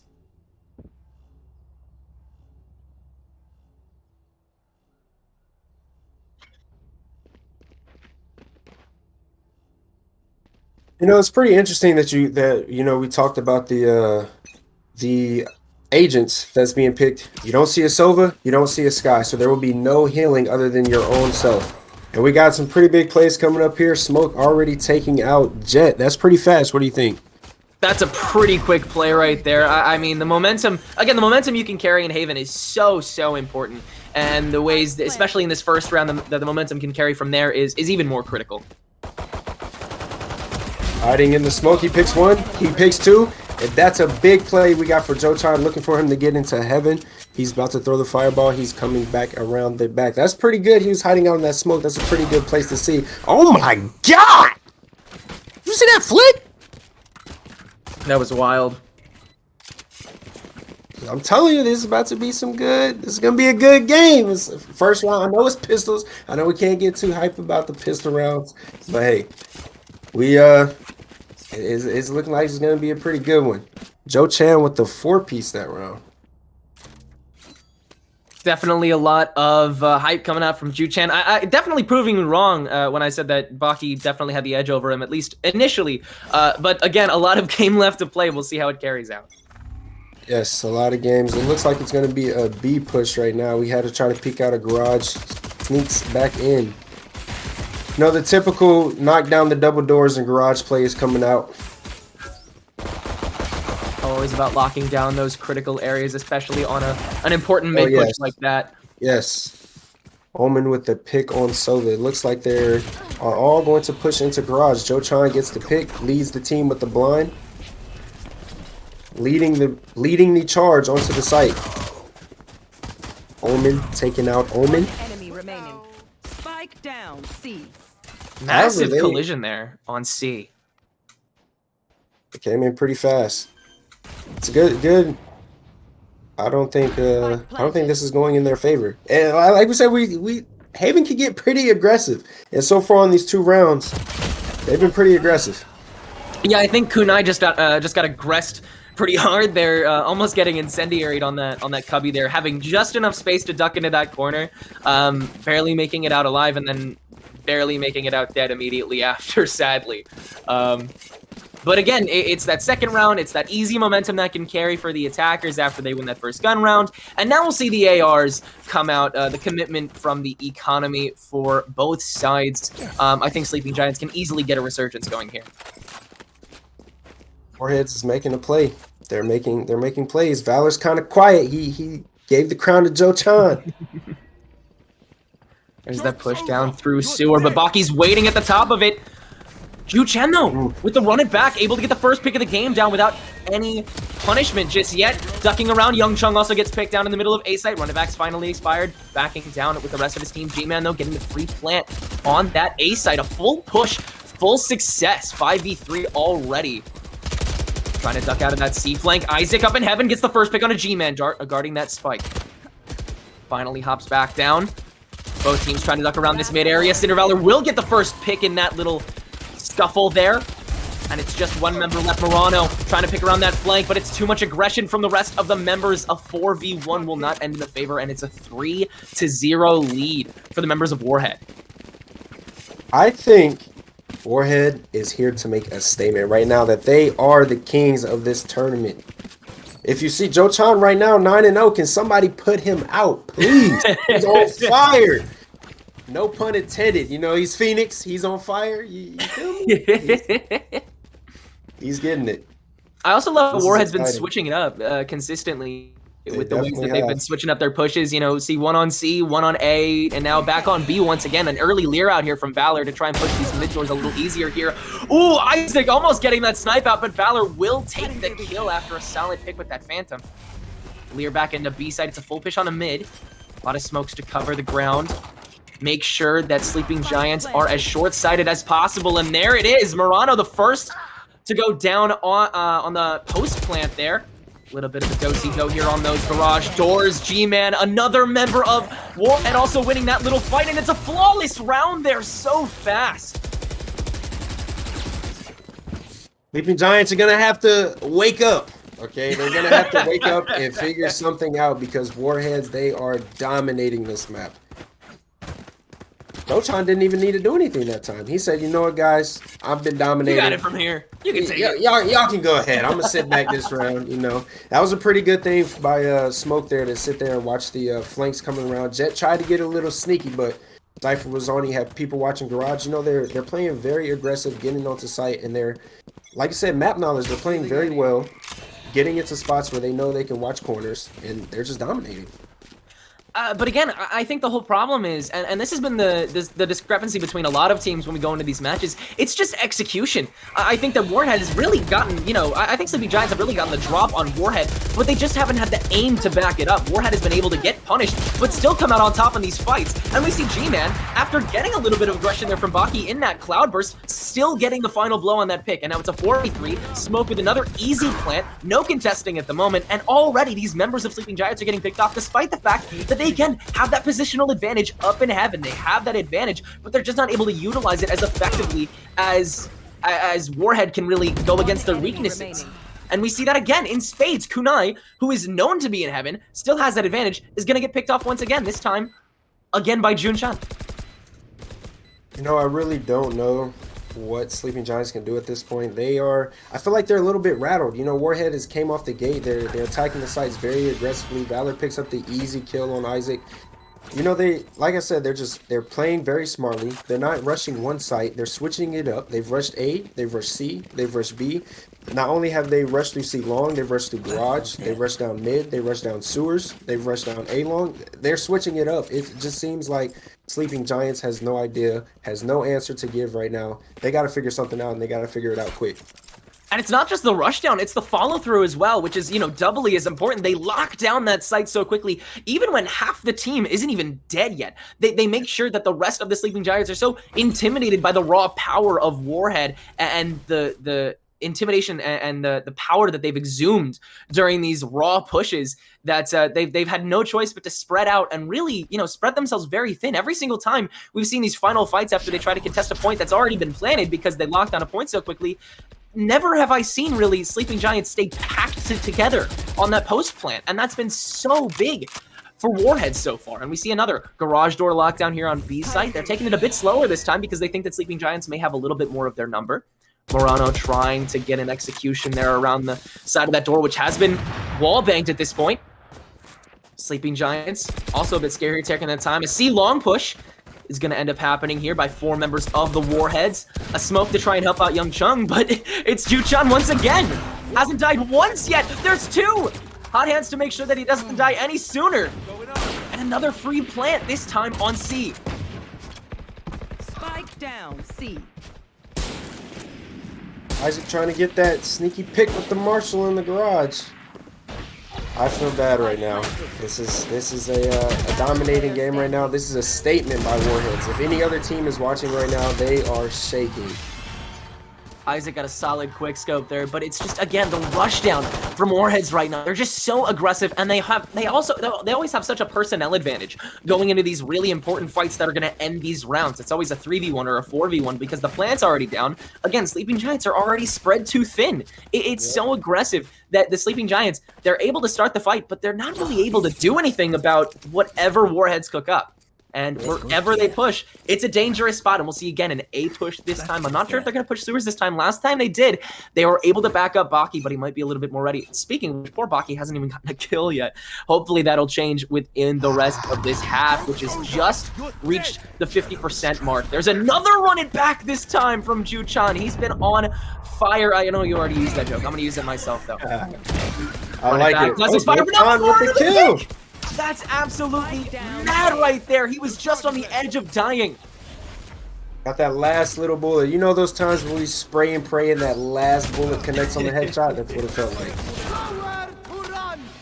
You know, without any heals, they're actually doing very well preserving their health. Like Phoenix, you know, he's playing smart, going back and healing himself, letting his teammates push forward. Doing very well. The Warheads have had a lot of faith in each other, and that's led to a lot of these stacking pushes. A member goes in, gets a couple kills, especially with somebody like Ju-chan, who has that perfect ability like running back to be able to get an early initiating kill and then come right back to the flank of the team, able to heal up with the hot hands or something like that, and just back up the team effectively like that. But here we see, potentially, Haruka, the last member of the team going down, and Sleeping Giants will take their first round after this defuse. Hey, I think you just gave it to him. You asked if Baki was gonna get his kill. He's probably listening in right now. He said, "He's gonna do more than that, man." Yeah, he was like, "Hold on now, I gotta get something." The catch was on my neck. But we seen Ju-chan go down there. You know, I was thinking he was gonna get to at least 20. I was thinking 20. Yeah, I was hoping, but sadly, you know, Ju-chan has a terrible record right now. It's 15-1. Absolutely shameful. Pretty bad, pretty bad. Hopefully, Sleeping Giants, maybe that's like their confidence boost that they needed to get together and be like, all right, guys, we can put them down. All right, we've woken up, we're ready now. They got the jitters out, you know, facing a team that's never lost, even though they've never lost. Warheads is dominating. Let's see what they can do. No, like I said before, Sleeping Giants, they absolutely have the knowledge and, you know, strategy to win fights. It's just, you know, executing that aim, that initiation that's really slipping them up right now. And as we see, again, it's Valor and Warheads who are initiating very quickly on these attacks, and Sleeping Giants who are just a little unsure of where exactly to take the fights, even though they have a lot of positional advantage in here. The Knife Storm from Baki has to come out now, using it about a little after the halfway point in this swap. And once again, it's a long rotation, this time to A site. Once again, Old Faithful for Warheads right now. Another Lear. So much utility coming out here to make sure that Warheads know what they're dropping into. Apparently, not everything, as the Sleeping Giants don't have a full rotation going on here. G-Man, once again, the first to strike, this time to Isaac in the low part of hell. Heaven is still covered right now. But the rest of A-Site is too by Warheads. Look at this spread right now. Midpoint's fully covered. Hunter's Fury has to come out a bit early after the pick on a G-Man is finally pulled off by Kunai. And there's the ult from on high. Everybody's position is known. That doesn't mean that Warheads are out of it yet. It's still a 3v2. They can still pull this out. No! Young Chung and Morano. They get the momentum back from Heaven and the flank on A. And pull that fight out, and now it's 6-2. That's 2 rounds in a row for the Sleeping Giants. They can pull this back to a tie if they win the next 4 rounds. They definitely could. They definitely could. And then they'll be going into the attacking side with a lot of confidence, a lot of momentum, and I think we might have a game on our hands. It was looking kind of, you know, yawnish a second ago, but it's looking like it could turn around. I definitely have faith in Sleeping Giants. Baki got himself another kill. It's getting interesting. Definitely getting interesting. As long as the Sleeping Giants keep doing what has been working, which is surprising, both us and their opponents. That's what's been working so far, is just striking out of nowhere, bringing back those fights immediately and very quickly, quicker than the Warheads have been doing. That's the kind of efficiency that they have to lean on in order to consistently win these fights and, by extension, these rounds. Murano with a couple pot shots, but Baki is the first to strike onto Smoke. Jett with an op is so dangerous. Kage, have you ever seen something more intimidating than a Jett with no kills running at you with an operator? No, not really. Jett with an operator, you know, she's just so fast. She's able to play aggressive still and be able to get out of the way and then pull out her pistol and dominate. It's crazy. Any other player that has Jett, that has the operator, doesn't really scare me, but Jett is definitely intimidating. I just feel like the 15-year-old Aura who has like 7,000 hours on this game. I feel like that's what I see when I see a Jett with an operator. Yes. But regardless, Bucky has switched to an AR and apparently got punished for it. You should have stuck with a sniper, man. You were winning so hard with that. Valor will strike him down. Kunai will trade with G-Man as well. It's a 2v1 here. Sleeping Giants still got the personnel advantage. Trying to defuse here. There's the other pick on Valor, and they have ample time. They're bringing it back. It's going to be 6-3 now. We really do have a game on our hands, folks. We have a game on our hands. What do you think has changed between these last 3 rounds? Well, I feel like Warheads is slowing it down. Now they're starting to overthink things, I feel like. They're starting to overthink things. They're not playing super aggressive like they were in the first rounds, bringing it to them. They're giving Sleeping Giants the opportunity to rotate. They're giving them time to communicate with amongst each other. They're giving them time to really hold down the map and not, fuss or fight or anything like that. Yeah, I think the Sleeping Giants are really getting on top of this methodical playstyle that the Warheads had adapted to in order to take these points. You know, they took points as this whole unit, really, and then they spread the rest of the Sleeping Giants out. But when the Sleeping Giants were able to both play fast at the beginning and then rotate slow in the end, they stuck together and they were able to keep a lot of the members of their team alive, so they had the jump on the Warheads before the plant could even happen. And then that post-plant game, we've seen the Sleeping Giants take a huge step up here. Baki going to take a very aggressive approach here onto A site. Meanwhile, I mean, the Warheads, their approach can beat. Baki, you got to aim a little bit differently here. Juchan with a hot hands approach onto Kunai, waiting on the right side of B. You got to look both ways before crossing that street. Shadows are both up on the sides. And again, it's a slow, methodical approach. I'm wondering if Sleeping Giants can punish it as efficiently as they have been thus far. There's the plant already. All members are up. Smoke does go down after getting revealed, though. The smokes are still up on the side. Cyber Cage is up from Kunai to try and get a little more cover here as the defuse is going to start commencing, I think, here. It's a 3v3 as Isaac gets a solid wallbang onto Juchan. Approach from mid-flank. It's not going to happen. Cinder, Valor, and G-Man are also down. It's just Haruka left, and he's going to go down too. A solid lockdown by the members of the Sleeping Giants along that midpoint on that long site. I mean, it's just that Warhead couldn't really get out of that little prison that they set themselves up for. It really seemed like they had that real push on a B site, but then for some reason, some of them decided to back out of their own spawn, and I don't know if that's because they were scared or the Sleeping Giants were scary.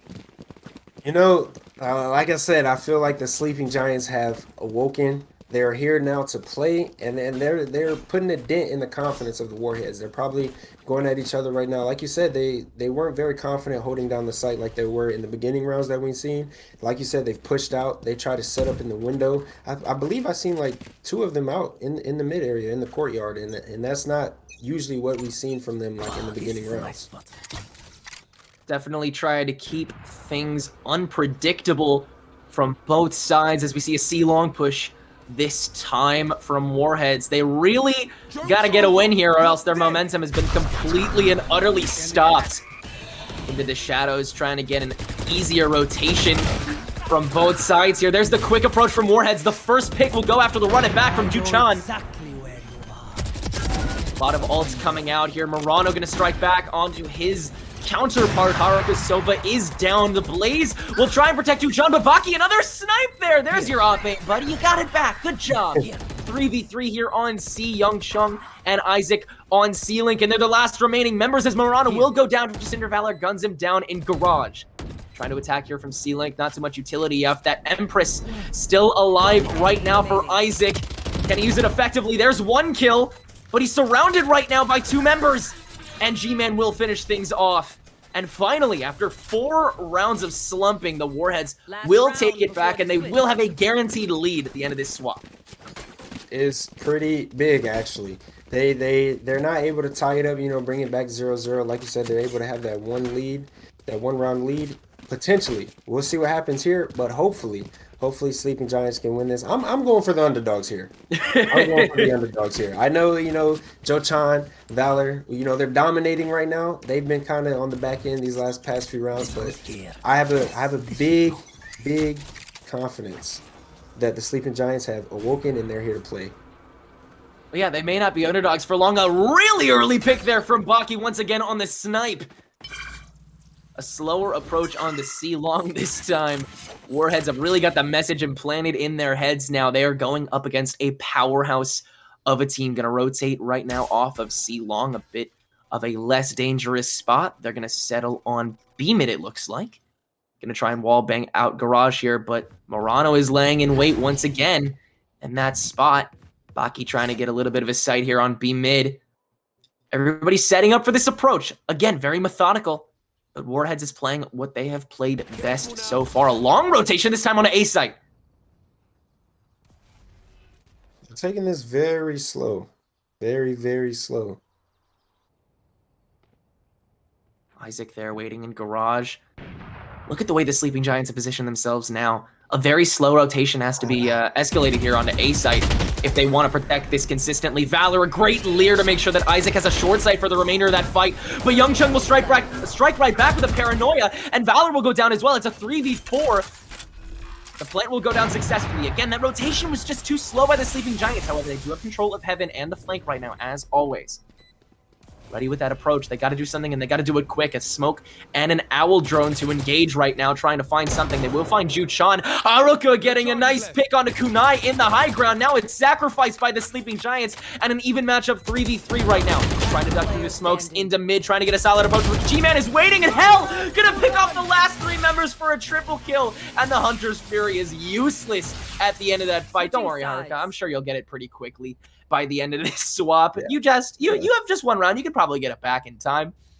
Yeah. You know, what's crazy there, I had confidence in Sleeping Giants there. You know, the Omen, he popped the paranoia, or not the paranoia, he popped his ult. He ulted to their spawn. If you see on the map, Sova was paranoid. He was paranoid looking back at his spawn, thinking that Omen had went back there, and he even crept up A long a little bit, you know, that's 1 body taken off of sight. Sleeping Giants just had to capitalize on that and dominate the site. But Warheads, they did what they needed to do. They did what we've seen them do multiple times, and they held it down.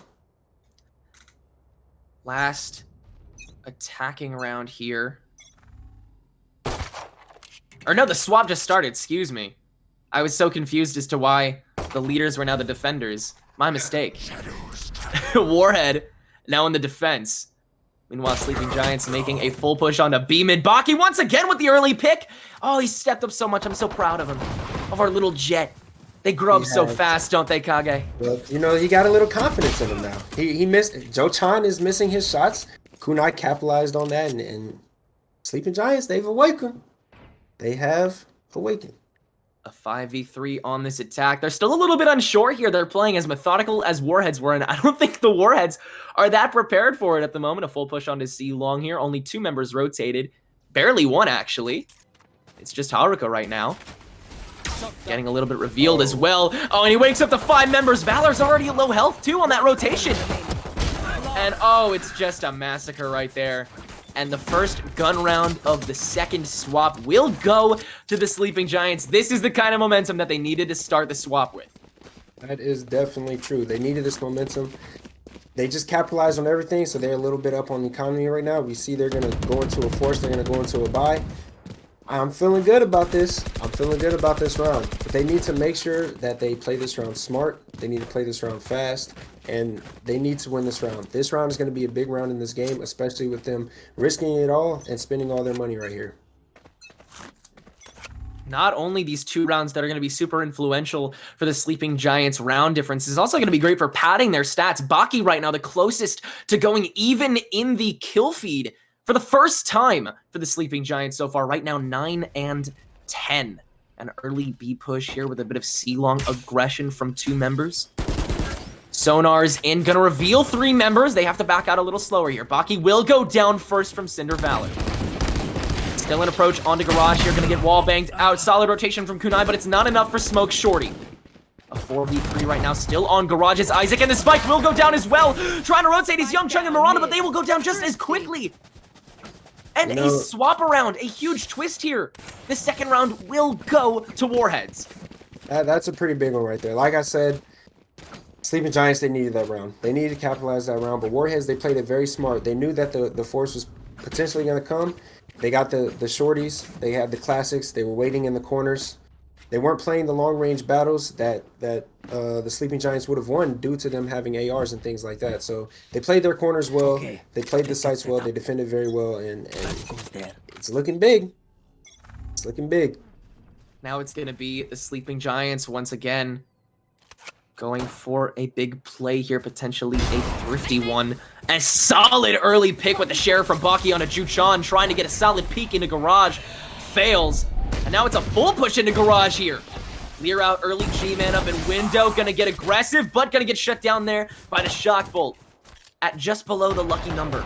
So sad. What's more exciting for you, a Sheriff flick or not flick? I like a Sheriff non-flick, because then it feels a little more like a Western. Because, well, actually, that's a lie. That's a lie. It doesn't feel more like a Western. I guess it feels like a slow motion guns. Like you were, you knew where they were gonna be, and you just shot at it. And you just shot instincts. You know, I think kind of like that. They have the perfect line, crosshair placement, and as soon as you see him in the frame, just tap. I like that actually. There's that plant finally gonna land on A site. Great shock bolt up there, but the recon bolt gonna scope out a lot of members there, and it's gonna be the Warheads who once again will shut down the Sleeping Giants, and it's gonna be 10-5. It's another big round right there for Warheads. I don't know if it's something got to do with the beginning of a round, but we've seen Sleeping Giants. They were definitely asleep in the beginning of their attacking rounds, and well, their defensive rounds. Sorry. And now we see again that the Warheads are dominating these early rounds. Hopefully they can come up with something a lot quicker than they did in the previous half, and because they don't have much more time. You know, right now the game is still kind of, you know, goes anyway, but once you get to that 12, they know they only have one more round to win, and that's when a lot of things go south for the other team. Hopefully they can give themselves a little bit more of a cushion to play around with here. I think the Sleeping Giants were a little too cut off by the economic destabilization that they suffered from those first couple rounds. The momentum that faltered in that second round of the swap really cut off their credits for a little bit, but now they're finally stable, finally have those ARs that they can use to fight. The only one who doesn't have an AR, who's a Valor, who's rocking a Judge right now. An Owl drone to peek on C. It's only the Sova who's left as they make a full rotation, this time onto A site. Warheads a little bit aware at the very least. As we see Juchun and the Sova rotate around first. A Lear out to engage, but nobody's there yet, guys. You don't need to worry.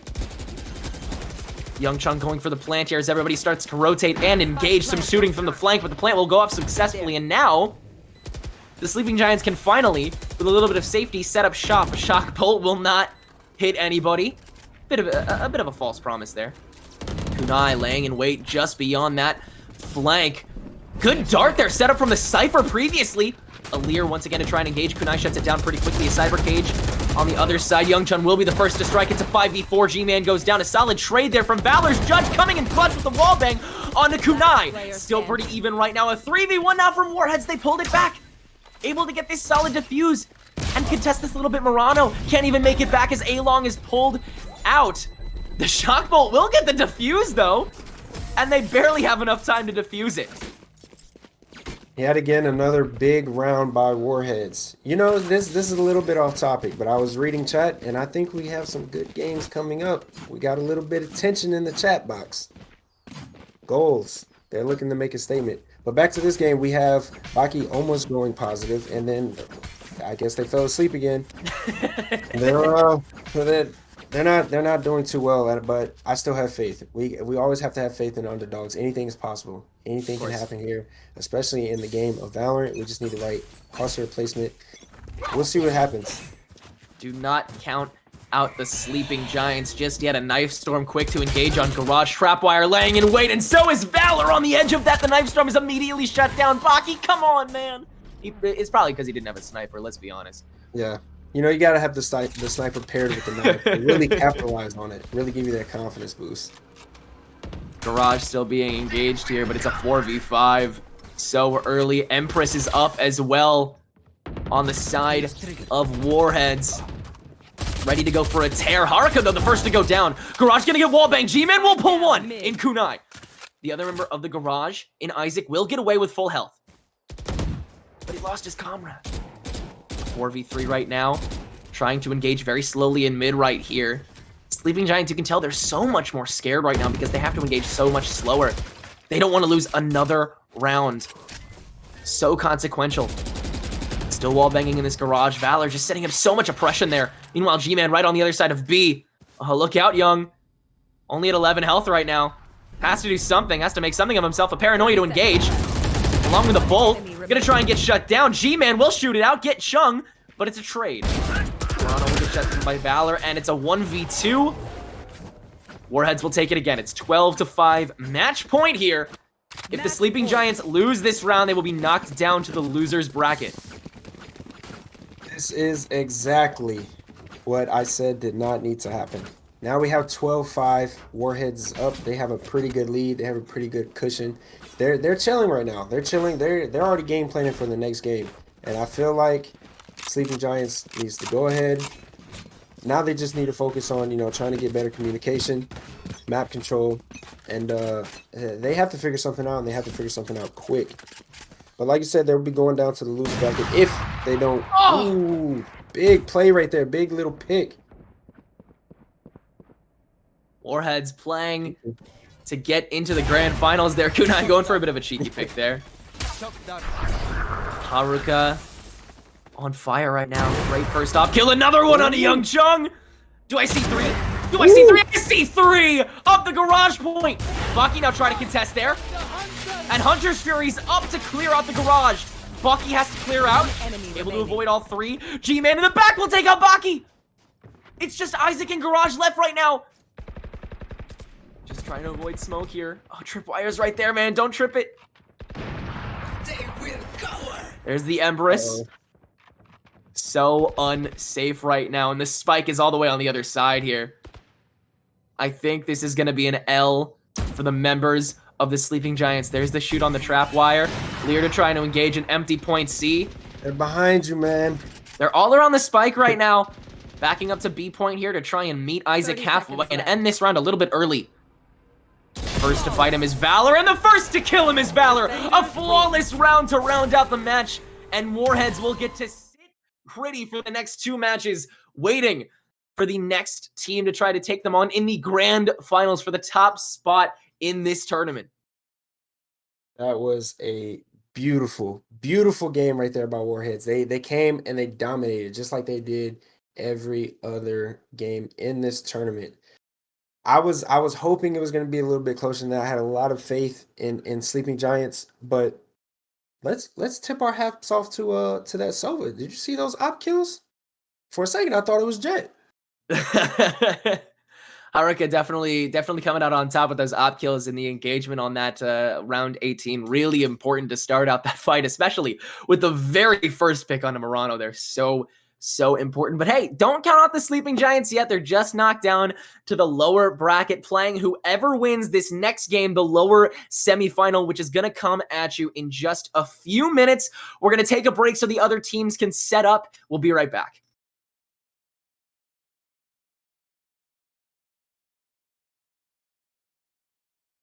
Woo! Good first match.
Keep your eyes wide open, but you'll never see it coming. No use.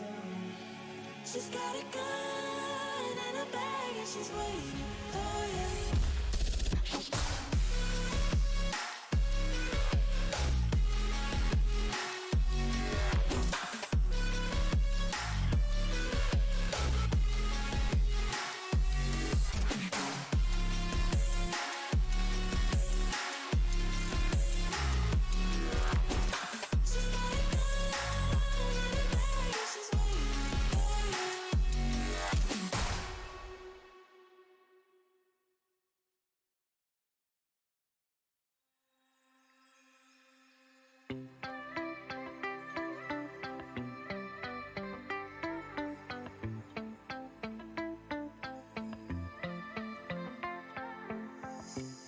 I struggle with these situations. I never know what to say. I made my share of bad decisions, but I'd rather move than stay. I heard about your reputation, but I'm gonna take my time.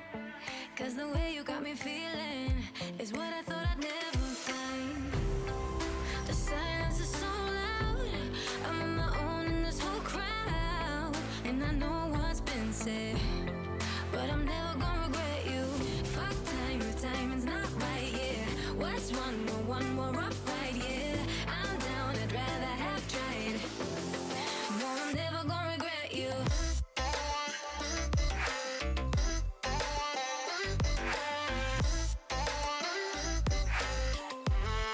No, I'm never gonna regret you.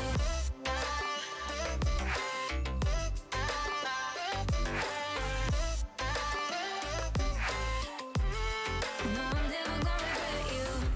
I question every situation. I need to try and calm my mind. What I feel when I'm beside you gets a little stronger every time.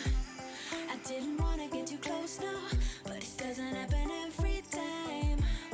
I need to stand by my decisions, cause I can't get you off my mind.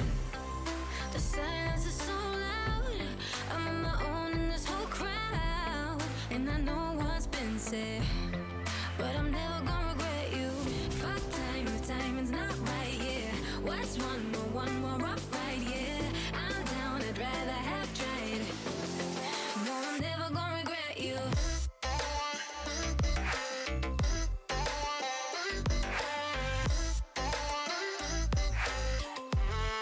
No, I'm never gonna regret you.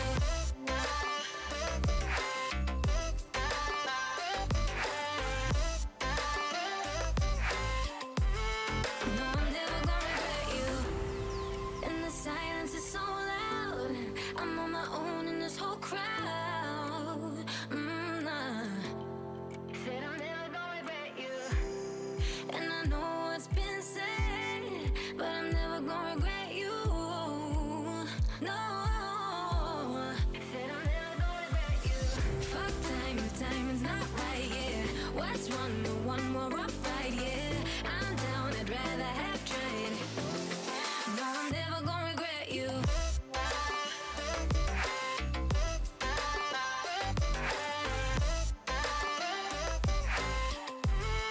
No, I'm never gonna regret you.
Welcome back to some high action Valorant gameplay. Once again, I am the Kage alongside with Tenric. Tenric is amazing. I know you guys were watching that previous game. I have a front row seat to the show. I'm watching this man live, spectate play by play. It's phenomenal. I feel like I'm in a land. Like I wanna turn up. Like, I want to turn up over here. You guys can't see me in game, but Tenric can definitely see me on the camera. I'm getting hype over here just listening to him. I appreciate it, man. Hey, don't count yourself out. You're here for a reason too. No, Thank you're you, doing thank an you. incredible job. I love your personality, man. So many Valorant casters, I listen to them and I fall asleep. Your Right. voice makes me feel so alive. Thank you. Thank I you. love it. Coming from the best play-by-play anyways, commentator on the game. we, I we mean, need to a lot. talk about the game. We need to talk about the game. We need to talk about the game. Yeah, enough about us. Enough about us. About the game, we got Frost, who are personally my favorites here. I've been in the chat earlier during the Bold matches. claim. And I said Frost is taking it all. So even though they're in the losers bracket, they're finna win. They're gonna go all the way back. And speaking of being in the losers bracket, goals put them there. Goals put them there. So this is big. This is a big game. This is for bragging rights right here. You know, before it was off stream, so you know they can be like, oh, this happened. But now all eyes are on them, and it's either time to play or go home. This is it. That's all they got. Yeah, this is one of the 3 matches. If you don't win this one, then you are out of the tourney. Good night. See you. Thanks for playing. Ghouls and Frost both stomped their last opponents in the previous rounds, both, I believe, 13-1. But as you said, it was Ghouls that knocked Frost out of the running, and then Ghouls subsequently got knocked out by the current people who are waiting for them in the grand finals, Warhead. So either way, I think Ghouls is up against a bit of a tough wall, as is Frost. But either way, I am so pumped for this rematch that we finally get to watch between these two teams and see what really makes them tick. Yeah, we have 2 amazing stories here. We have a rematch between Frost and Ghouls in the losers round to proceed. And if Ghouls pull this out, we'll have another story in the grand finals. With Warheads getting that rematch against Warheads. Well, as long as they win against Sleeping Giants, they still got another road to cross. Remember, the Sleeping Giants fell from the winners finals down to the losers finals. After you win this game, you still got to cross one more bridge to even make it to second place. Yeah, we'll see. We'll see what they can do. Hopefully they'll come out here and they'll dominate. You know they got to get their thing. Hopefully things will work out for them. But like I said, I'm going for Frost here. I'm going for Frost. It'd be a nice story to see Ghouls in the finals, you know, get that rematch against Warheads on the stream. But I got to go for Frost, you know. Got to do it. Mist is a phenomenal player. I think Frost, I think Frost are some great players, but I definitely think Ghouls are definitely a bit of a wild card this game. They've been, you know, pulling off some shenanigans. They've been some little rascals, some rapscallions. They're pulling off some weird stuff. And I'd love to see them pull off more of it, especially in a map like Bind, as we see both of these teams start to lock stuff in. As you can see, it's going to be, I believe, the Ghouls on attack first and Frost on defense. Bind is the OG map. Honestly, I feel like Bind has been played more than any other map, especially like, you know, back in the beta days and things like that. Bind had a high play percentage, in my opinion. I personally like feel at home anytime I see Bind. I'm like, this is the start of Valorant. We've definitely seen a lot of Bind in this tournament already, and a lot of comfort picks because of Bind that you wouldn't normally see in these other maps. A lot of, you know, out of the gutter picks that only really work on Bind a little more than other characters. You know, we see the Viper come out, we see the Sky come out, and Rex once again on that really dangerous Brimstone, Hayden again on that really dangerous Raze. I mean, I could go on and on about all these amazing players that we're about to watch right now, but I think we'll just wait until these rounds actually commence to start really hyping them up. Yeah. Really quick before we hop into the game, before we hop into the high-packed action, the phenomenal play-by-play calls by Tenric. We're gonna give this time for I gotta hype you up, man. You're the best. You're the best. I gotta let everybody know how great Tenric is. Can somebody sign this man, please? Please. We need to see him at the next LAN. Anyway, We want to shout out a charity. You know, we're supporting a cause for charity water. We are providing clean and safe drinking water to people around the world. I do not have to stress how important it is to have clean water. You know, us having clean water here in the States and things like that, we kind of take it for granted on a day-by-day basis. You know, we're able to go downstairs and, you know, just turn on our faucets and have water. A lot of people don't have that opportunity. By donating and supporting the cause, we're able to provide that to a lot of people. Anything will help, even $1. That will provide 1,100 liters of clean water. It's a lot. That's a lot. But back to the high action gameplay. Tenric, go ahead, man. Oh, thank you so much, Kai. I really appreciate it, man. So kind of you. As we can see, a lot of already, you know, really classic bind play with these Vipers. So many toxic screens and snake bites being set up, really to just lock down whatever territory is necessary. But we'll see the goals start to engage on point B. Fortnite Aimer and Dreams, the first to get those kills after they take the midpoint. Trying to find a solid flank here is missed on that Viper. Rex also in the back right now, just trying to engage, taking their time here though. Rex is blocked by a barrier, finally takes it off. The shell is going to come out from Hayden in the back. Falcon's got to move. Losing a bit of health in the process and will get drawn out by Rex Skater. And now it's Hayden. There's the final engagement after a long wait and a lot of utilities already being used. It's only Dreams and the Viper in Simply Viper left. There's Dreams to pick on Rex Skater. It's just Hayden left in this cloud trying to get a pick off to Dreams, but Dreams will win the duel, and it's going to be the Ghouls who win the first round, and thus the momentum into round 2. Did you see what I saw after Dreams got that last kill? A little bit of bagging. Like I said, there's some high tension between these two teams. A lot of trash talk came from Dreams in the chat. If you're spectating, you've seen Dreams talk his stuff in the chat, and he just showed up with the frenzy. Got a nice little 3K, secured the win for this round for his team. And the bags came out early round, first round the bags came out. So I really want to see my team Frost dominate and make a stake. I mean, if you're talking as much as Dream was, you got to come correct. You really do. That is true. A single fire push here onto point A, if you will. Yuki contesting that tunnel area on point A near lamps. Meanwhile, around the other side into shower is the rest of the team along with the spike. Dumboyle holding mid down. Fortnite Aimer, the first once again to contest outside. Another pick and another absorption. Clear to contest the rest of the point. Short-sighted is the rest of the members of Ghouls, or rather Frost.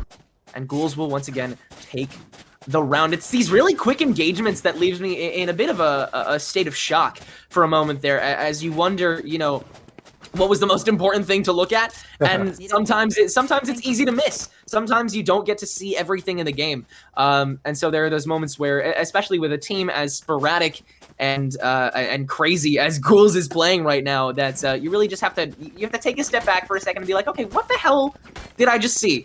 And how can I say it in the best way possible? And sometimes it just doesn't come out in great words. Dumboya with a bit of a guiding light.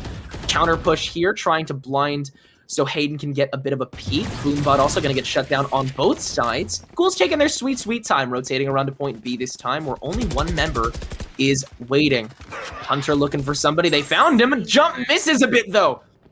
And now up in Hookah are Ghouls. They're going to start the drop down. Only one member available in Mist. Going to get contested way too easily by the members of Ghouls here, and now it's the rest of Frost, who is left out in the back again. Barrier down by Dreams on the backside, getting a little bit picked actually still. Falcon trying to set up some dark cover here. Will succeed for Kazizi to engage on that extra flank in the back. Hayden will get a pick on the Fortnite Aimer here, but so much is still locked down by the Ghouls here. It's a 2v1 right now. Rex, one in long, will go down. Viper and Hookah. Rex has to contest this. He's got to defuse this quick, but Viper's ready for it. There's the snake bite right on the defuse. Rex going for it. And he can't step out in time. The snake bite will melt him down. It's 3-0 Ghouls. Big plays there. Big plays there right there by Ghouls, you know, securing the win. It was looking like Frost was going to take it. That round was very sporadic, you know. It's it was a bit of a late rotation by Frost, and I was, Ghouls was set up on the site already. I was a little bit worried about it, but they somehow managed to get on the site. They won their gunfights, and they brought it to a 1v1. Viper just had the nice little play on it. I believe they buffed her poison, right? Like it I kills you pretty believe, fast. I believe so. I believe I believe it does a little more damage and its charge is a little bit reduced. Please correct me if I'm wrong, which I probably am. Ghouls with another hookah push. Toxin's already low for miss. That's the whole thing about Viper is you can lock down these positions for a limited time, especially as Viper on defense on Bind. These positions like hookah, which are normally so powerful for a lot of these members, but it's only for a limited time. That Toxin's going to go down quickly with something like a screen, which will take up so much space but be drained so quickly. And so it's a lot of sacrifice that goes into playing Viper and a lot of great timing that I think Mist still hasn't nailed going against Ghouls yet. I think they have to really get their number a bit first. Viper, though, has Dumboya's number. And once again, it's a personnel advantage for Ghouls. Still approaching via hookah now that screen is going down. And the members of Ghouls ride safely onto point B. And an easy plant. Hayden trying to get a Sheriff pick on to Viper will succeed. Rex, meanwhile, with a Sheriff on the other side, and both of the members of Frost that are remaining will get gunned down. And it's 4-0 Ghouls. So fast with these post-plant fights. It's just Frost can't retake consistently, and thus they haven't been able to win a round yet, sadly. Yeah, they are kind of in the same predicament like we seen in the last game. They need to make an answer, and they need to have an answer quickly. They need to gain some confidence, win their gunfights, and really dominate. Boya, he's pretty low on the bracket right now, but as you would think of a Sky, Sky is really like a healer, try to get you onto the site with her stuns and things like that. So, it's not about your KD at the end of the day, it's about getting the win. So they need to not worry about the scoreboard, play like a 0-0, and figure something out. There's that first poke out of showers onto Fortnite Aimer. Viper gonna back up now. Frost definitely having the least bit of confidence here if they're going to commit so hard economy-wise to ARs again. Kazizi waiting right outside the door on a mid-site, getting 2 kills before getting shut down by Falcon. Rex in the back getting Viper as well. It's a 4v1. Falcon the only one left, but he does have the spike, so there has to be no retake here. There's Mist waiting there. Falcon will flick. And into the shadows. Finding the right spot, right on the middle of A site. Frost has to re-rotate now.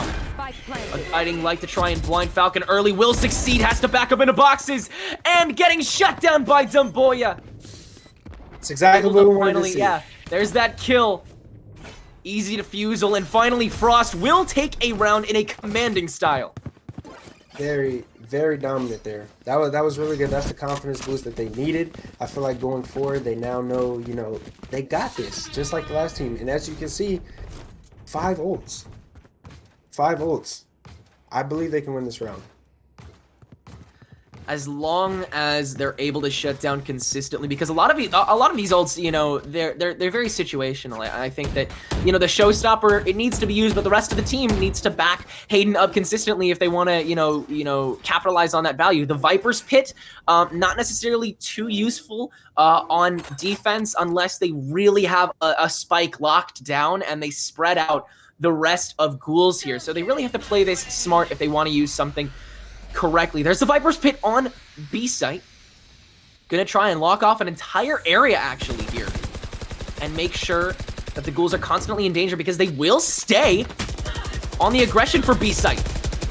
They know they have to lock down Mist first, who is laying right under hookah, waiting for the first person to walk down into that pit. There's the trinket to heal Mist back up after getting a little bit of pick damage. Viper peering through that fog, trying to find someone. Fortnite Aimer does the Boya, you walk back right to where his sights were. And the rotation will commence after that early engagement. Yuki able to get some picks from the back as well, and it's only 1 member left in Falcon, able to safely plant on B site now that that pit is down. Rex Gator has an ult available. A res on a Viper, though. It's a 4v1. Barrier up to contest B long more easily. Rex has got to break through this barrier in order to even fight any of the members of Ghouls who are setting up so well here on the site. It might just be a save round here. No. Gonna try and get something here, shooting down that barrier. Spike is starting to speed up. Gotta defuse quick. Yuki knows where he is, and thus so do the rest of the ghouls. Tries to get a pick here, but Dreams ready for that peek, and Rex will go down immediately. It's 5-1 ghouls. It was very, very smart plays by ghouls there. Even though the Viper had her ult up, and the smoke was pretty much covering the entirety of the B site, they didn't back out. They didn't rotate, and I feel like that's what Frost was expecting. They were waiting on the rotation, but it never happened. They stayed there. They played patiently. They went into the very right moment to attack. They got a few picks. They took down the smoke, and they dominated the site.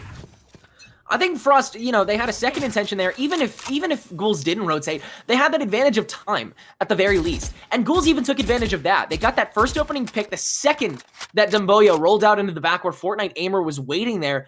And from there, it was an easy, aggressive pull in. They didn't care if they lost 1 or 2 members because the pit was going to go down, as was the point in favor of the Ghouls. And we see that.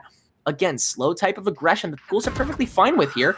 As Showers is going to get contested by Rex Skater here, trying to peek out, trying to find that first pick, but Viper will have the advantage here, which leaves Fortnite Aimer and the rest of the members to try and contest on A side on both sides. There's the showstopper out from Hayden this time. Yuki has to tailwind back out. Dream's able to rotate back in first and get the pick back onto Hayden. No support there in Lamps because he's not able to rotate fast enough, trying to find a slow rotation. It's 5v3 right now. Dreams and Falcon waiting there. Dreams getting sighted up by Kazizi with the Empress, but again getting shot down and missed. Soon to follow. Dumboya, the last remaining member, steps out of the pit that was set up by Viper, and it's a flawless round, 6-1 in favor of Ghouls. I'm at a loss for words right now because my team's down bad. But you know, they're gonna make a comeback. I have to root for the underdogs.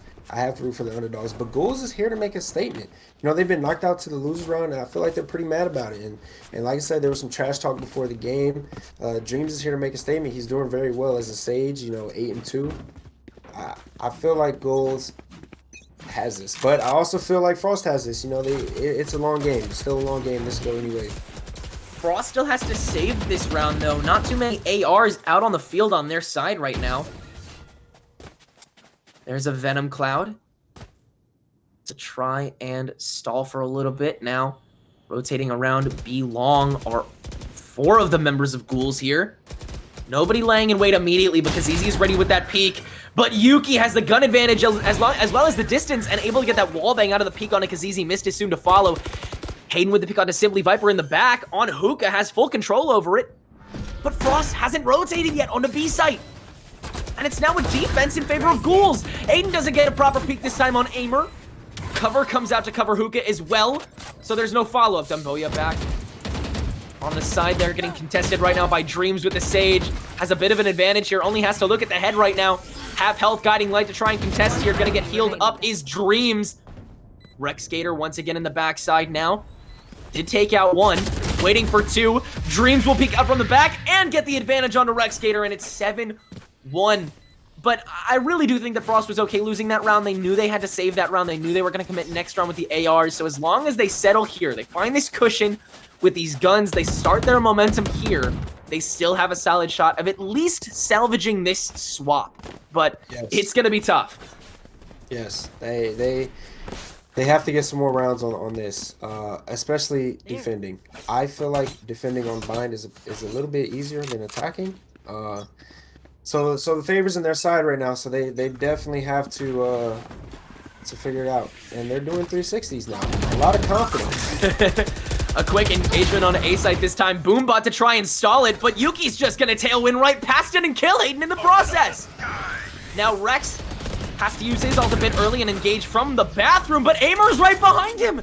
Again, it's that great positioning that Ghouls has been employing so far that leaves Frost at such a huge disadvantage. A trade here, Viper to Viper. Last player standing. But again, only 1 member already stands, and it's Kazizi back on Lamps, gonna get the kill on a Falcon, but his position is revealed.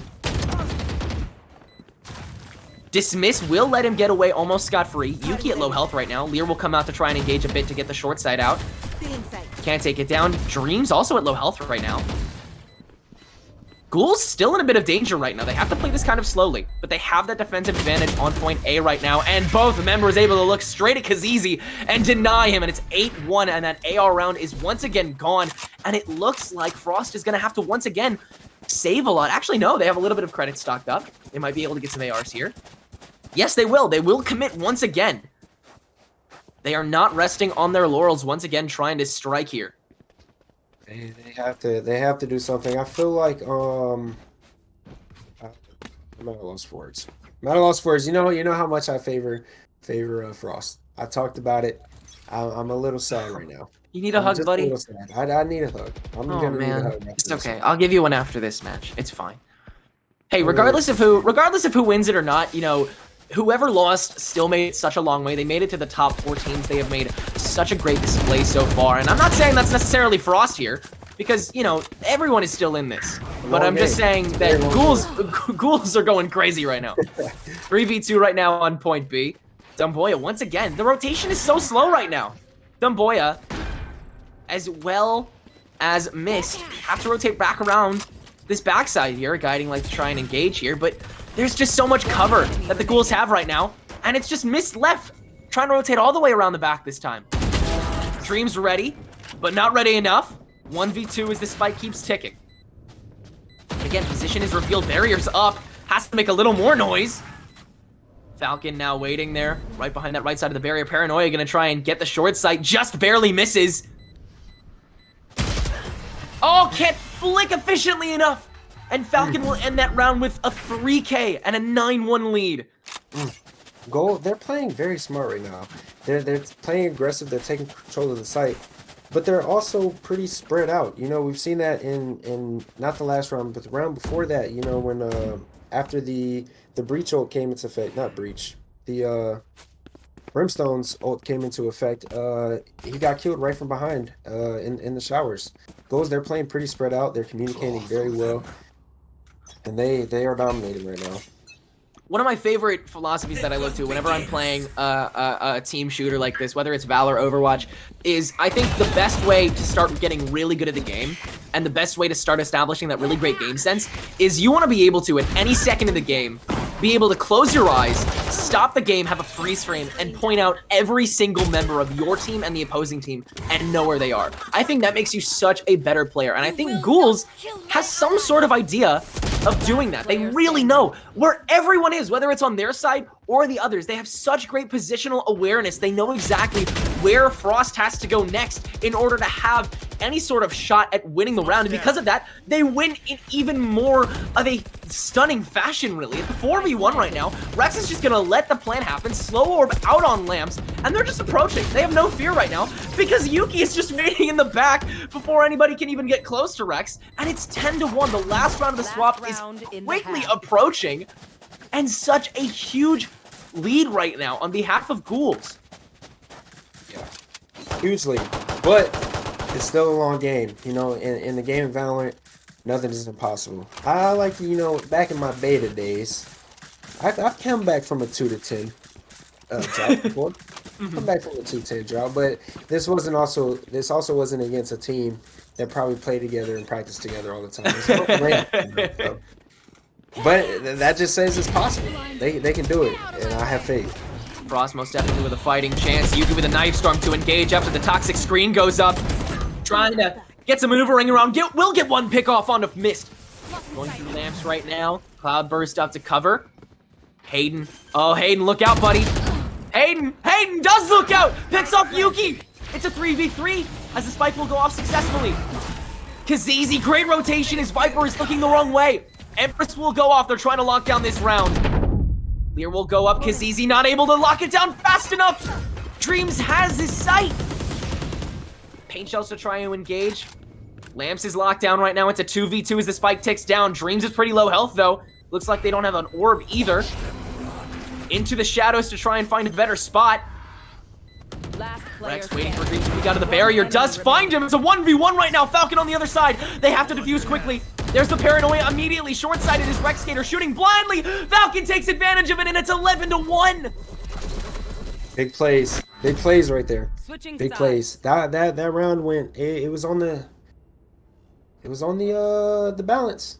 It was on the That balance. was that was definitely like one of the closest rounds so Yes. far. For Yes, sure. it was. Frost proved they have a fighting chance. Yes. And as this second swap comes around, I think they can definitely pull this back, but it's gonna take so much tooth and nail. Yes, they can't go down around. They have to build themselves enough confidence, enough cushion before they drop around to them because, like I said in that last game, once the opposing team gets to 12, you kind of have that in the back of your mindset, like, man, they only need one more to win this game. Right now, they have a little cushion, like, all right, we can drop one round, but like I said, once they get to 12, it's like something kicks on in your mindset that kind of makes things a little shady. Well, to my mind, you can't even drop this round as Frost because the second that the other team wins that gun round, they have that credit advantage. And because of that, they can commit a bit more on the guns.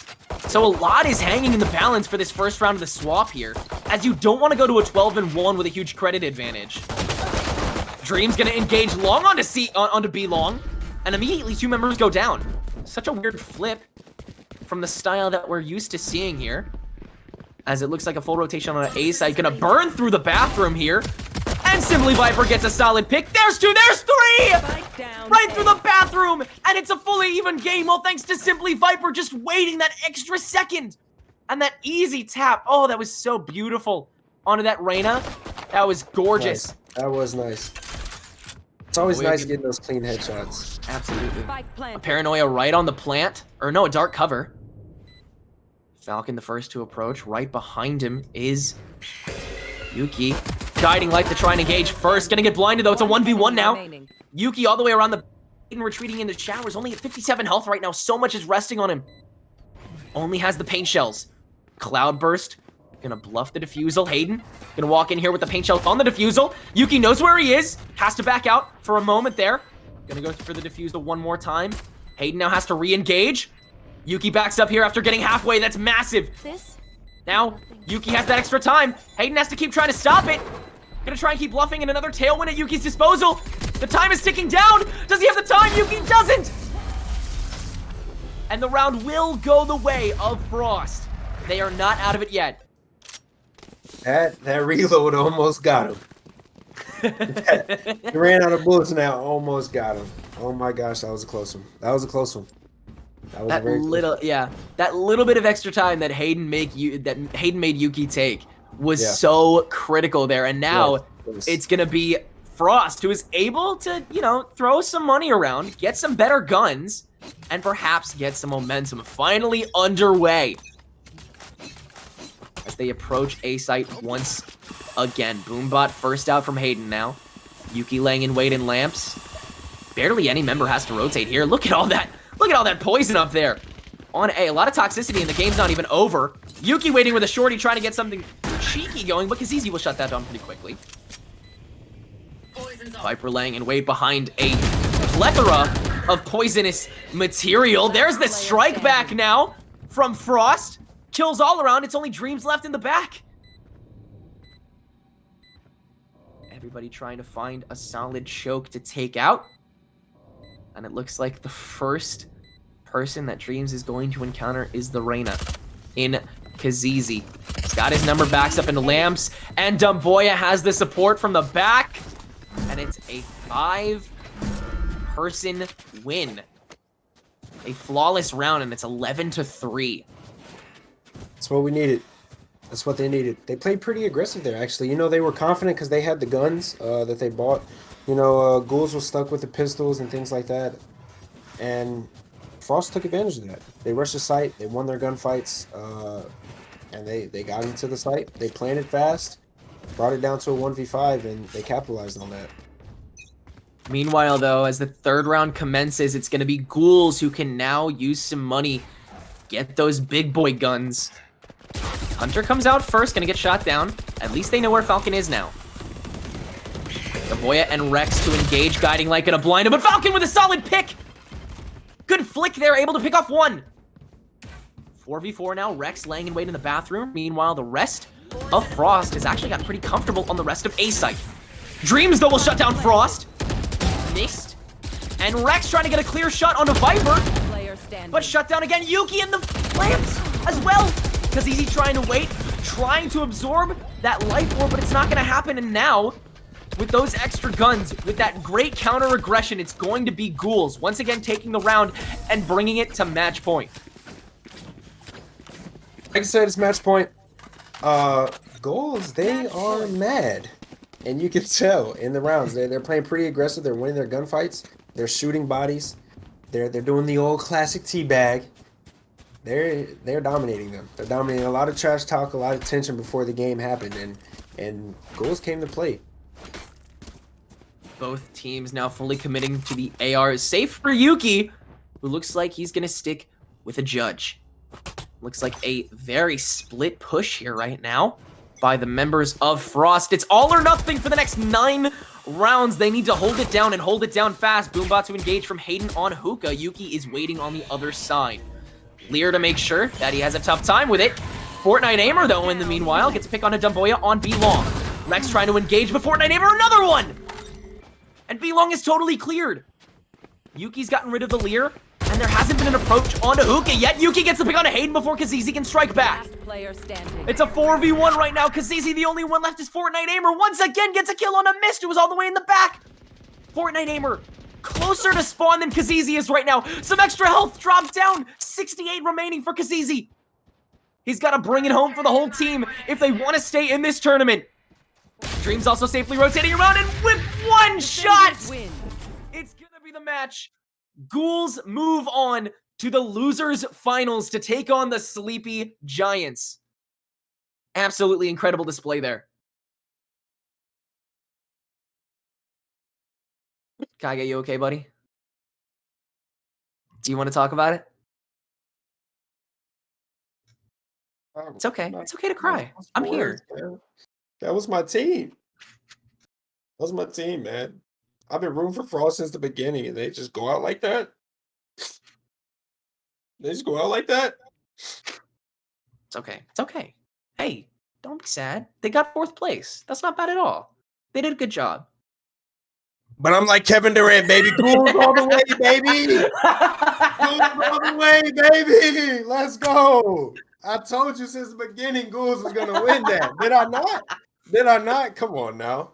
Come on now. Ghouls to the finals. What a phenomenal gameplay by them. You know, they dominated. Dreams with the Sage. You know, when you see a Sage, you think they're going to sit back. They're going to heal. No, not Dreams. Not Dreams. That's my guy. That's my guy. Dreams was going in, going crazy. You know, he was putting where his money where his mouth is, dominating the game. That was a phenomenal game playing by Ghouls. I really like that rematch. That was a big rematch for them. They say, hey, we dominated you guys once off stream. We're going to do it again on stream this time. That's embarrassing, in my opinion. Yeah. No, Dreams talk the walk.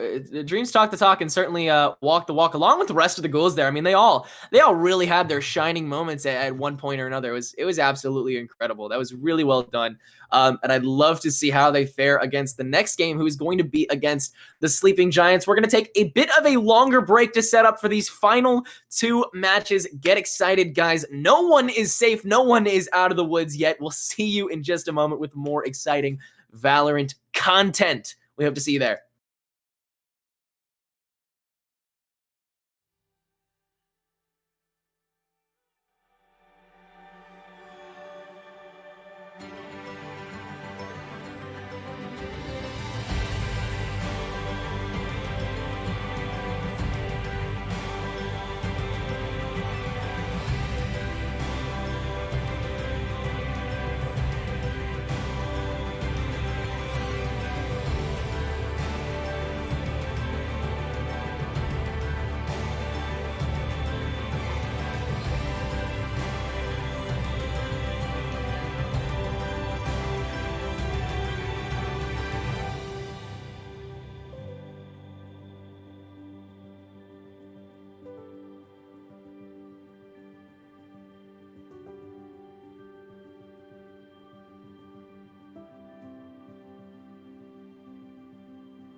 your voice in my head,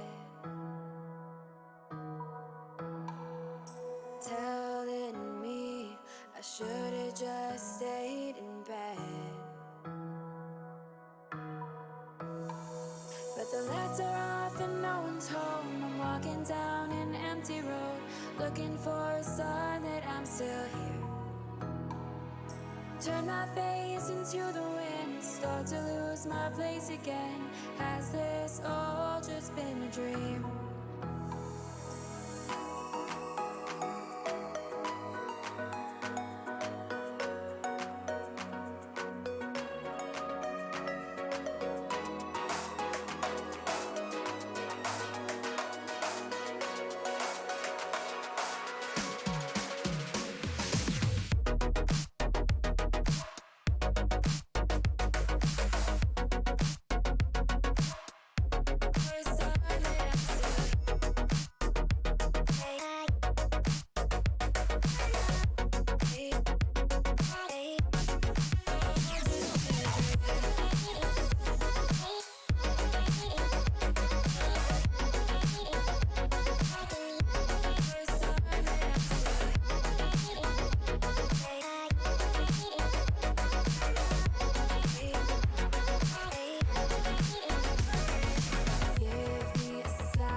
Welcome back to some high action packed Valorant tournament.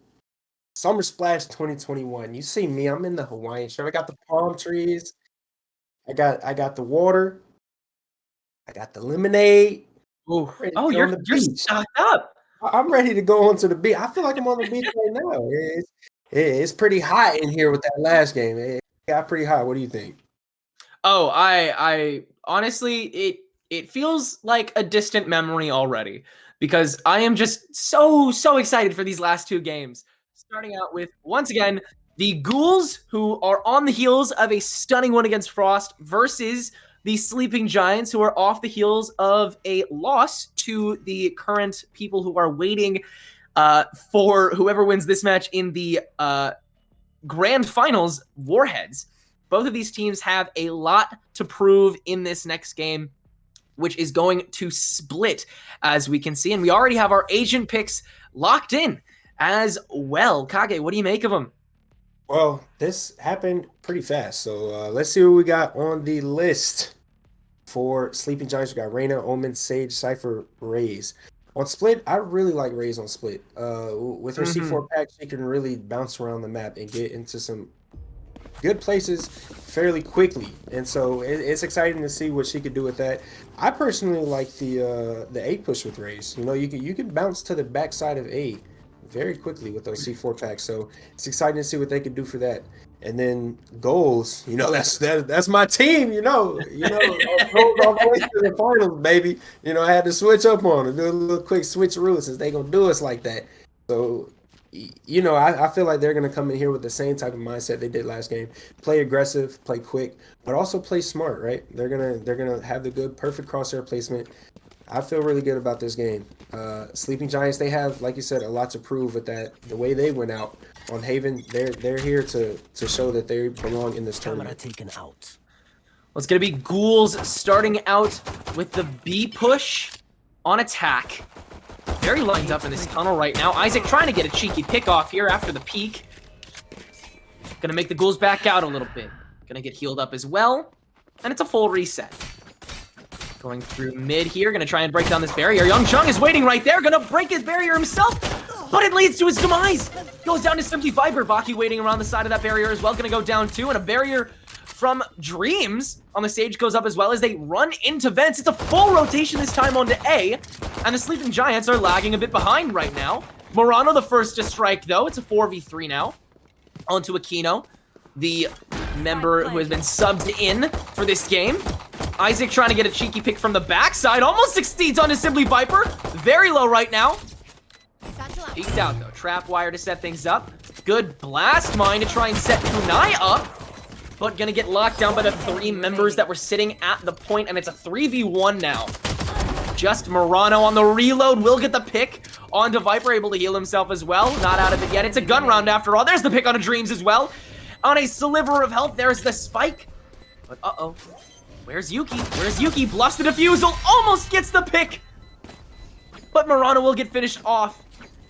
Yuki will win that round on a very tiny morsel of health. I can already tell this is going to be a good game, Kage. That was a good one. That was a really good one. I just want to take a moment.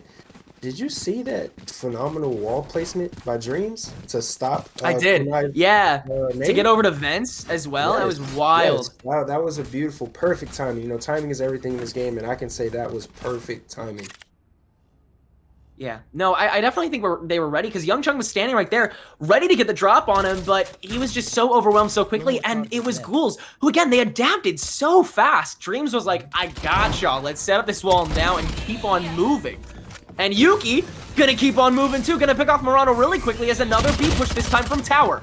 Dropping on Kunai, it's a 5v3 already, just like that, a full rotation round. Isaac will get a pick with a shorty, but Yuki on a tear right now, a 3k. Youngchung waiting in the tower, trying to get a pick from the back, will not get any, and now the people of Ghouls know that they're around. Baki, nice pick with the shotgun. Last player standing.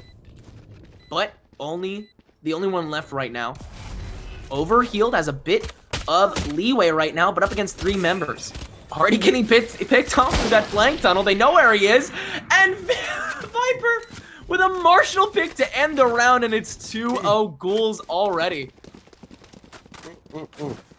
Although it's 2-0, these are pretty close rounds. So this could still go either way. I'm really like what is going on right now. Yuki is playing very aggressively with that jet. You seen the push that he did onto the Sage into Heaven, take control of Heaven very quickly, and then went to the back of the site and just dominated.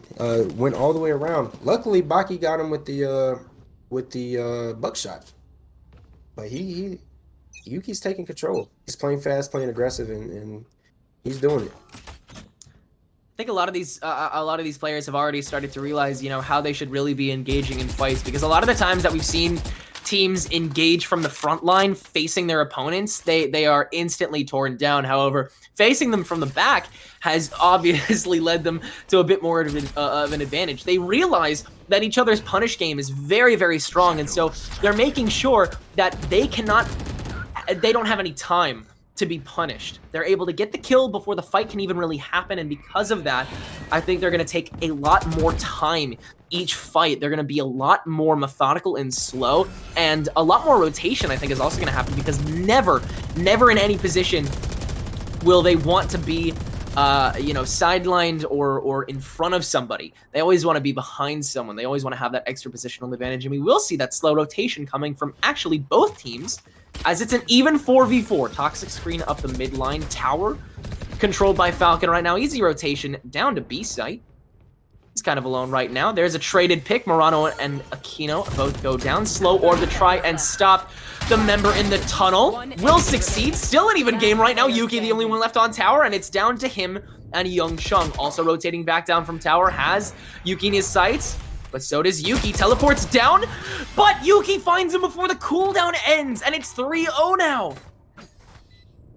Another big plays, more big plays, but this game is really close. Like, these rounds, they're not going by very quickly. Like, they might be giving up sight, but the other team is playing very smart. They're not, the Sleeping Giants aren't just like staying on the site and dying. If there's only one person on the site and it seems like Ghoul's going to take control of it, Sleeping Giants back out. They wait for their teammates to recoup and try to retake site together. And each round is coming down to a 1v1. Agreed. Do not sleep on these Giants just yet. This match has only just begun. Knife Storm comes out from Yuki for a quick engagement here. Looks like the Ghouls are going to take a bit more of an aggressive approach this time onto Site A. Midpoint contested as well. Giants have to go for a big rotation here through mid, and they just may well get punished for it. They already have, actually. There's a 5v3. Murano goes down. Trying to go up through vents. Not gonna succeed either. Ghouls, they have every position locked down, and it's already just Isaac left. Dreams able to kind of freely drop down. Will get punished though for it. Isaac going for an ultimate, actually. Gonna try and know where everyone is. On this low bit of health left. That's not gonna work out, buddy. Aquino finishes the job, and it's 4-0 Ghouls. That was great movement by Aquino. Aquino was pretty low down in health until he got the kill and was able to use the absorption and regain his health. And then he used the Leer, got another pick. A 4K there for him. They're playing aggressive. They're playing smart. They're doing it. They're doing it. That's those are my guys. Yeah. Both teams really committing to the ARs now. If there's a time for Sleeping Giants to wake up, it needs to be now. Push through mid and B this time for the Ghouls. Sleeping Giants, a barrier immediately goes up, immediately gets burnt now. Every site trying to be held down, but it's like Ghouls, again, they know where they are. Paint Shell's gonna reveal the location. Aquino gonna get hit a little bit, but is still waiting on that peek. Doesn't back out enough for Kunai to be able to capitalize. And now with the Leer, it's a combo short sight, and the vents have completely opened. Aquino with an Empress to lead into a rotation onto point A. Viper will also be rotating. Aquino goes down now for Murano. Gonna heal up as well. And now all the members of Ghouls are stocked up over on A, trying to get a sight down. Young Chung, double pick. Yuki and Dreams are down. One enemy remaining. Into the shadows, won't warm up enough though. Will get picked off. Spike planted. And Falcon and Viper now gonna try to hold down this A point, as Isaac is the only one left. Now waiting on point A. Falcon's right there. Viper trying to find a pick around the rafters. Will not get it done because Falcon is there laying in wait, and it's now 5-0. The Ghouls are running away with this right now. Yes, they are. They're coming off into this attacking round pretty strong. And again, we're on another map that I feel like is very defensive friendly. There's not a lot of points where you could really like sneak into the site on this map, and I feel like it's very defensive heavy. And so with Ghouls winning these attacking rounds, they're giving themselves a big advantage going into their defensive rounds. And hopefully the Sleeping Giants, like you said, can wake up here and do a little something.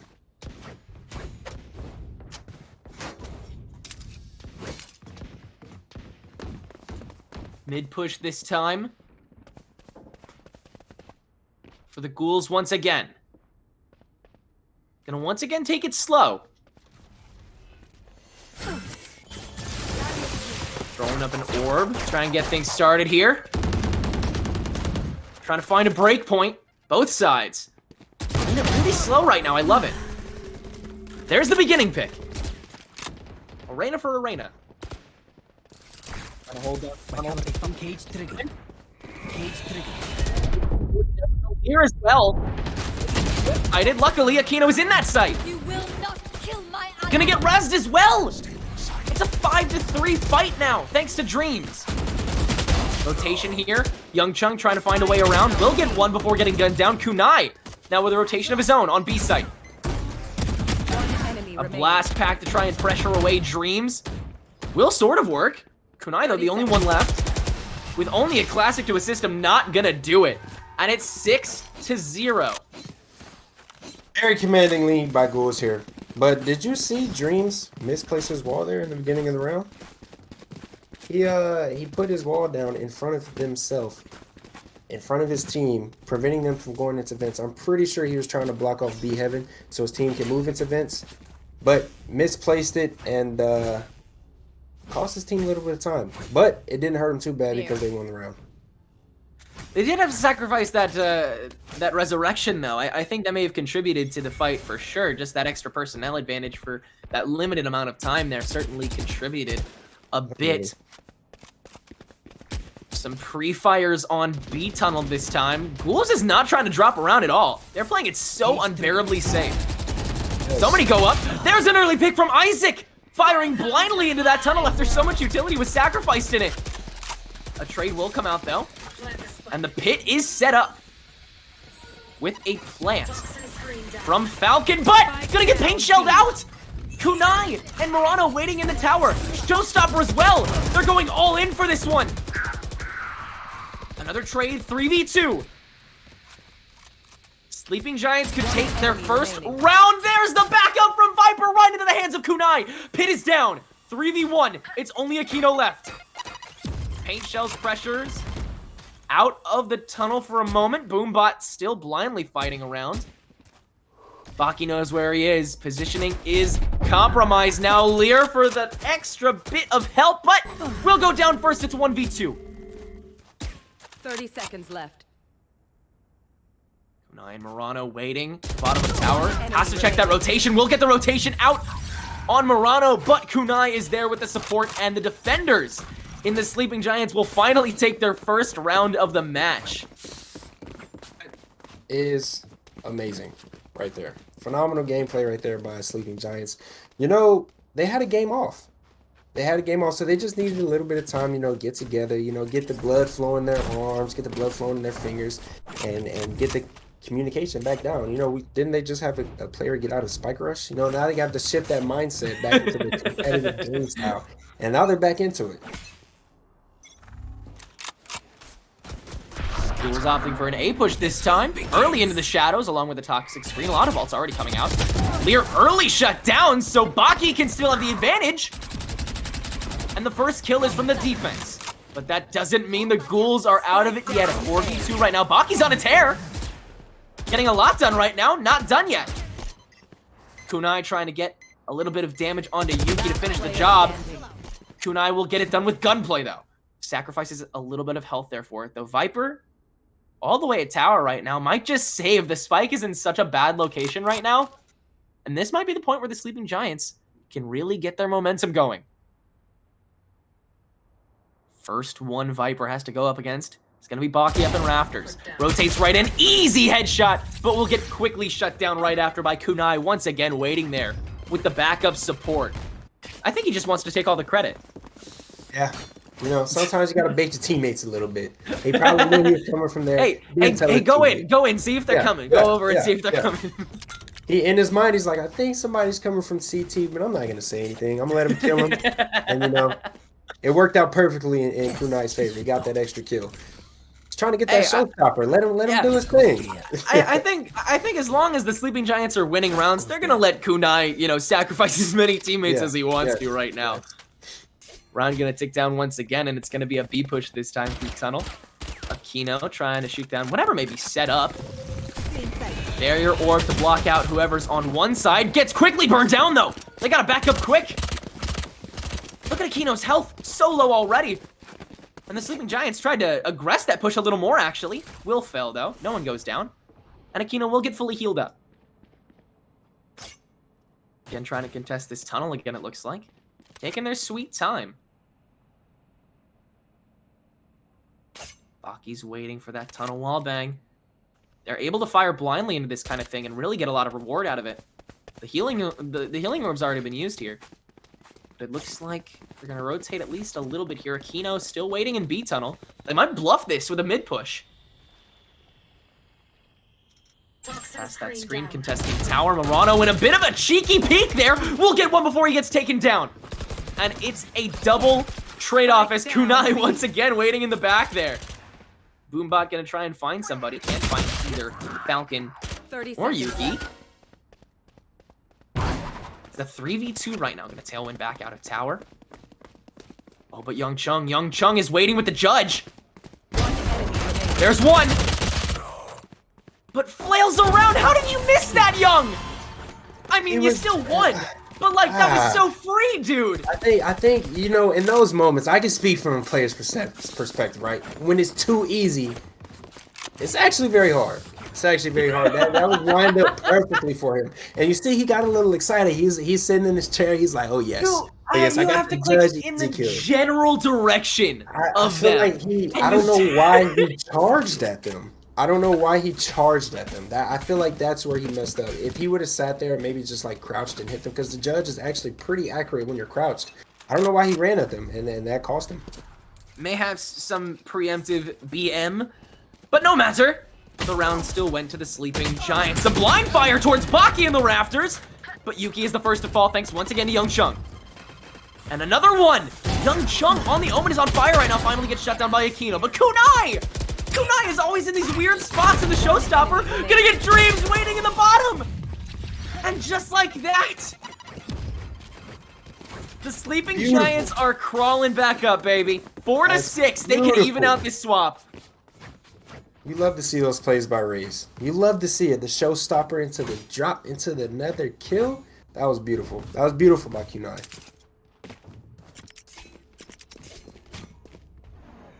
Trying to set up once again here. Look at Ghouls. They have to really like save this round. Just something we don't tend to see from them. They're usually, you know, with their money, but the Sleeping Giants have caught them a bit by surprise here, I believe. They're waking up. Early knife storm there, burning down that barrier very quickly, so Yuki can get a quick engage with those knives. And here come the first engagements. Not down yet. He's playing it relatively slow right now. Who's waiting in the vents there? Trying to get a shot through. Yuki with that classic, trying to get something back.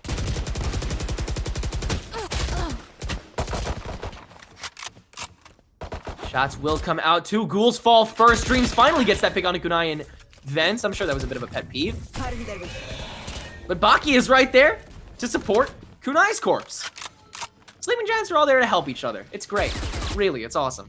Really nice to see. Yeah, I believe the camaraderie.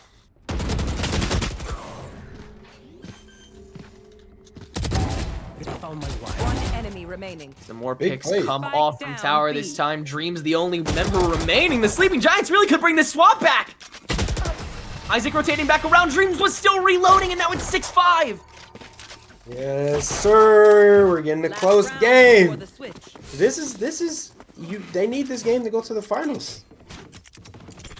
This is the last game to go to the finals, so it's exciting to see. Sleeping Giants have finally awoken. Kunai's banding his team together, and they're making big plays. You know, one thing that I do not necessarily like is Sage. I feel like Sage is like she's very important, but at the same time she can be pretty useless. Because if you think about it, her wall, if you use it early round, they've just been burning it out, shooting it down instantly, and it's kind of like all she has is her slow orbs. I think to an extent the barrier orb isn't necessarily just to like completely stop a team from approaching, but if the second that they burn that wall down, you know where most of the team is. And so I think the wall is a bit of an early location sensor for a good amount of the team. Dreams, speaking of early use of her utility, Dreams has to use the res early after some blind fire from Isaac knocks off a member of Ghouls. And now they have to back all the way out of tunnel, save for Falcon, who is a bit stuck in that cubby area right now. Uh-oh. Reina might have a big play here. Not gonna go for that TP. There's that screen up, and the picks will finally commence here. Over near spawn, actually. Laying in wait in sewers. Kunai with that slow rotation. Still a 4v4 right now. Anybody's round in that last round in the swap. This is where all the commitment has to come into play. Aquino getting fired on from all cylinders. From behind a wall from Isaac, gonna finish it off before the Lear even activates. 4v2 right now as Murano gets another pick on a Viper. Dreams waiting in the tunnel there with the help of Yaki. Or rather, Yuki, who will get the first pick onto Isaac at 3v2 now. Rotation will start now. 3v2, Dreams able to engage quickly. Murano with a res on the Baki, so it's still a 3v2 after you. The Tailwind and the Cloudburst in to help Dreams with the plant, and it will go off successfully as the rest of the members have to actually rotate pretty for a pretty long time here. Kunai's boom bat will just barely get shut down. Almost got that kill. Wall bangs through to get Yuki absolutely massive. Blast packs over. Will wall bang through to get Dreams as well. Kunai is on fire right now. The fake shells will kill Kunai, but the defusal will go off without a hitch, and it is 6-6 going into the second swap. That was big. That was big. Sleeping Giants have awoken. Switching sides. Awaken, whatever you want to say. It doesn't matter. They're here. They're here to play. They brought it back. They tied it 6-6 going into this next half. They also have the momentum, and they have the confidence. And you like to see that. You like to see that. Especially in a game like Valorant. You know, they say the game of basketball is all about runs, right? You know, teams going like 14-2 runs. You know, where they make a big statement, right? Sleeping Giants just made their statement. They just made their run, and hopefully they can continue it. Agreed. They have to keep this momentum up if they want a chance at succeeding. Ghouls are not done just yet. But man, what a turnaround! I mean, wasn't it like a 6-0 to a 6-6? Like Yes. that was wild. Yes. An engagement through mid, very aggressive here from the Giants. Right up tower. Please and thank you. Dreams is the only one waiting. Has to duck right back out, already getting some health taken off of him. And immediately, the Giants are just going to stroll right into point B with a pick to boot. Tides have changed. Oh my gosh! Oh my gosh, Isaac! Isaac up in the tower! Having complete control right now. Last player standing. We're trying to rotate back out. Ghouls are not done just yet. It's still Aquino. And that choke spawn and Baki able to rotate back out. And the Sleeping Giants will take the lead now, 7-6. Have the momentum. You can see the confidence in that push right there. They were very aggressive. They got onto the side. They won their gunfights. Isaac dominated Heaven. He went in, the nice classic flick. The right click is so satisfying. Hitting. It's just getting kills in Valorant period is satisfying. and Isaac just made it look easy. All the teams opting for some save-like guns. Very split defense here from the Ghouls. Let's see if it pays off. Falcon backing off of Raptors here after he sees a full push onto A site. Straight away, though. Kunai, the first to get a pick again, rotating right onto Aquino. Young Chung is the superior omen as well, and will get an easy plant on A site. This is such a different Sleeping Giants. Yes. Did somebody come in the room and change out all the players? Viper trying to knock off this wall. But Murano again! Young Chung finally the first member of the Giants to fall. But Yuki at such low health, trying to get one more, will succeed in getting Isaac, but it doesn't matter.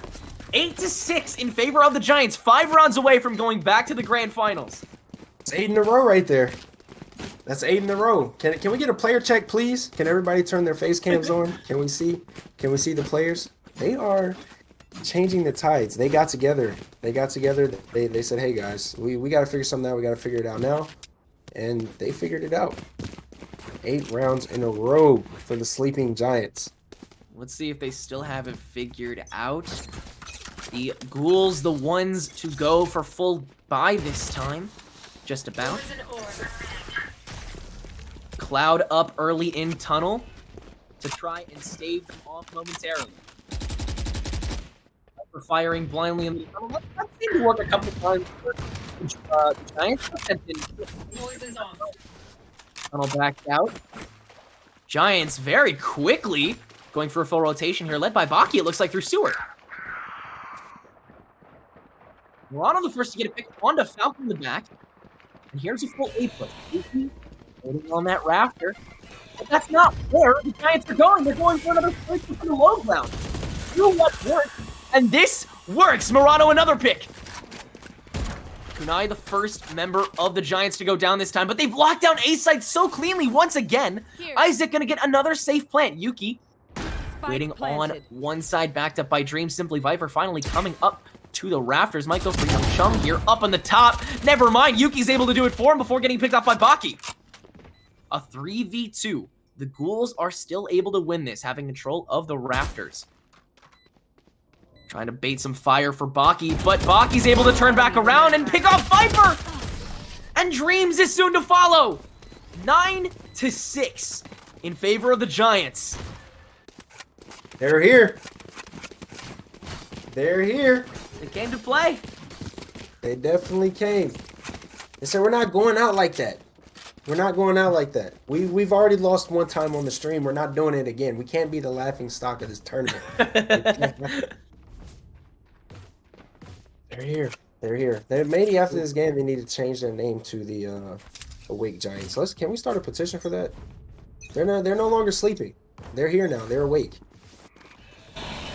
Still a lot of road left to travel. 4 rounds to win this, and then they have to go back and defeat the people who beat them last. Dreams awaiting in tower to 5 members of the Sleeping Giants. Yeah, Dreams doesn't want to take that fight just yet. Engagement from the top of the tower. Isaac, who is lagging behind on it, is going to get taken down by Aquino. And I don't think they've picked up on it yet. Going to go back around, getting picked up a little bit. There's the plant on point B this time from Young Chung. They're at a disadvantage right now. Aquino, once again, tower control after the short-sighted Kunai going to get taken down. Intangibility lets him get away with a little bit more, too. And now the Ghouls are finally going to take it back. Young Chung, the last to go down, able to get the easy defusal. The Ghouls will stop this streak, and before 10 rounds in a row, will finally take it back. It is now 7-9. Said they just stopped the train. But I don't know. I think the train is still moving because that was still a close round. That was still a close round. Goals just one more gunfights. They had pretty good movement. I like that. I like that rain of movement into the dirt, short at B, and then got the pick on, I believe it was Kunai. They're playing very well. Hopefully we can see Viper stepping up some. I think that's what Ghouls needs right now. Both teams opting for a full buy this time around. The Sleeping Giants are not done just yet. They want to finish this off. They want to finish it cleanly. There's an Into the Shadows very quickly off the gate. And Yuki with the first to get Young Chung, who tried to teleport from the Into the Shadows right on top of A-Site. What are you doing, buddy? Apparently, enough to stall the very least so that it's a 2v2. Yuki trying to peek around for Murano. But Murano able to get a quick res on a Kunai. That's massive. 3v2 right now. Simply Falcon has to fire blindly into the fray. We'll get Murano. It's still a 2v2. I know Isaac will go around the rafters. will get the ultimate. They know where Falcon is. He has to drop back down. Charges. So does Yuki.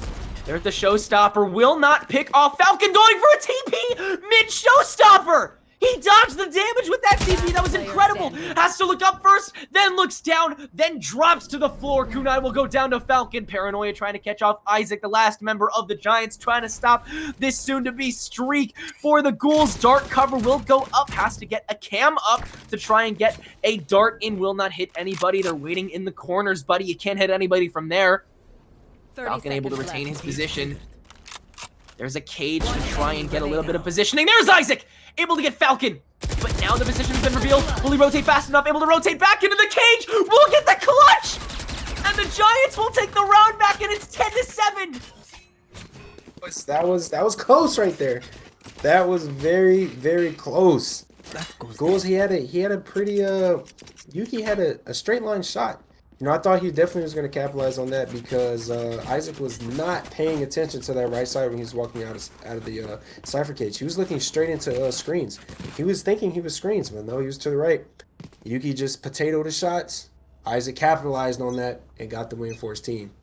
Yeah, thank goodness Isaac had that extra cushion of a cage cover to be able to dodge what shots that, you know, that were about to actually hit. A quick paranoia through the tunnel from both sides. Everybody's short-sighted. Where is everybody? Nobody on this game knows except Kunai, who will get the first pick. Kunai is soon to fall after, though. It's a 4v4. Baki, solid pick up to the tower. Aquino is down. Tower's under the control of the Giants right now. On Isaac, full trade city right now. But only one member left, and Simply Viper back on top of the tower. An approach is going to be pretty difficult right here, especially thanks to that slow orb. Has to jump out of it. Young Chung Murano. Young Chung TPing up to the top of the tower. Great positional control here by all the members of the Sleeping Giants. Murano behind that barrier. Can't get picked up quickly enough. Young Chung gonna peek into the tower, actually. Viper on a sliver of health. Firing blindly into the tower. Both members. Baki gonna back down. Following him is the Viper. Murano still playing so patiently right now. Was trying to wallbang on a Viper. Didn't get it done. And the spike is just ticking. Viper might need to go for the save here, though. Oh, but Murano, solid wall bang on the Viper, finishing out the round. And the Giants are 2 rounds away from going back up to the grand finals. The momentum has completely changed in this game. And right now, I think Ghouls, if we could hear their comms right now, I'm pretty sure it's a lot of arguing, a lot of, you know, disagreements. They're trying to figure it out, and they're trying to figure it out now because Sleeping Giants, they've taken full control of this game, and now it's in their hands. Regardless of it disagreeing, at least they're playing as a team. You can't say that a lot of teams who are slipping like this. They're still definitely playing together, and they still have a lot of potential to absolutely win this game. Falcon with an early dark cover in tunnel, so the members of Giants have a bit of a tougher time engaging. Falcon knows they're there. He just doesn't know how far back they are. Not going to call for an exact rotation just yet, as they might rotate themselves. There's Isaac contesting Aquino in the rafters. Lear's out. Will it do anything? No, going to clear it out too quickly. Barrier will go up to protect Aquino a little better. They're already using so much pillage. Nice. Easy TP. Murano's the first to take down Dreams. No res available this round, but Falcon. So many picks out from that faithful choke that he was standing at this whole time. Only 2 members of the Giants left. Now 1! Isaac the last to remain and the last to fall as well. And again, like we said, the Ghouls are not out of it yet. It's 8-11. I'm loving this back and forth action, baby. No more blowouts in this tournament. This is amazing. This is amazing gameplay. Ah, this is good. This is good action. This is some good action. Yeah, every team member really having a chance to shine as well. Everybody's committing. Everybody's they're what's the word I'm looking for? It's not participating. I don't know. I'm just engaging? so amped right now. Engaging. Everybody's engaging. Everybody's doing their part, their job in doing this. Not one player is really dominating. Absolutely. Viper firing blindly into the fray on A long here. And indeed, that's where the Giants are going, up to the rafters this time. Paint shells, but Aquino's not there. He's wallbanging behind a box, buddy. There goes Young Chung. Able to back up here, and Murano just blindly taken out by Aquino. Incredible job done here, and now it's just Baki left on the rafters. Giants are not done yet, and neither are the ghouls. Barely able to pick up that spike. How did he get away with Sneaky. that? Sneaky. And Baki sprinting out of tower towards B site. Ghouls are like, OMG, OMG, OMG. We totally need to follow. Go, go, go, go, go. Spike gonna come down. Will it come down in time? No, the paranoia will come up. And just as the spike goes up, Baki goes down. Easy defusal there for the ghouls, and it's 11-9. I really have to pee, Kage, but I don't want to miss any of this match. It's so good. Yeah, it's really good right now. Everybody's making big plays. Aquino had big plays right there. Like, it's constant action every round. It's nothing slow. Everything's fast. The momentum has quickly changed. We haven't seen one team dominate this game.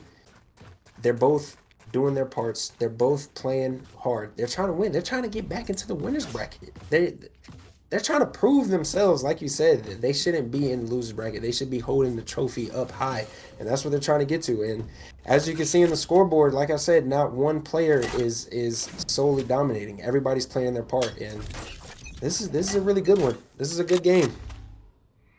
What a parallel from that first swap as well. You see that 6-round streak for the ghouls, and then that 6-round streak for the Giants, and then it's just a checkerboard throughout that second swap. It's absolutely insane. A tower approach this time for the Giants. Baki is the first to strike on a Viper before the barrier fully goes down. Dreams contesting that tower, but is going to back out since he knows there's just a couple members of the Giants waiting for him. Paint shells won't catch anybody, but Isaac will. Falcon goes down waiting on that tunnel. Great flank there.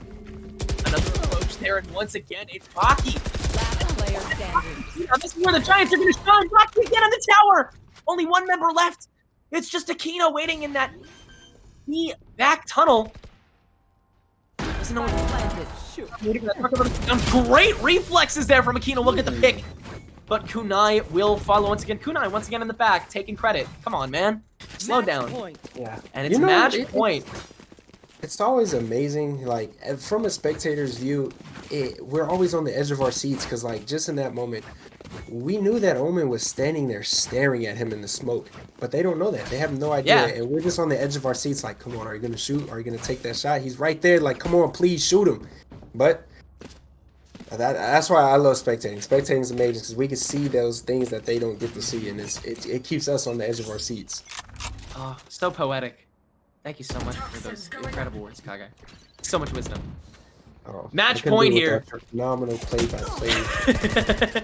Match point here for the Giants, starting on A long. Spike isn't even in any of their hands right now, but it doesn't matter because they can still get picks.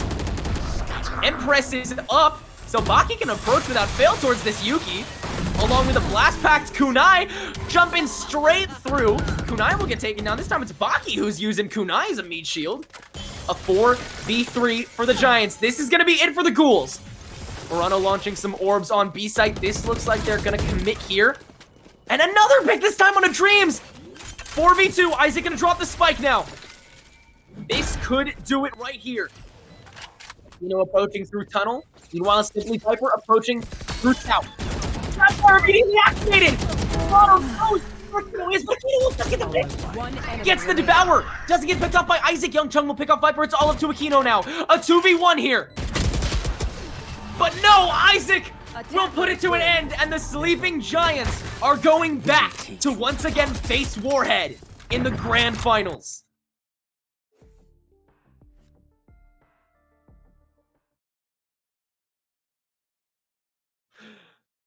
What a match, dude. What a match. Wow. What a play. What a match, like you said, by Sleeping Giants right there. They went down 6-0, but they did not let that get to them. They came back with a dominating performance to take lead, take control of this game, and Ghouls had no answer for them. Like I said, we need a player check because they just activated something. You know what they activated? Their brains. They woke up. They woke up. The Sleeping Giants woke up, and we finally got to see them in their full form. And now, like I said, they just had a game off, so they had to warm up a little bit. They had to get the blood flowing. They got the blood flowing. They woke up. They dominated. And now with the game under their belt, they get to go into the grand finals with a lot of momentum, a lot of backing from a lot of support from the viewers and things like that, because we just seen an amazing performance by them. So Yeah. I'm excited for these grand finals. Warhead has had a lot of time to just sit back and watch the fireworks, and now they see what the Sleeping Giants can really be capable of. Will it be another stomp, or will it be as close as this match? Oh man, I hope it's the latter. I really hope it's the latter, but we will find out soon enough. You know what's good about this? What's good about this? Best of 3, baby. Best This of ain't no 3. more one and Best done. of 3. This That's ain't no right. more Oh my one and gosh. done. How could I have forgotten? That's right. Just because you win one match doesn't mean it's over yet. 3 Doesn't mean maps. going home. First to 2 is going to decide the victor in this grand finals. We're going to take a second to set everything up, and we'll be right back with the final match of the night to round out this incredible tournament. Do not go anywhere. We'll be right back.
Messing with my head again. You had your heart set on me, but these feels they come and go, and they come so easily.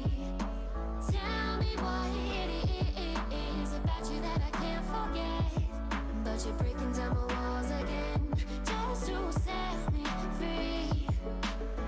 Why do I, baby? Why do I love the way you always, always leave me? Why do I, baby? Why do I love the touch but never love the feeling?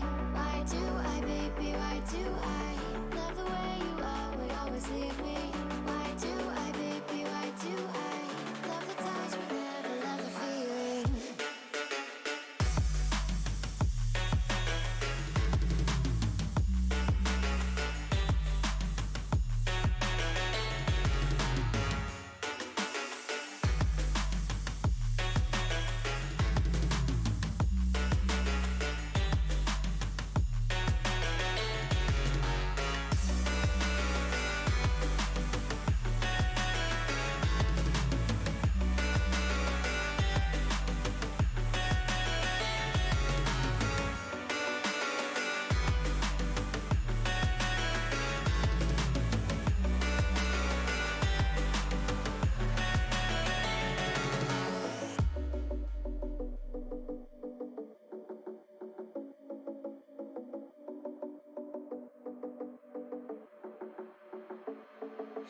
Staying up when I go out, you gotta know I'm all yours. But when I say what's that about, you start slurring your words. Tell me why you have to seem so distant when I'm holding you. Your fingertips are drifting away, and I fucking love how it hurts. Why do I, baby, why do I love the way you always, always leave me? Why do I, baby, why do I love the touch but never love the feeling? Why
what the difference is. Do I hate it? Do I miss it? Do you try? Tell me when you try. I get the feeling you're over it, but I'm feeling the opposite. Cause I try, I'm telling you that I try. I can see you're hearing me. Tell me, do you believe me? Can't you see? What? Baby! Yeah, I had to change it. I had to go get the headband. You know me. I had to go get the headband for what? The grand finals. That feels good. That feels good to say. We got two powerhouse teams. Warheads versus Sleeping Giants here in the grand finals. Do you guys know what they're playing for? They are playing for not only bragging rights, but the sponsor of this event, Game Diaz. Did you know the winner of this tournament gets 5 mice from Game Diaz? Wow. 5? 5. They're hooking up each winning player with a mouse. That's Come incredible. on now. How good What is a that? deal. What a deal. All you got to do is come and dominate, win the game, and you get 5. You get a mouse. Wow. Free. What an upstanding sponsor. Come on. Come on. Phenomenal. If you don't know what Game Diaz is, go ahead and go check them out. Shout out to them for sponsoring this event. It's amazing. And what is this event, you may ask? Summer Splash 2021 supporting Charity Water. You want to talk about Charity Water? I would love to talk about charity water once again because it's such an amazing cause that has stayed alive for so long. Really, I mean, this charity has been around for a long time. It supported the internet community a lot as well. It supported so many great events and so many great creators. So it's great to see them, step in and help us out with this event. So we get to talk about them. Charity Water, they get straight to the point. They provide safe and clean water to environments and areas that don't have as much access to them as better countries and more privileged countries like our own have access to.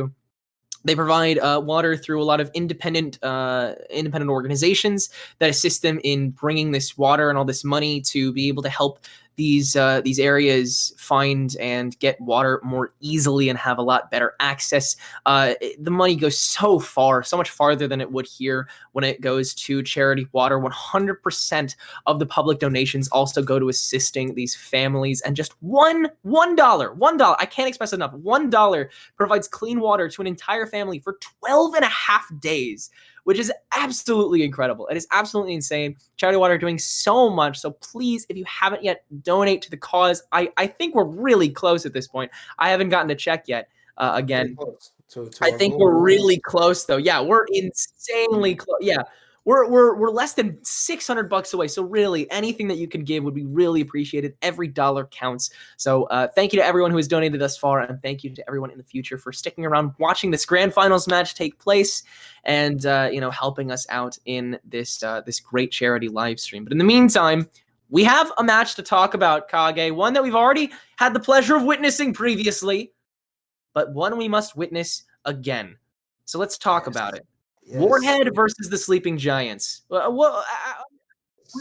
gotten to see a little bit more of both of these teams. Now, a little more of the Sleeping Giants than of Warhead, of course, and the Sleeping Giants are still very fresh in our minds. There have been both times where the team that you ride with has been severely denied. Okay. And yes, I'm glad that you own that. We don't want to talk about that. We don't want to talk about that. We don't want to talk about that. For this game, I'm not even going to pick a team. I'm not going to put it in the world because, like you said, both of my teams have taken fat L's. And in my opinion, I think Ghouls took the fattest L because they were up 6-0 with a dominating lead. They were dominating the map, playing very aggressive. And then Sleeping Giants just flipped the switch and they took control of the map, and Ghouls had no answers after that. I feel like they took a bigger L than Frost, in my opinion, because Frost never stood a chance. Ever. Sad. Well- It hurts my heart to say that. Hopefully we'll see them soon. This is going to be a big game. Shout out to our sponsors for the event. Shout out to the players in the tournament, and most of all, shout out to all the viewers and all the donations that's been coming in, making this possible, right? We couldn't do it without you guys supporting it, and I've had a great time so far. I'm pretty sure all the previous casters have had a great time, and hey, we are no Tenrix though. Tender's the bomb, man. Tender's the bomb. I feel like I'm at a LAN event right now. Like I want to get up and turn up for you guys. I dipped all my points somewhere. You dipped all your character points. We all have the sliders that we can customize at the beginning of the game. I put my points somewhere. You put your points somewhere. That's just how it is. That's just how it is. In the That's just how it meantime, is. we are taking it to Ascent. When last we witnessed these two teams clash was actually the first game that you and I casted. And it ended up with a 13-5 win, I believe, in favor of Warhead. What do you think the Sleeping Giants need to do to make sure that doesn't happen again? I think they really need to play it smart. You know, they don't need to be too aggressive. Warhead, they're a team that can really dominate. They're a team that wins their gunfights. They're a team that knows the map. So Sleeping Giants, they need to go into this not, too confident from the last game, but also they need to play confidence in their own capabilities, right? Don't overplay themselves. Play the angles. If a team is taking site, they need to know how to back out, communicate very well, and they need to know where everybody is. Communication is a big key to this, and I feel like this could be a really good game. This is the grand finals, baby. Ain't no more sweeps happening. This is the grand finals. You can't go out like that in the grand finals.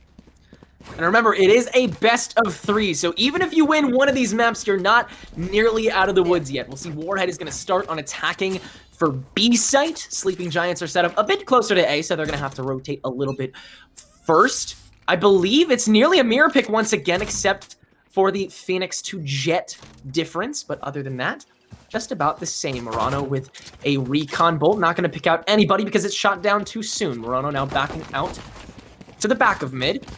That leaves time for Juchan leading the members of Warhead straight into B site.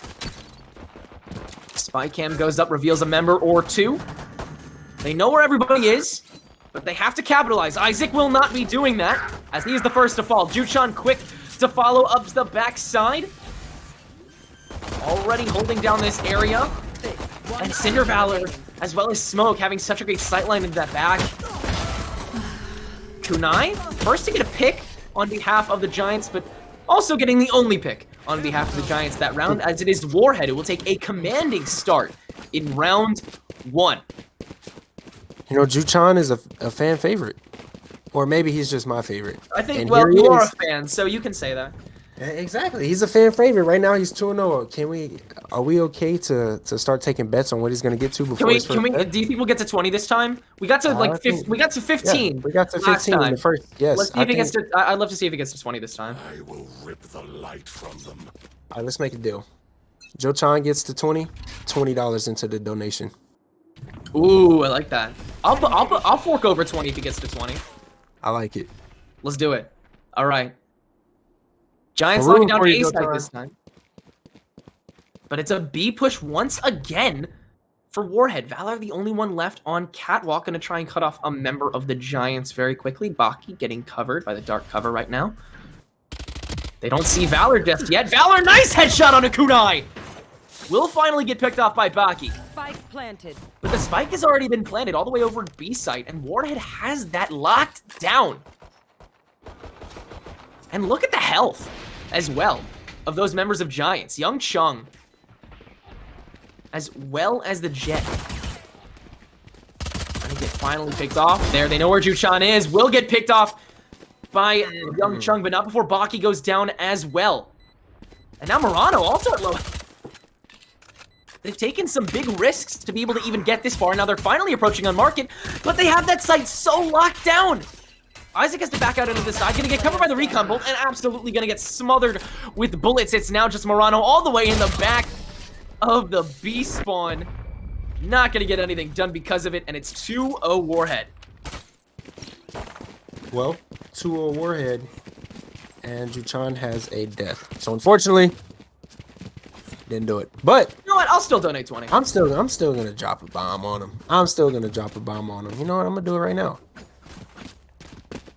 As will I. Yeah, as this reaches a conclusion, make sure to get your donations in now. Once again, we really appreciate it. Cover going out. A dark cover this time. Early on point A, which is where Warhead happens to be going. Well done, Young Chung. Quick approach from both ends right there. Chuchan quietly making his way up to heaven. Young Chung doesn't see him.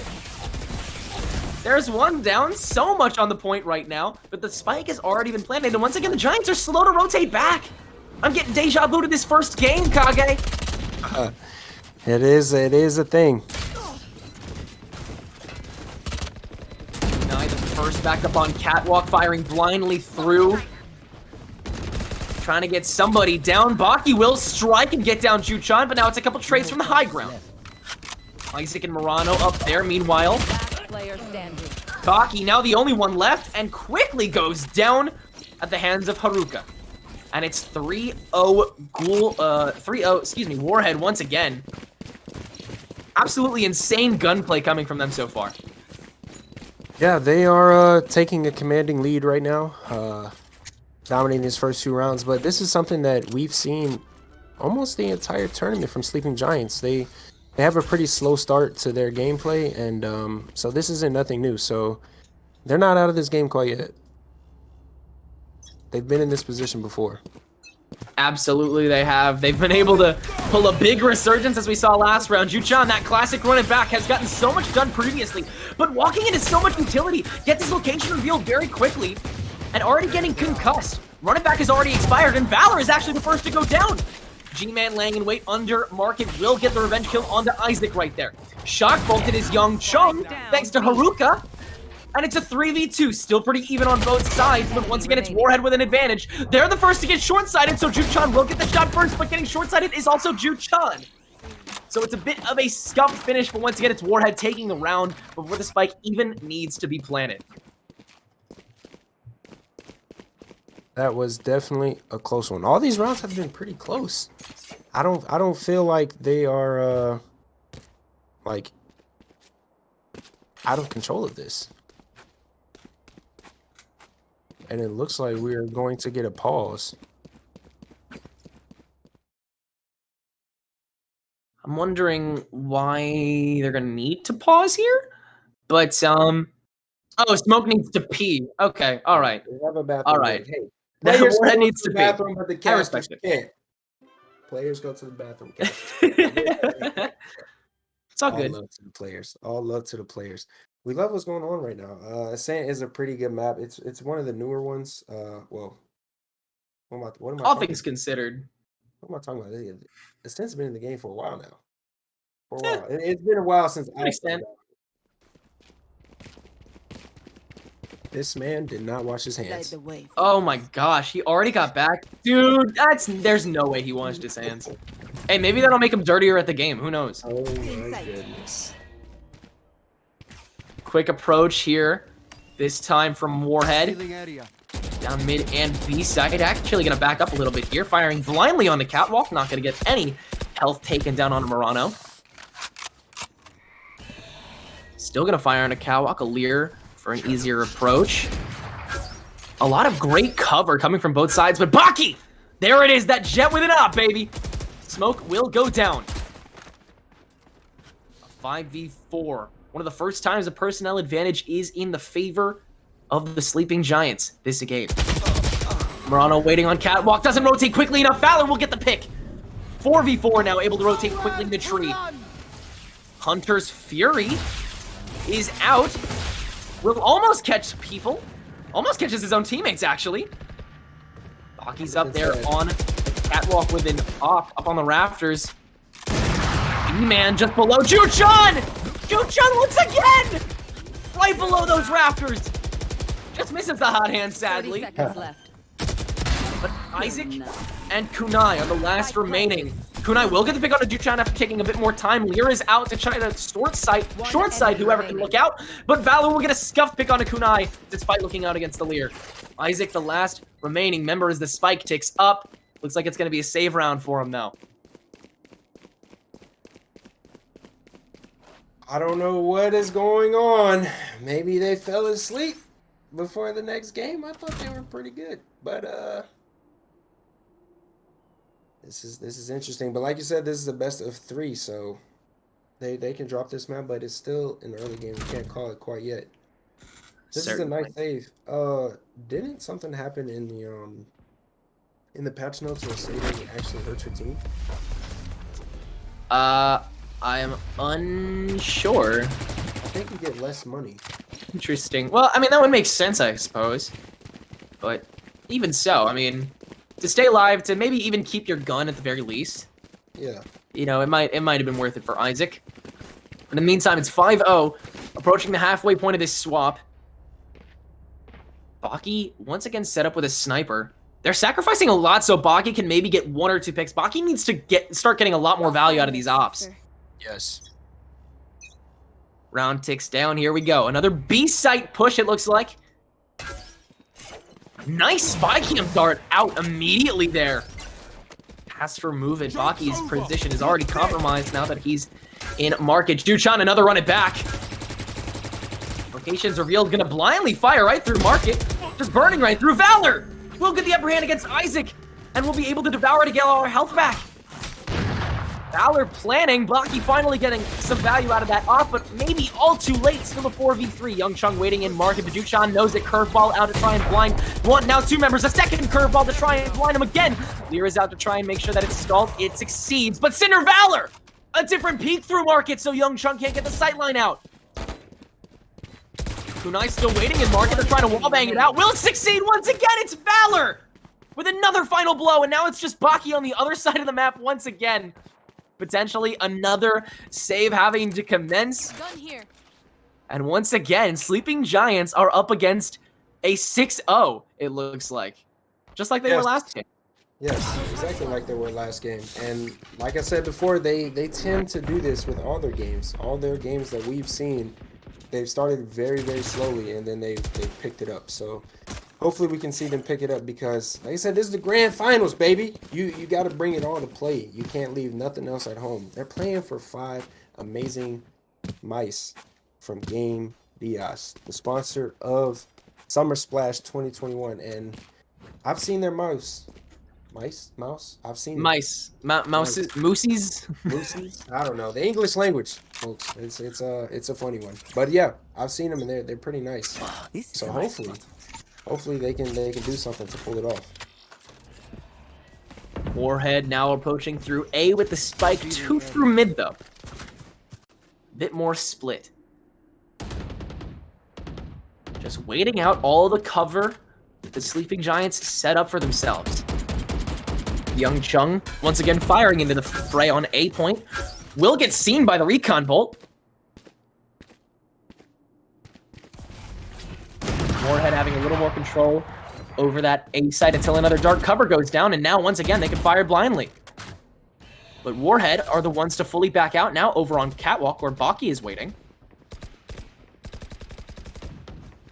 Backing up into tree here. Look how closely packed everyone is. Stay for Isaac. Good curveball. Baki though will get a solid flick onto Duchan. Fights now in tree. Lear is waiting there. Now it's expired. Kunai trying to get a solid pick with a snipe here. Valor gonna quickly take out that extra Lear. Baki's just laying in wait right there. You can't wallbang it. Haruka, good pick. Good peek onto Kunai, but Baki is there with the rotation. Great coverage from both sides. Young Chung covering exactly where Kunai was. The Giants doing a great job of covering each other's tracks. It's only smoke left. And he's gonna get taken down. The first round for the Giants will finally commence. I swear to God, if they get the next 5 rounds again and it just goes the same way it did last game, I would be only a little bit surprised. I will be amazed. I will be amazed. That round was actually played very well. I feel like the communication by the entire team was on point. You've seen a lot of players peeking areas where they weren't looking, and I simply believe that's because of pure communication. Warheads played that round a lot slower than the other rounds, though. I can say that. The Giants proved that they had each other's back that round, which they just weren't able to do consistently before. An early Hunter's Fury gonna actually kill Cinder Valor here. Murano chanced it on a full B push and succeeded. Cone will burn through that trap wire. Isaac, great rotation on a Juchan. The Giants are getting it done. Another pick on a smoke. Warhead's trying to keep this B tunnel push alive, but it's a 5v2. G-Man and Haruka still stuck in there. Lear will short sight them, but the dark cover will still keep them up. They have such great sights onto this tunnel, and it's a bit too late to turn back now, Warhead. Sleeping Giants still maintaining their peaks. There's the first rotation. Haruka, great peek onto Isaac. That's a massive peek thrown out the window. Some pre-fires to make sure that a wall bang is not in their midst. Young Chung almost getting a snipe there. Will fail, has to back out. Still so slow from both sides.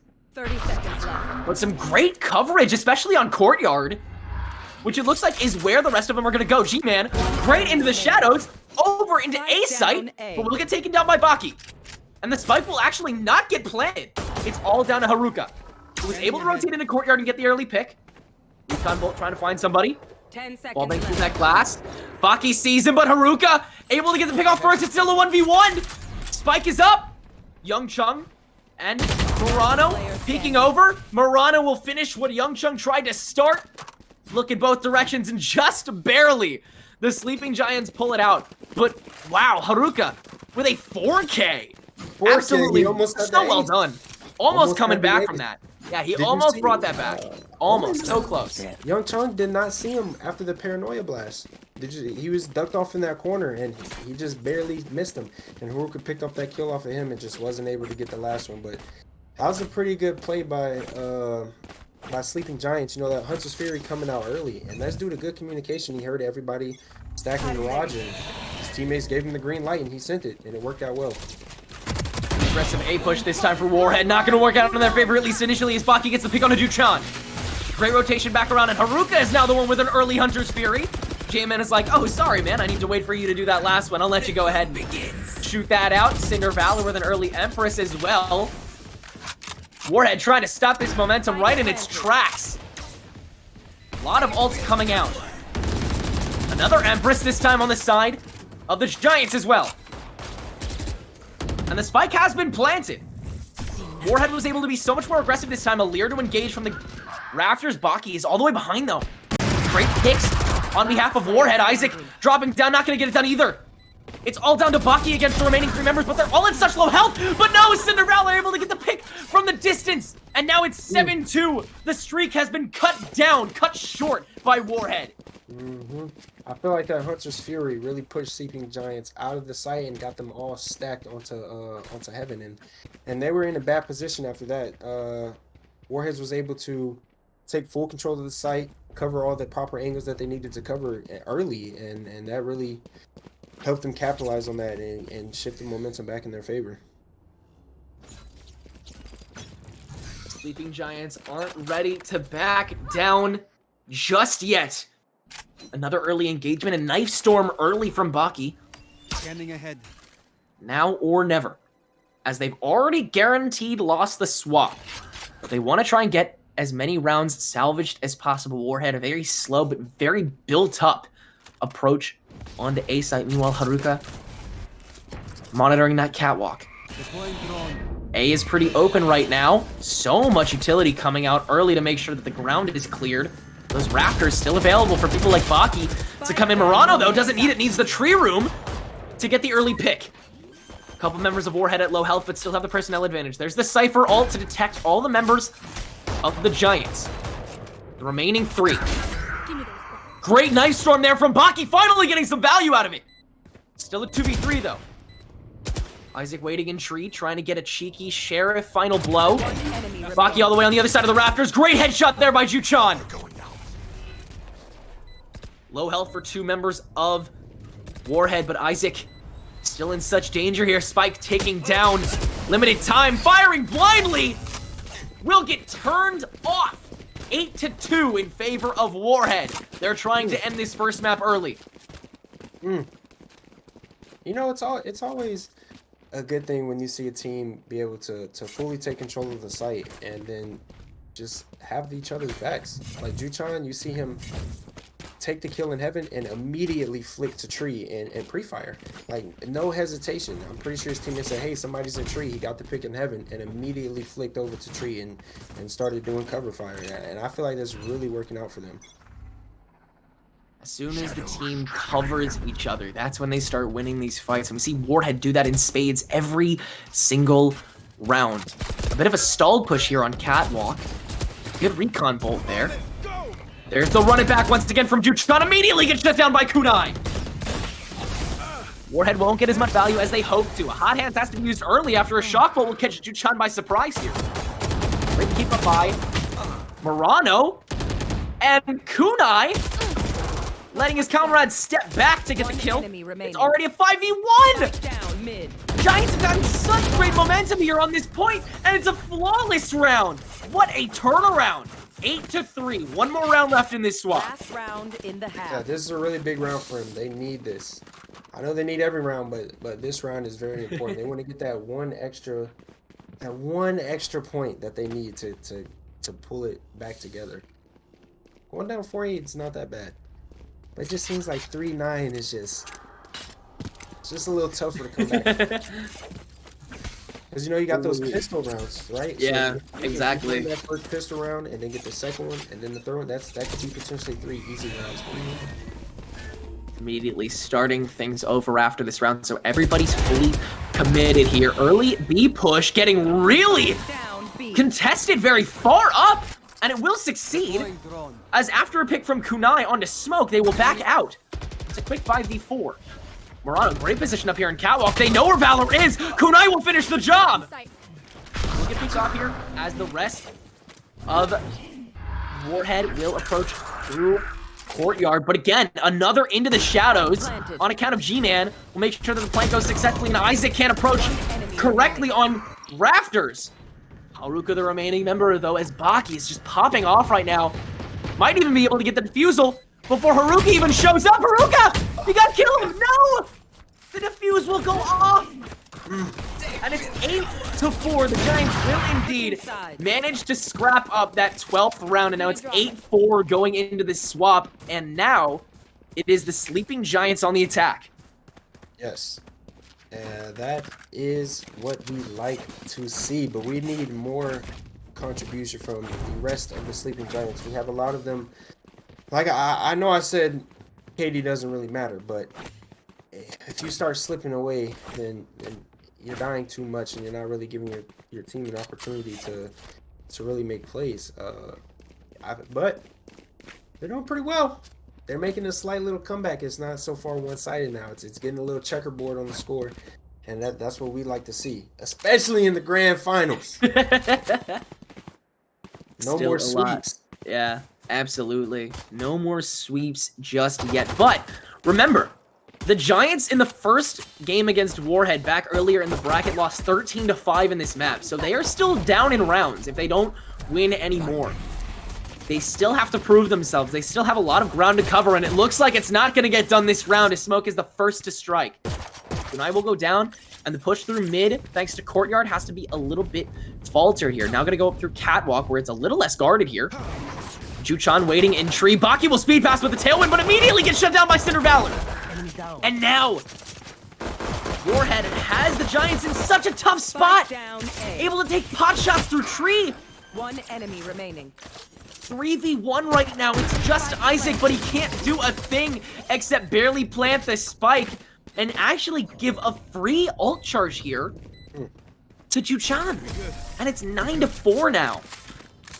You know, right there, they had the advantage. However, I feel like they took a little too long to make the push. That pick by Cinder Valor on Baki was huge. That was huge. And it seems another timeout. I think it was definitely like the Giants were going for some sort of sandwich play where Baki could turn around and find whoever was peeking, who was Juchan, by the way. Whoever was peeking through that other side of tree. But Valor was just waiting right there. It was a sandwich within a sandwich. Yep. A sandwich witch, if you will. Yeah, but which sandwich was which? Who was who? You ever go to McDonald's and ask for No. a chicken and a cheeseburger and they put it together? Oh, wait. Before you answer that question, I know you've been to McDonald's. Okay, I don't go often, but yes, I have been to McDonald's.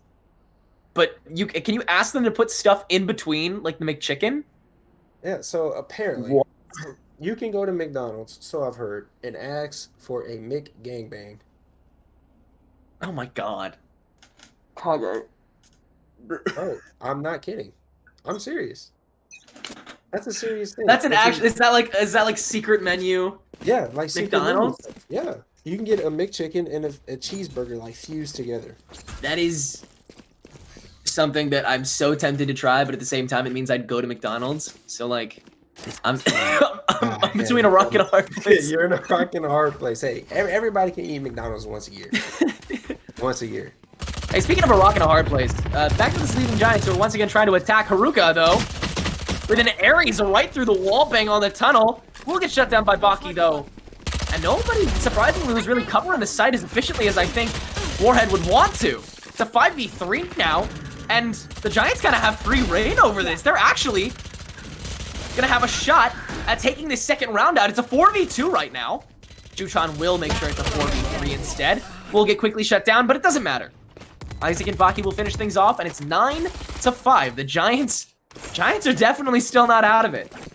They are not. They have the support of the viewers. I think that's what it is. The team that they just took out, the Ghouls, they are now in the chat supporting the team that took them out. Talk about sportsmanship. Incredible. Sportsmanship. It's my man Dreams. You know, I said that's my guy. I told you that was my guy. And he's being a player and he's making it happen. Another attack approach, this time for the Giants.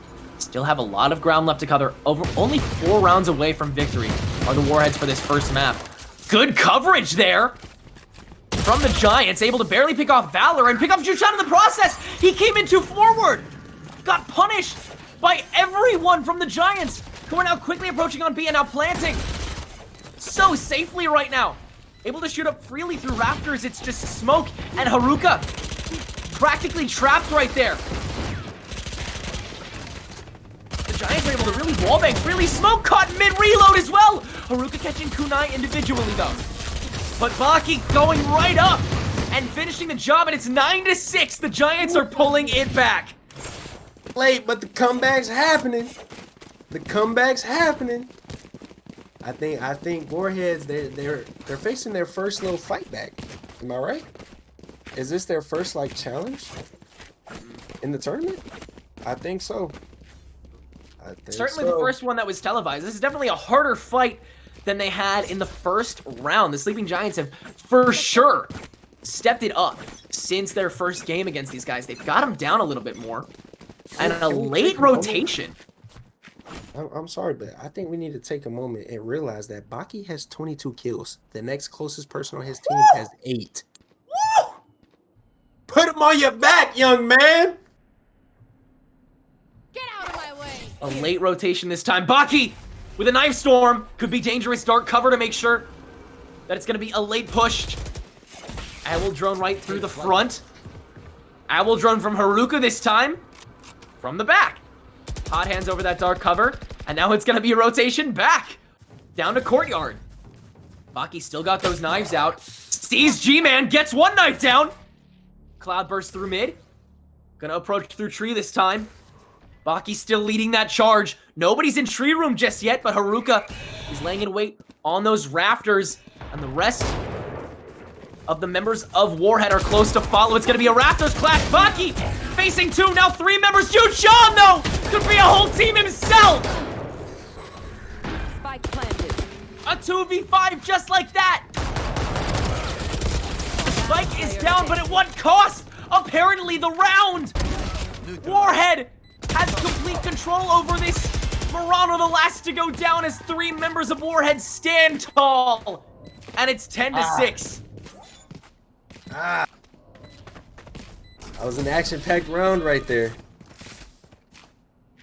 A lot of changes. A lot of changes. This is what we like to see in the grand finals. No one-sided battles. These they're going back and forth. They're trading.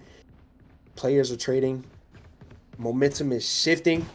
But like you mentioned, Juchan is a team in himself. That man is a tank. He can hold it down, and there he did for his team. Secure the win for the round, bringing it closer to that 13, giving them the victory in game 1. What a great initiation there on rafters. right. I mean, the second that Juchun walked in, he immediately got those kills, and the Warhead knew they had those Raptors under control. Now, it's going to be the Giants walking straight through courtyard up to catwalk. No contesting so far, but that might change very, very soon. A bit split here. Pre-firing through, getting Valor right through that block. That's a good start. But can they complete to get their 7th round under their belt? Still on that catwalk. Juchun! Baki doesn't see him! Gets quickly shut down, though, by Isaac. Great revenge kill. Doesn't get enough damage done, I think, as Juchun wanted to, but Smoke a long pick into courtyard there. Still a 2v3, still so even. Warhead have kept up with the game, and now they have control over Raptors once again, trying to wallbang, just missing Young Chung. Now Young Chung just missing Haruka on those wallbangs. Still the 3v2, dark cover will go away. Great lockdown here by Kunai as well along the long. Catwalk is now open. Haruka firing in on both sides, but doesn't cover where Young Chung was. Smoke will, though. Still a 2v1. It's just Smoke left. Sees where Kunai is. Has to cover him first. Nice flick there. Murano, though, able to complete. Flick back in. Get the round back, and it's 7-10 Giants. Great back and forth there, though. Yes, like I said, this is a close one. Look at the checkerboard on the scoreboard. It's no longer one-sided. The Sleeping Giants, like I said, they took a little bit of time to wake up, like they do in every game. But they are awake now, and they're here to play. Also, I'd like to mention, is this the first time we're seeing a Guardian in the game? I don't normally pick the Guardian. I'm not sure. No, I think we've seen it. The Guardian is a interesting gun. These gun picks have been kind of major, but really it's just been the great aim and flanking that has been working so far. Just everybody knowing where everyone is and knowing how to best capitalize on it. It's how Juchun has gotten these kills. It's how really every member has gotten these really crazy backlashes there. Juchun wins the fight in market and will additionally try and get some momentum, but doesn't rotate out of the hot hands fast enough. You had some time, man. You could have healed a little bit more. 4-3 in favor of the Giants right now as they rotate up courtyard through catwalk to tree. Baki laying in wait for the 2 remaining members coming around the backside. Has to cover a lot of ground here with 2 cloud bursts. Young Chung, another free plant, this time on A site. They're going to try and lock this down. Haruka up on rafters. As is Smoke. Valor waiting in tree. They're waiting for the right time to push.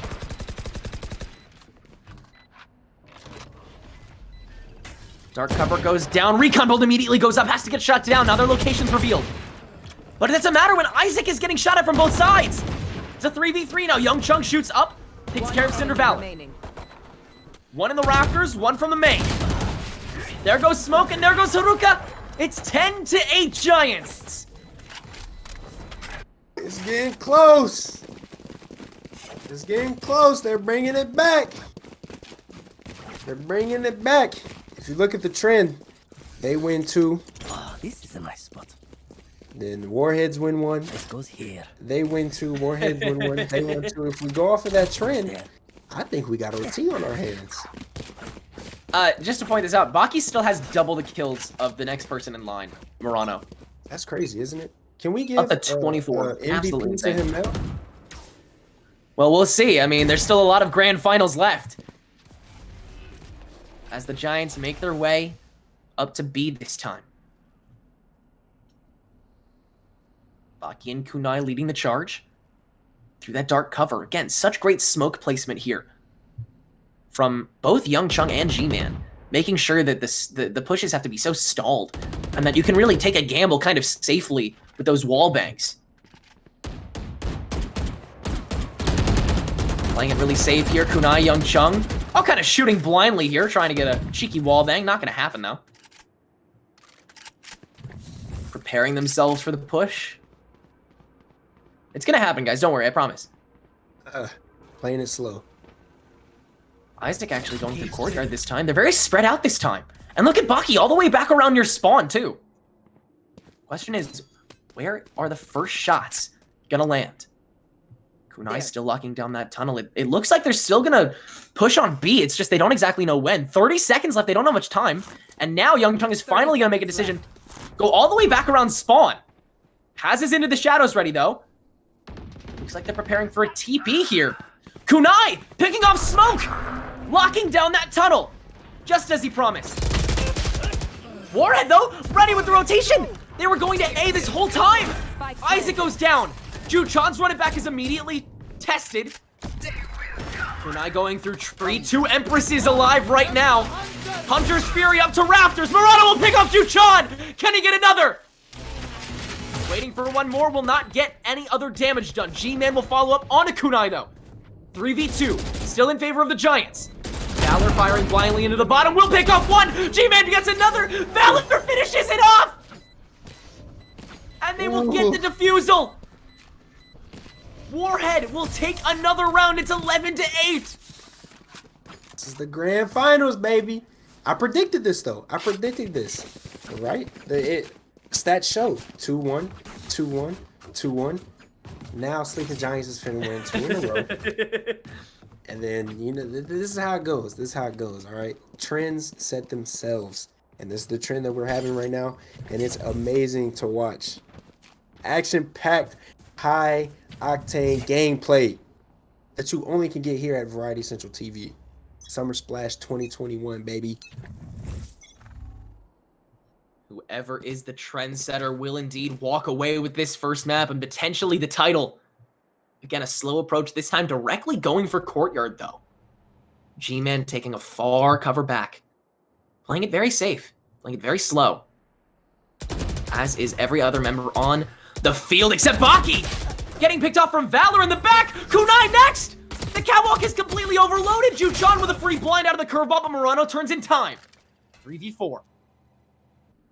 But look at Murano's health. Juchan got so much of it down. B-side's just about open for business, but smoke is still there. Wallbang's a bit late, gets punished for it. Now they know where he is, gonna rotate back around. Cyber cages up to try and cover it. And Smoke, though, will finish the job on Isaac. Cover going out. Unlucky for Isaac there, and Valor will pick up Murano. It's 12-8.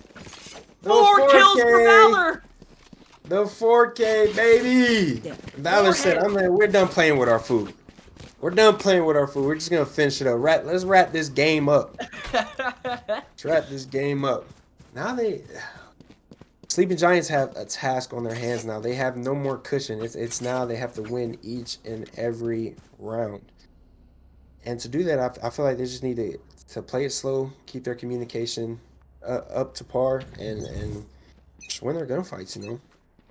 Trade, play with each other, and don't take any stupid fights. They not only have no more cushion, but they also barely have any credits left. The gun comparison. The Giants have such worse guns. They're fighting an uphill battle no matter how you spin it. And a very split push. Some up A, some right up mid, right towards G-Man. Gonna fire blindly through that Cloudburst, doesn't pick off anybody. A Hunter's Fury comes early. Gonna get Kunai here. Can he avoid the rest of it? Yes, he can. Oh, great peek there by Baki. Waiting, picking off Valor. In favor of the Giants right now. A bit of a slow peek out of Market, but Kunai will get the upper hand on Smoke. A is now open, as is B. A free plant from Youngchung. Baki, great peek on the back onto G-Man. No rotation available for these guys. And Youngchung will get the plant onto B. And meanwhile, the remaining 2 members of Warhead are stuck in A, rotating back around Murano, about to catch Juchan here. And Catwalk, watch out, Juchan! Juchan does watch out! Catches Murano off guard! Still 2 members left. Juchan meets Baki too! 3v2, can they pull it back? Can Warhead get this round out of the gutter and win this map? Right here. Isaac, great peek from the back, gets both! Just like that! And the Giants live to fight one more round. It's 12-9. Yes, sir. Like you said, they live to fight one more round, and I feel like that's what they need to do. in order to capitalize on this and bring it back and take it into overtime. They can't have it in their head that, you know, if they drop a round, that's game, right? They have to clear minds, take each round at a time, each round with a different mindset, and just play the game. And I feel like that's what they did last round. It showed. They won. This is exciting. This is exciting. Giants fully committing with a full buy this round. It's all or nothing still for these next 3 rounds. They have to play hard. 2 on mid, 2 on A, 1 on B. Young Chung, the one with the spike. Catwalk contested once again by Juchan. Such a dangerous catwalk. Such a dangerous fellow. Such a dangerous fight. Juchan takes 2. Smoke trying to contest Young Chun will get downed. A main getting contested right now, fired blindly into. Isaac takes the immediate run it back, but Haruka finishes Isaac off since he's still in the open. Watch out, buddy. 4v2. Warhead looking to finish things right now. Young Chung in mid, near market right now. Valor guarding B down. Chung needs to plant this soon, only 40 seconds left. A is pretty closed off, pretty cut back. Looks like Young Chung is first going to be G-Man here. Last player standing. And he's going to immediately fall. Defender spawn. It's all down to Murano. Does get the pick on Haruka, but does get his location revealed. Juchan right near it, gonna pick him off. No! No, doesn't rotate properly. Murano gets the pick off. Still 2 members, though. Still has to fight through 2 members. Lear and Paranoia are out to try and stall getting the spike. And G-Man immediately finishes things off. It's 13-9. And look, it's the next round, but like, look, it's fine because we know that Warhead has taken map number 1 in Ascent and will go into map number 2 with that extra cushion, a 13-9 win. But really well played there by the Giants. They still absolutely have a shot at this. They do. They do. And with their amazing comeback at the end of that, they have some confidence now. You know, in the beginning, like I said, in every game, it seems to be the Sleepy Giants. They're asleep in the beginning.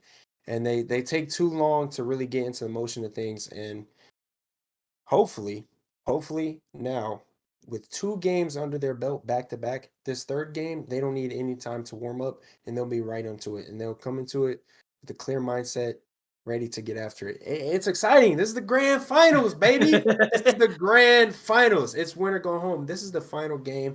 This is a game, game 5 right here. No, this is a game 6. We'll call this game 6. Yeah, right? this is the well, no, this is gonna be the 5th map we're casting. But no, I'm saying, like, you know, in the finals, you got, you know, game 7. Oh, right. Okay, I got you. People know game 7. Yeah. You got to go at it. Okay. This is your game 6. Mm-hmm. It's either win or go home for them. They're playing for not only their pride, but they're playing for the 5 mice for their entire team. New mice for your entire team. Come on now. They got Baki's trying. Baki's trying. Baki is trying to go ahead. He's trying to pull it together. He's probably coaching his team right now. Like, hey guys, look. I know I just got you all in the backpack right now, but I'm gonna have to take y'all out. I gotta take y'all out. My back's hurting a little bit. I need y'all to step it up. It's definitely gonna be a funny one. The next map, though. Yeah, we're taking it to Bind for map 2. It should be an interesting one. We're gonna take a really short break, but we'll be right back with map 2. A lot riding on this upcoming map. We'll see you there. Be right back.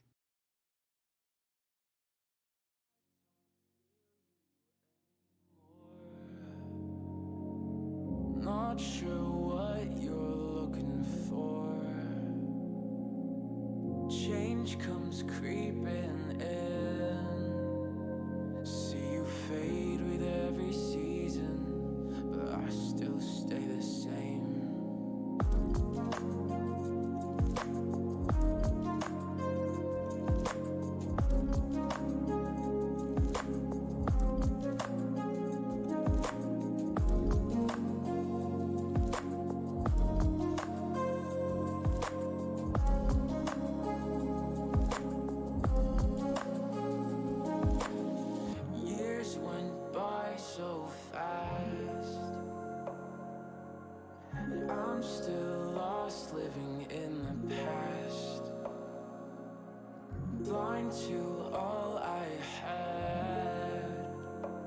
Thought we'd live like this forever, but nothing stays the same.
It's a bind. And this is going to be a good one. I got a feeling in my stomach that this is going to be a good one. The first game, Sleepy Giants took a little bit of time to wake up, but they woke up and the scoreboard was a checkerboard. It wasn't no more sweeps. No more sweeps. It ain't happening game two. I have a strong feeling that bind is going to be a little different.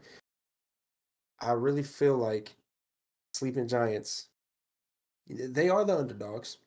We can say that. Warhead has been sweeping every single team they play. But Sleeping Giants just showed that they can be beat. And hopefully, we'll see an amazing story right here. Baki's going to show up. He has to show up. He just had a strong performance on game one, so he cannot have a bad performance. And he set his standards way too high now. So is that a good thing or a bad thing for them? The bar has certainly been raised on behalf of the Sleeping Giants, but I could say the very same for Warhead. I mean, we saw such great displays, particularly from Ju-chan. I mean, that man is just all over the place, always coming in clutch, always able to even the score whenever you feel like it can never be done. He does it. It's absolutely incredible. But in the meanwhile, it's going to be Warhead attacking first. And I mean, look, the Sleeping Giants, they did get close, but they still lost the map.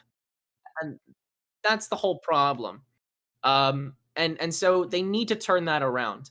And because of that, this might very well be the final map for this match. And if it is, even if so, make sure you drop your donations for charity water now, so you have the time to. I'm sure you guys already know what charity water is at this point. We've been able to talk about it this whole time. It's been lovely to have them be able to support us so we can support them right back. Every dollar once again counts. I think we just got a $10 donation. So thank you guys so much for your continued contributions to charity water. It helps a really, really great cause. And we really appreciate you all tuning in, continuing to watch, continuing to donate, continuing to support. We really do appreciate it as we head into quite possibly the final map of the night. Potentially. They can't play with their food. They Absolutely not. They gotta take it home. I think that Warhead, they're capable of dominating the map. They've shown it time and time again, and hopefully they can do it now. On that same token, though, Sleeping Giants has shown that they're capable of keeping up with these teams. Although they have a bit of a late start to doing it, I feel like if they can eliminate that get over that little hump, get over that little hill that they tend to put themselves in the beginning of the game, they can be the ones on the positive end, and they can be the ones dominating the game. They just have to get over that early game hump. Yeah, both of the past two maps, they have lost the first 6 rounds. Which is such an interesting trend to be able to follow firsthand. But both times we've seen them have a resurgence, have a chance. The first time they won the map, and the second time they got pretty damn close. And so I'd love to see them, not start 6 maps behind, start running a race today that was run yesterday. Hopefully we'll see that happen. Yes, as we get our agents locked in on both sides here. Game 2, baby. Grand finals. I'm hyped. Have it all. I'm so hyped. I think you have no idea. hyped. I'm so hyped. Oh yeah, viewers, let us know if you're hyped. Let us know if you're hyped in the chat. Let us get some hype. Let's get some emojis in there. Just go crazy. I feel like, oh my god, this is gonna be a good one. And if Sleeping Giants can pull off this little upset, I feel like one game is an upset for them, because Warheads hasn't dropped a single game. They haven't lost a match yet. Haven't dropped the map to anybody. So if Sleeping Giants can pull this off and at least win one game, that will be huge. That'll be a huge momentum shift. That'll put a dent into Warhead's armor, and who knows what can happen in game 3. Anything can happen in game 3. Well, you know what happens when you put a dent in a Warhead, Kage? What happens? Let me know. It explodes. It explodes and crumbles. Wait, does it explode in a good way? Like explodes and just goes crazy on them? Or are you talking about it? Okay, you're picking apart my really good metaphor way too early. I just gotta know. Who are you going for this game? Honestly, with the picks that I'm seeing right now, my money is a little bit more on Warhead. But that's an early call. I could very well change it right after this first gun round, as we see Warhead approaching through B site on B long. 4 members up. Alone Reyna just walking around a little bit on A side. I think they're still trying to figure out where exactly they need to go. A side still getting guarded actually by Murano though. So we might see a little mini fight over there, but we have a mega fight going on B site right now. A couple pot shots out and about, but nobody down just yet. A TP now, actually. Oh, that's why the Reyna was there. It's because everybody was going to go back to A site. And now, all of a sudden, Ju-chan is all the way back, able to get the first pick on Abaki, who had to rotate around the backside. We're unable to shut that down relatively quickly, thanks to him being placed on that point the whole time, able to get some momentum going. Valor also goes down. These gun rounds so important. Another pick on a smoke. One enemy remaining. Only one enemy left in G-Man, stuck in showers right now. Can't seem to get the picks onto Kunai. Oh, poor man. He's going to get absolutely swarmed in the first round after a defusal on behalf of Arano will go the way of the Sleeping Giants. Are they teabagging? I think they're just really happy that they won the first round. Yeah, I'm pretty sure the entire team is now coming at Isaac. Like, bro, what are you doing? We just lost game 1. Do you want to? What's that saying? Don't poke the bear. I believe Isaac just poked the bear. Just never poke a bear. Never. Just never ever poke a bear. Or a Warhead for that matter. Actually, poke a bear if your other option is poking a nuclear warhead. Yeah, exactly. I would rather poke the bear than the warhead. Well, they just poked the warhead, and we're gonna see a lot of big plays now. I like it though. Kunai, Lang, and Wade, and Hookah peeks out to 3 members of Warhead. Has to back out quick. Just barely gets out with his life. Paint shells go out and pick up Juchan.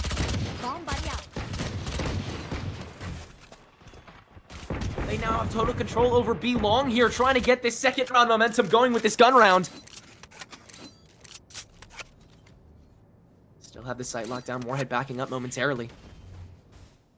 Smokes are down here. Able to lock off Hookah a bit more easily. 2 members of the Giants still able to safely lock down A side as well. Down you go. Nice pickup from Isaac. Able to look up immediately and pick off Valor, and a flawless round all of a sudden. Out of nowhere. Great momentum once again from the Giants, and it's 2-0. Do we have a... Are we sure we're spectating the right teams? Do they live next to each other? Did they swap computers? Oh, Sleeping Giants. They said we're not coming out the gate early this time. They listened to your advice. They're coming out the gate running, and they're making plays. They're making plays. Baki with no kills yet. He handed the crown off to Kunai. 3-0. I said this before. In the very first map we commentated, I said this. I think that the Sleeping Giants have better positional awareness. I think they have better game sense. I think they have better strategy. I just think in that first game, and even in this past map, Warhead just had better execution. But if that changes, like these past 2 rounds have, if the Sleeping Giants have that better execution, then they can absolutely destroy Warhead. But they have to be consistent, and that's been their main problem, is consistency. They have to keep themselves up constantly. They have to look a loss in the face and say, we're going to take 5 rounds back right now. And it looks like they're on the way to taking the 3rd of these rounds. That being said, 3v2, now 2v2, Smoke lying and wait through that lamps area. Baki will go down. Spike is not planted yet, though. Nice pick from Kunai on the Smoke. Where even was he? On the other side of the barrier, that's where, evidently. G-Man, now once again alone, gonna TP all the way back through Hookah. You guys better speed it up, or else you're gonna miss this plant. Still very much able to be won by G-Man here. There's the rotation, there's the TP from both members. G-Man knows exactly where these 2 are approaching from. Paint shells early around the backside. Paranoia gonna cover both. Both are short-sighted right now. G-Man covers 1. Only 1 left in Isaac. Drops down. Is it looking the right way? G-Man clutches it. It's 2-1. That was good execution there. I think it took them a little while to rotate because, you know, Omi can get tricky sometimes. And with those teleports, he can himself teleport and use his body to jump inside the teleport. And then he will not teleport. If that makes sense. I just use teleport a lot. But he can get very tricky when it comes to those teleports. So I don't blame them for taking a little while to rotate. But that's big plays right there by G-Man. Getting that round for him. Hopefully shifting the momentum. That hesitancy really getting in the heads of the Sleeping Giants there. Valorant is a psychological game as much as it is a shooter, right? It's a high IQ game. I'm smart for playing Valorant, and you are too. You are valid. Fighting through C long here. Isaac sees something, shoots at it, it works out! And does it twice for good measure. C long, or B long push rather, is totally denied here. Now it's all up to the members in the hookah. Paint shells go out around the backside, gonna bounce back out. Smoke from a high vantage point gets the first pick and the second pick onto the members of the Giants. It's now a full 3v3. Hookah is back on lock. Isaac making the other members back fully out, and G-Man has taken back B long and gonna rotate actually.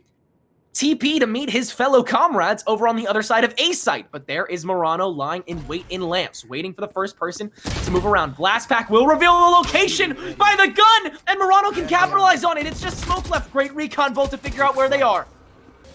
Owl drone to seal the deal here. Barrier to make sure that Morano has to go the long way around, and so the plant can go off without a hitch. Isaac still rotating. It's practically a 2v2 for these crucial next couple seconds. If Warhead doesn't make something happen now, they might never this round. Morano not looking the right way once again on the rotation. He peeked too far over. And now it's just smoke near lamps. Kunai and Isaac have control over the spike. Smoke! Can he get an ace? Healing orb. Kunai rotating back around. Is he looking the right way? No! No! Cut off! Smoke gets an ace! Ace, baby! Ace, baby, ace, baby, ace in the grand finals! Woo! An ace from Sage? Sheesh. That's big plays right there. Okay, look, I gotta be real. That was hype as hell, but like, Smoke got kind of lucky there with the fact that both of the last members that he was facing against just didn't peek correctly. Yeah. They just weren't checking their corners properly. If the Sleeping Giants were just doing that consistently, that would never have happened. But now it's 2-2. It's an even fight once again as Warhead goes for another approach. A quick recon on a Morano makes him back out quickly. Same with Baki, getting domed. 47 health remaining already. And Ju-chan! Almost forgot he was in the game, but lest I do that again, he will destroy me. He will eviscerate me, as he does every other member he approaches. Ju-chan going full sicko mode, getting cut down by Isaac though. Not enough of a good spread with that gun against the solid aim of Isaac, but everybody's caught up in the back right now, might lead to their demise. Two lowly members of the Giants remaining, make that one. It's just Isaac and a sliver of health gonna get cut down quickly. This is the moment where Warhead is gonna try and make a run for it. Yes. Yes, like you said earlier, a big problem Sleeping Giants has is consistency, and we've seen that in the last 2 rounds. The last 3 rounds, actually, that they've lost. But, hopefully, they'll get it back together. They will pull it back together. You want to know why? Because this is the grand finals, and you don't have no time to waste. If we're looking at the scoreboard right now, Baki is sitting at 0-4. There's a problem with that. Dude.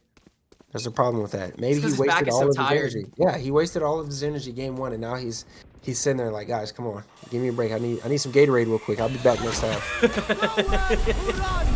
Quick clear at the gate. Hunter's Fury to contest this time from all the way on the other side. Can Haruka find somebody? Doesn't look like he can. Another B push this time. Everybody's committed now. Everybody doing a little bit of pre-firing right now, taking some pot shots through some smokes, as you do. So much control of B right now, but I don't think Warhead even knows it. They don't know how populated B is right now. Orbital Strike is out. Where is it going? A little too far away. Showstopper to follow up after Valor gets the first pick. Is he gonna find someone? Yes, he does! The opposing raise! Kunai from the back gets taken down, and now B is completely under the control of Warhead, and they fully know it this time. Valor will get cut short by that shock bolt, and a Hunter's Fury from Murata will take out Smoke in the process! Still a pretty even fight, 2v3. Young Chung from around the back in Hookah, and Murano coming around the backside in the flank on B site. Young Chung not looking the right way, checking the wrong corner. Haruka guns him down. Murano short-sighted right now, sees where Ju-chan is, but isn't able to cut him down in time after taking down Haruka, and once again, Warhead takes the round. I feel like, well, I don't think Sleeping Giants had good communication that round. It took a mighty long time to rotate and get players over there, which put them in kind of a, no pun intended, put them in a bind. How's it Had to going? throw it in there. Had to throw it in there. Had to That's a throw good it one, in man. there. Well done. No, I mean, try to get him in from time to time. Murano really did get the jump on him. It was incredible. I mean, that Hunter's Fury right after the shock bolt, that follow-up was intense. But Baki, I think, just really flubbed it. Just immediately got destroyed the second he walked in. And it might just happen again as Baki is going through the middle of A point. What are you doing, man? Ju-chan has no trouble just looking to the left and taking him down. An easy 5v4 right now, Young Chun. Waiting in the lamps, doesn't aim just right. Actually, he does aim just right. He should have aimed just a little more left. But in the meantime, Ju-chan has gotten 3 kills while I was talking for 5 seconds. Don't mind him. Looking for 4. Kunai taking his sweet time. It doesn't matter. Ju-chan will flick your head. Checking all the corners. Isaac will get him with the Sheriff. Well done. Cutting off the ace, but Cinder Valor will finish the job. It's 5-2.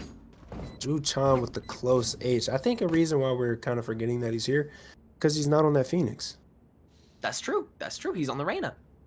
And he's still getting stuff done. He's still positive. 8-6. Still doing it. Maybe he has gotten bored. You know, he's like, you know what? I'm dominating this entire match. Let me switch it up a little bit. Let me play another character. Well, I saw him fingering over Yoru for a moment there when they were going on Pine, so I was like, don't you dare. I was like, oh, don't do it. That would have been interesting. Looks like a bit of an indecisive mid push, but closer to B this time. Yep, they're going to push fully onto B this time. Ju-chan leading the charge right now. Isaac found out a little too early. Haruka and G-Man along long, as is Smoke. Again, taking full control of these B sites, but still taking their time, playing it so slowly. It's led to their advantage so often. Windows now open. Slowly through the smoke until they find a site and the fight starts. Cinder Valley's the first to strike, but it's just gunplay all over the place. But again, it's Warhead who comes out on top, and now Kunai is stuck in the back. Nice pick on a Haruka who peeks out a bit too early. Nice pick on a Ju-chan with the follow-up. It's an even fight right now. Paint Shell's out to try and space things out. Doesn't get everything done. Spike is planted. Owl drunk for Recon, but will catch G-Man. That means Kunai can peek out a little bit early. Blast Mine able to get the showstopper. Will pick off nobody, but let the positioning open up for Kunai as well as Murano to be able to come in and take down the rest of Warhead. And now it's 3-5. Warhead has finally been stopped in their tracks, and Giants once again have a fighting chance. Love to see Raze plays. Don't you love to see that showstopper connect? That's the thing, is like it seemed like it did, but it didn't. It was the follow-up damage that did it. It definitely was. It definitely was. But just the visuals. The visuals. That's true. That's true. It's always It's always satisfying seeing, especially someone like Kunai, who's proven to be so good, with especially someone like Raze, just blast pack, like a hop, skip, and a jump right over to Grandma's house with a showstopper. It's been so entertaining. Beautiful. It's beautiful. Boombot comes through Hookah to engage the defenders early. Isaac Incendiary down to slow things down, but Valor shooting right through that smoke, gonna take out Isaac. Great positional awareness again, through just where they were firing from. Some easy analysis there, and now it's a 5v4 very early into this round. Kunai again waiting out in the back line. Can't really do anything right now. Baki has a knife storm out. Haruka waiting there. Baki able to strike first there. Haruka now has a sniper on the ground. Super dangerous. Baki getting wall banged, but Valor has to back up thanks to the sniper. And a res onto Isaac as well. A 5v4 now, but the other way around. Ju-chan and G-Man on A side trying to find somebody. Somebody is there. It's Murano up top, but I don't know if they'll find him. And now Smoke is also on A site. Murano hears it. Gonna peek out. Might regret it though. There's 3 members waiting for you, buddy. Murano dropping down, not realizing anybody's there. G-Man, easy pick. 4v4. And now a full rotation of the back line. Everybody up the top. Save for the Sage and the Raze. Baki sniper back out. Snipes right through the barrier into Smoke. And a easy knife storm pick into Ju-chan in the back. And everybody from Warhead immediately goes down. Great orbital strike finish there as well. And the defusal will go off safely with not much time remaining, but it's 5-4. This game is so close, man. So close. They don't want to go home. The Sleeping Giants do not want to go home. They want those mice provided by Gone BS. They want it. They want the bragging rights to beat the one and only team that hasn't lost a game in this tournament. And I feel like they can do it. They can really do it. They're playing well. They're playing very well. That take back onto the site, like the post retake, was phenomenal. I was a little worried with them all going heaven though. I was like, I don't know about this, but they made it happen. Getting closer and closer to tying things up once again. Another engagement from Warhead. Through Hookah. An early showstopper this time, coming from once again Valor, immediately gets shut down by Young Chunk, and he's not done just yet, gets Haruka too! Kunai with a great follow-up onto Juchan as well. And another sniper from Baki and Young Chung! It's a flawless round. 4 of the kills were snipes. That was absolutely savage. Gosh, we got a game on our hands, baby. We got a game in the grand finals. This is what we wanted to see. This is exactly what we wanted to see all day long, and it's happening. It's happening right in front of our eyes. We got front row seats. Those snipes were on point. Sage? Amazing. Young Chunk Amazing. Baki, yeah, coming through on round 10. A minimal amount away from the swaps. Nice look out early. But Juchan's feet are visible. Young Chung almost getting the snipe out. But Isaac will finish the job. Hunter's Fury early from Haruka will succeed. Young Chung, another snipe, this time on a G-Man. But a res on a Juchan will make sure it stays a 4v4. Empress out early here. Spike is still down on the ground right now. Members of Giants backing up. They know Valor's in Bath. But everyone else is rotating too quickly. Haruka from the other side picks off Baki. The sidelines are cut off. A 4K for Haruka. Murano coming around the backside. But going into 4 members. Murano does pick off Haruka, denies the ace. But an Empress Juchan is going to make things so much tougher. Great shock bolt, though. Does pick off Juchan. Only 2 members left, but only 25 health remaining. So much that Murano has to do. Owl Drone immediately gets taken out by Valor. He doesn't know that Smoke is waiting right there in front of Bathroom as well. Shock bolt out early. Doesn't catch anybody, though. Smoke is behind Bathroom. Catches the sideline a bit late. Valor still waiting behind that truck. Oh, man, Murano, if only you knew, buddy. Recon bolt immediately gets taken down. Has to rotate back around the backside now. Valor's waiting first, followed by Smoke. Spike's ticking. I don't think he even has enough time to defuse it at this point. Gonna try and find a gun and get out quick! Yes, he will! Oof. A round to save, Oof. but Warhead still took it. And now it's one more round before the swap, and it's either gonna go in being a tie or a 2-round lead, which either way is like really good. Yes, compared to what we've been seeing like previously, this is amazing. This is amazing right here. And like I said before, you know, the second half, that's when Baki's gonna come alive. And when Baki wakes up, I'm ready for it. I think they really got this. I think they really can do this. Some pre-fires into Hookah to make sure the line is cleared by Juchan. Great early utility used here by both Razes just to engage quickly. Set up some sight lines. And set down some other ones. Isaac wallbanging right through with an Odin. Doesn't care at all. Just barely sees Juchan, but not quickly enough. And will finish it off. And now there's an Odin on the ground. Somebody might want to pick that up, or else it might cause a lot of damage for the rest of this round. Engaging right through B-site. Kunai delaying the inevitable with some blast packs. Does pick off Valerie. Gets a little bit too close. G-Man will finish off the job, though. It's 3-2. Still in favor of Warhead right now. Chung trying to get a flick. Snipe right now, taking a little bit of chunk of health in the process. Slow orb on the backside here. Chung trying to get a dangerous peek, buddy. Hunter's Fury out, right on point, right into a G-Man, teleporting within the shadows! Fishing for another kill, won't find one. 2v2. With Smoke. One enemy remaining. And Juchan have both of the grounds locked down. Hookah has been taken by Juchan, and so has Young Chung. Murano trying to engage on long, but it just won't happen. and Warhead will go in with a 2-round lead, 7-5. That was really smart by Warheads to completely back out of the site, especially after those shock darts came in. They had 2 people on their team like very, very slow. And, Taking a bit of a moment right now as Baki's PC did crash.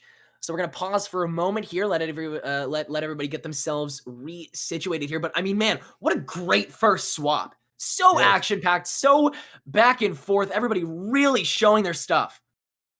it's a battle of the best right now, right? This is the grand finals, like I've been saying. This is the battle of the best. We got the 2 top teams in this tournament going at it, and this is a show for it. We had a really close game. Well, I wouldn't say a really close game, but it started to get a close game. Game 1. This game is this one's close. This one's a checkerboard. They've been going back and forth, back and forth, back and forth the entire first half. And Baki is about to go ahead and go get his monster PC.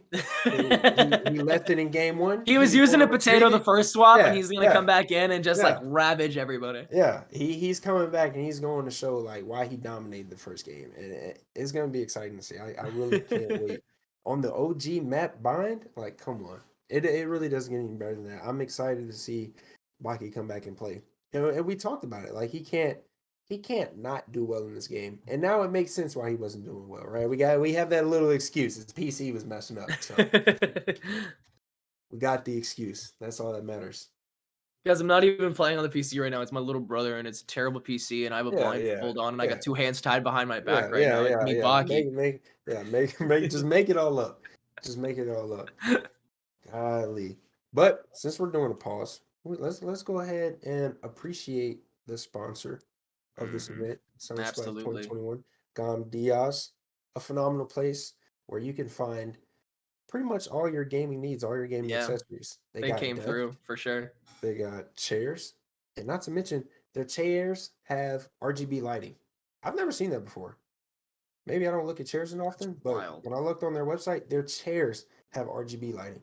So if you're one of those gamers, one of those streamers, one of those influencers that love RGB lighting, go ahead and hook up your chair. Head over to gamdiaz.com, shop on their website, find something you like. Like I said, they have pretty much everything. Towers, they got it. Mice, they got it. Keyboards, they got it. Desk, they got it. Fans for your computer, they got it. Oh, Lord knows I need those. Oh, Lord knows I need those. Don't we all? Don't we all need more fans? We need more fans, and not to mention their fans have what? RGB. Oh I my think gosh. everything in their catalog has RGB. So go ahead and check them out. Also appreciate the viewage for stopping by, all the donations we received. We're pretty close to 3 bands. 3 bands. We're really getting there. We're so close. So For the close. remaining So close. viewers, again, every single dollar counts. We're just over 500 away right now. We're very close to our goal at the moment. If you really want to contribute, really a single dollar will do wonders for this charity organization as well as for this stream. It really does help out a lot, and we really do appreciate you for sticking around. First of all, it's been a long day. We know that it's been a long tournament. It's been a lot of really great games, a lot of really awesome teams that we've gotten to see, and it's all ending right here. Potentially on this map and potentially on the next map. It all ends here. It all ends between these 2 teams who are so closely matched. Again, I'm really trying to figure out who I want to see shine on the second swap, and I'm having trouble coming up with anybody besides Baki because really everybody's had their moment so far. Yeah, I really feel like Baki is the one that's the spotlight's on Baki right now. He had a outstanding performance game 1. Double the kills of anybody on his team. Some people triple the kills on his team. He really had a very outstanding performance game 1. This game he's been a little shaky, and we're gonna relate that to his bad PC issues. You know, his little brother playing. Of course. We're gonna say it's that, but going into the second swap, we're really looking to Baki to show us why he was so dominant in game 1 and really come out here and make the plays that he can make. Also, though, on Warheads, Valor. Very Or, true. you know, the spotlight's always been on Joe Chan, but Valor makes those plays too. Absolutely. It's going to be exciting to see. Two of the top teams. They both have dominating players on both sides. All 5 players are pretty good. But like I said, those are my guys to look out for. All right, looks like we're still trying to repair some issues, so we'll be right back, but don't go anywhere. We'll come back with more awesome Valorant gameplay. Don't go anywhere. We'll be right back.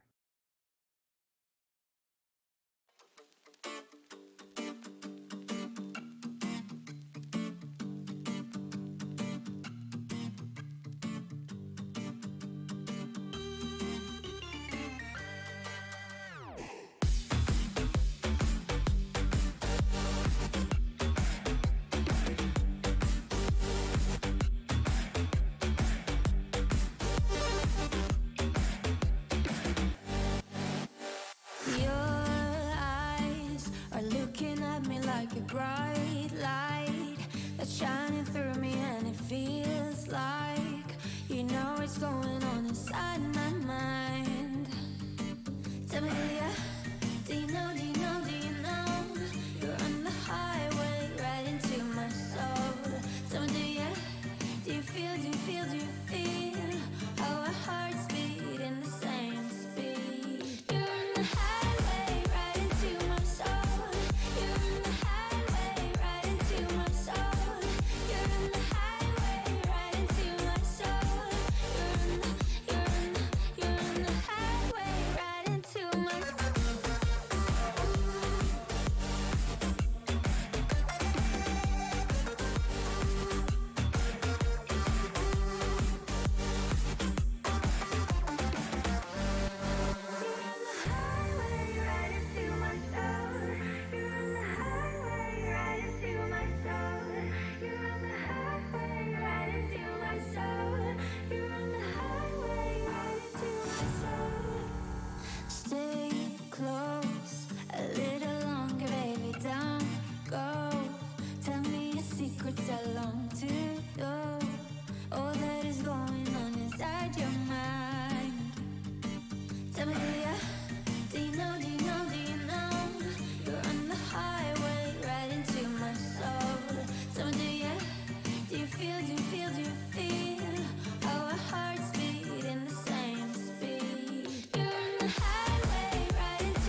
Yes, you're very quite tough.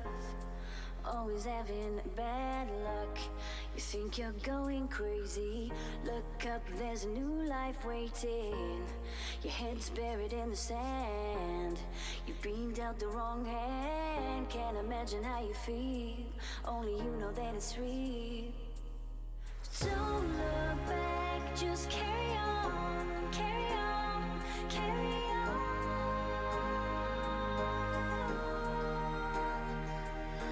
Don't look back, just carry on, carry on, carry on. Because you are stronger. Yes, you are stronger. Because you are stronger. Yes, you are stronger.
Yes, you're very quite tough.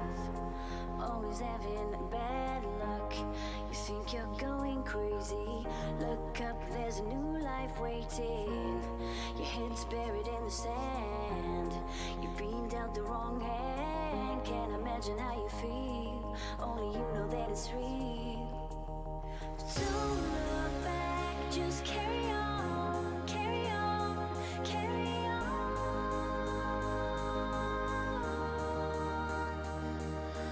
Don't look back, just carry on, carry on, carry on. Because you are stronger. Yes, you are stronger. Because you are stronger.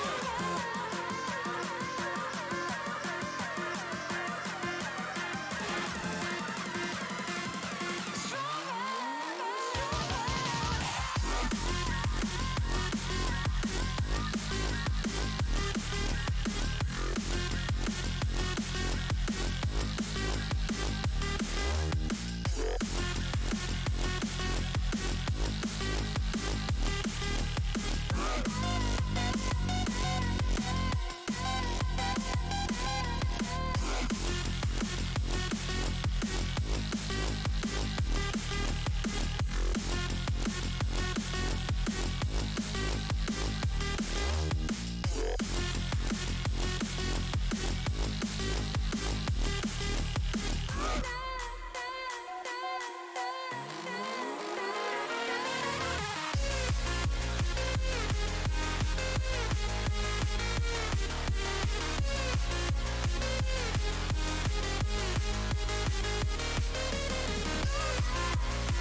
Welcome back again.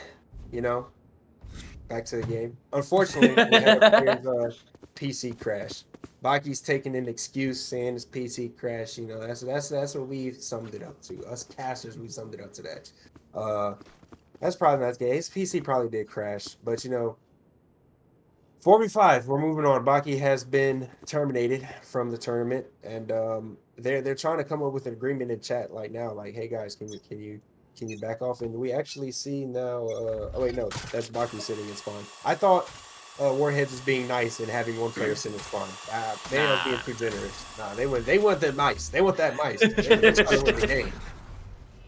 Regardless, I think Giants can still definitely pull something out here as we head into the first attack for the Giants.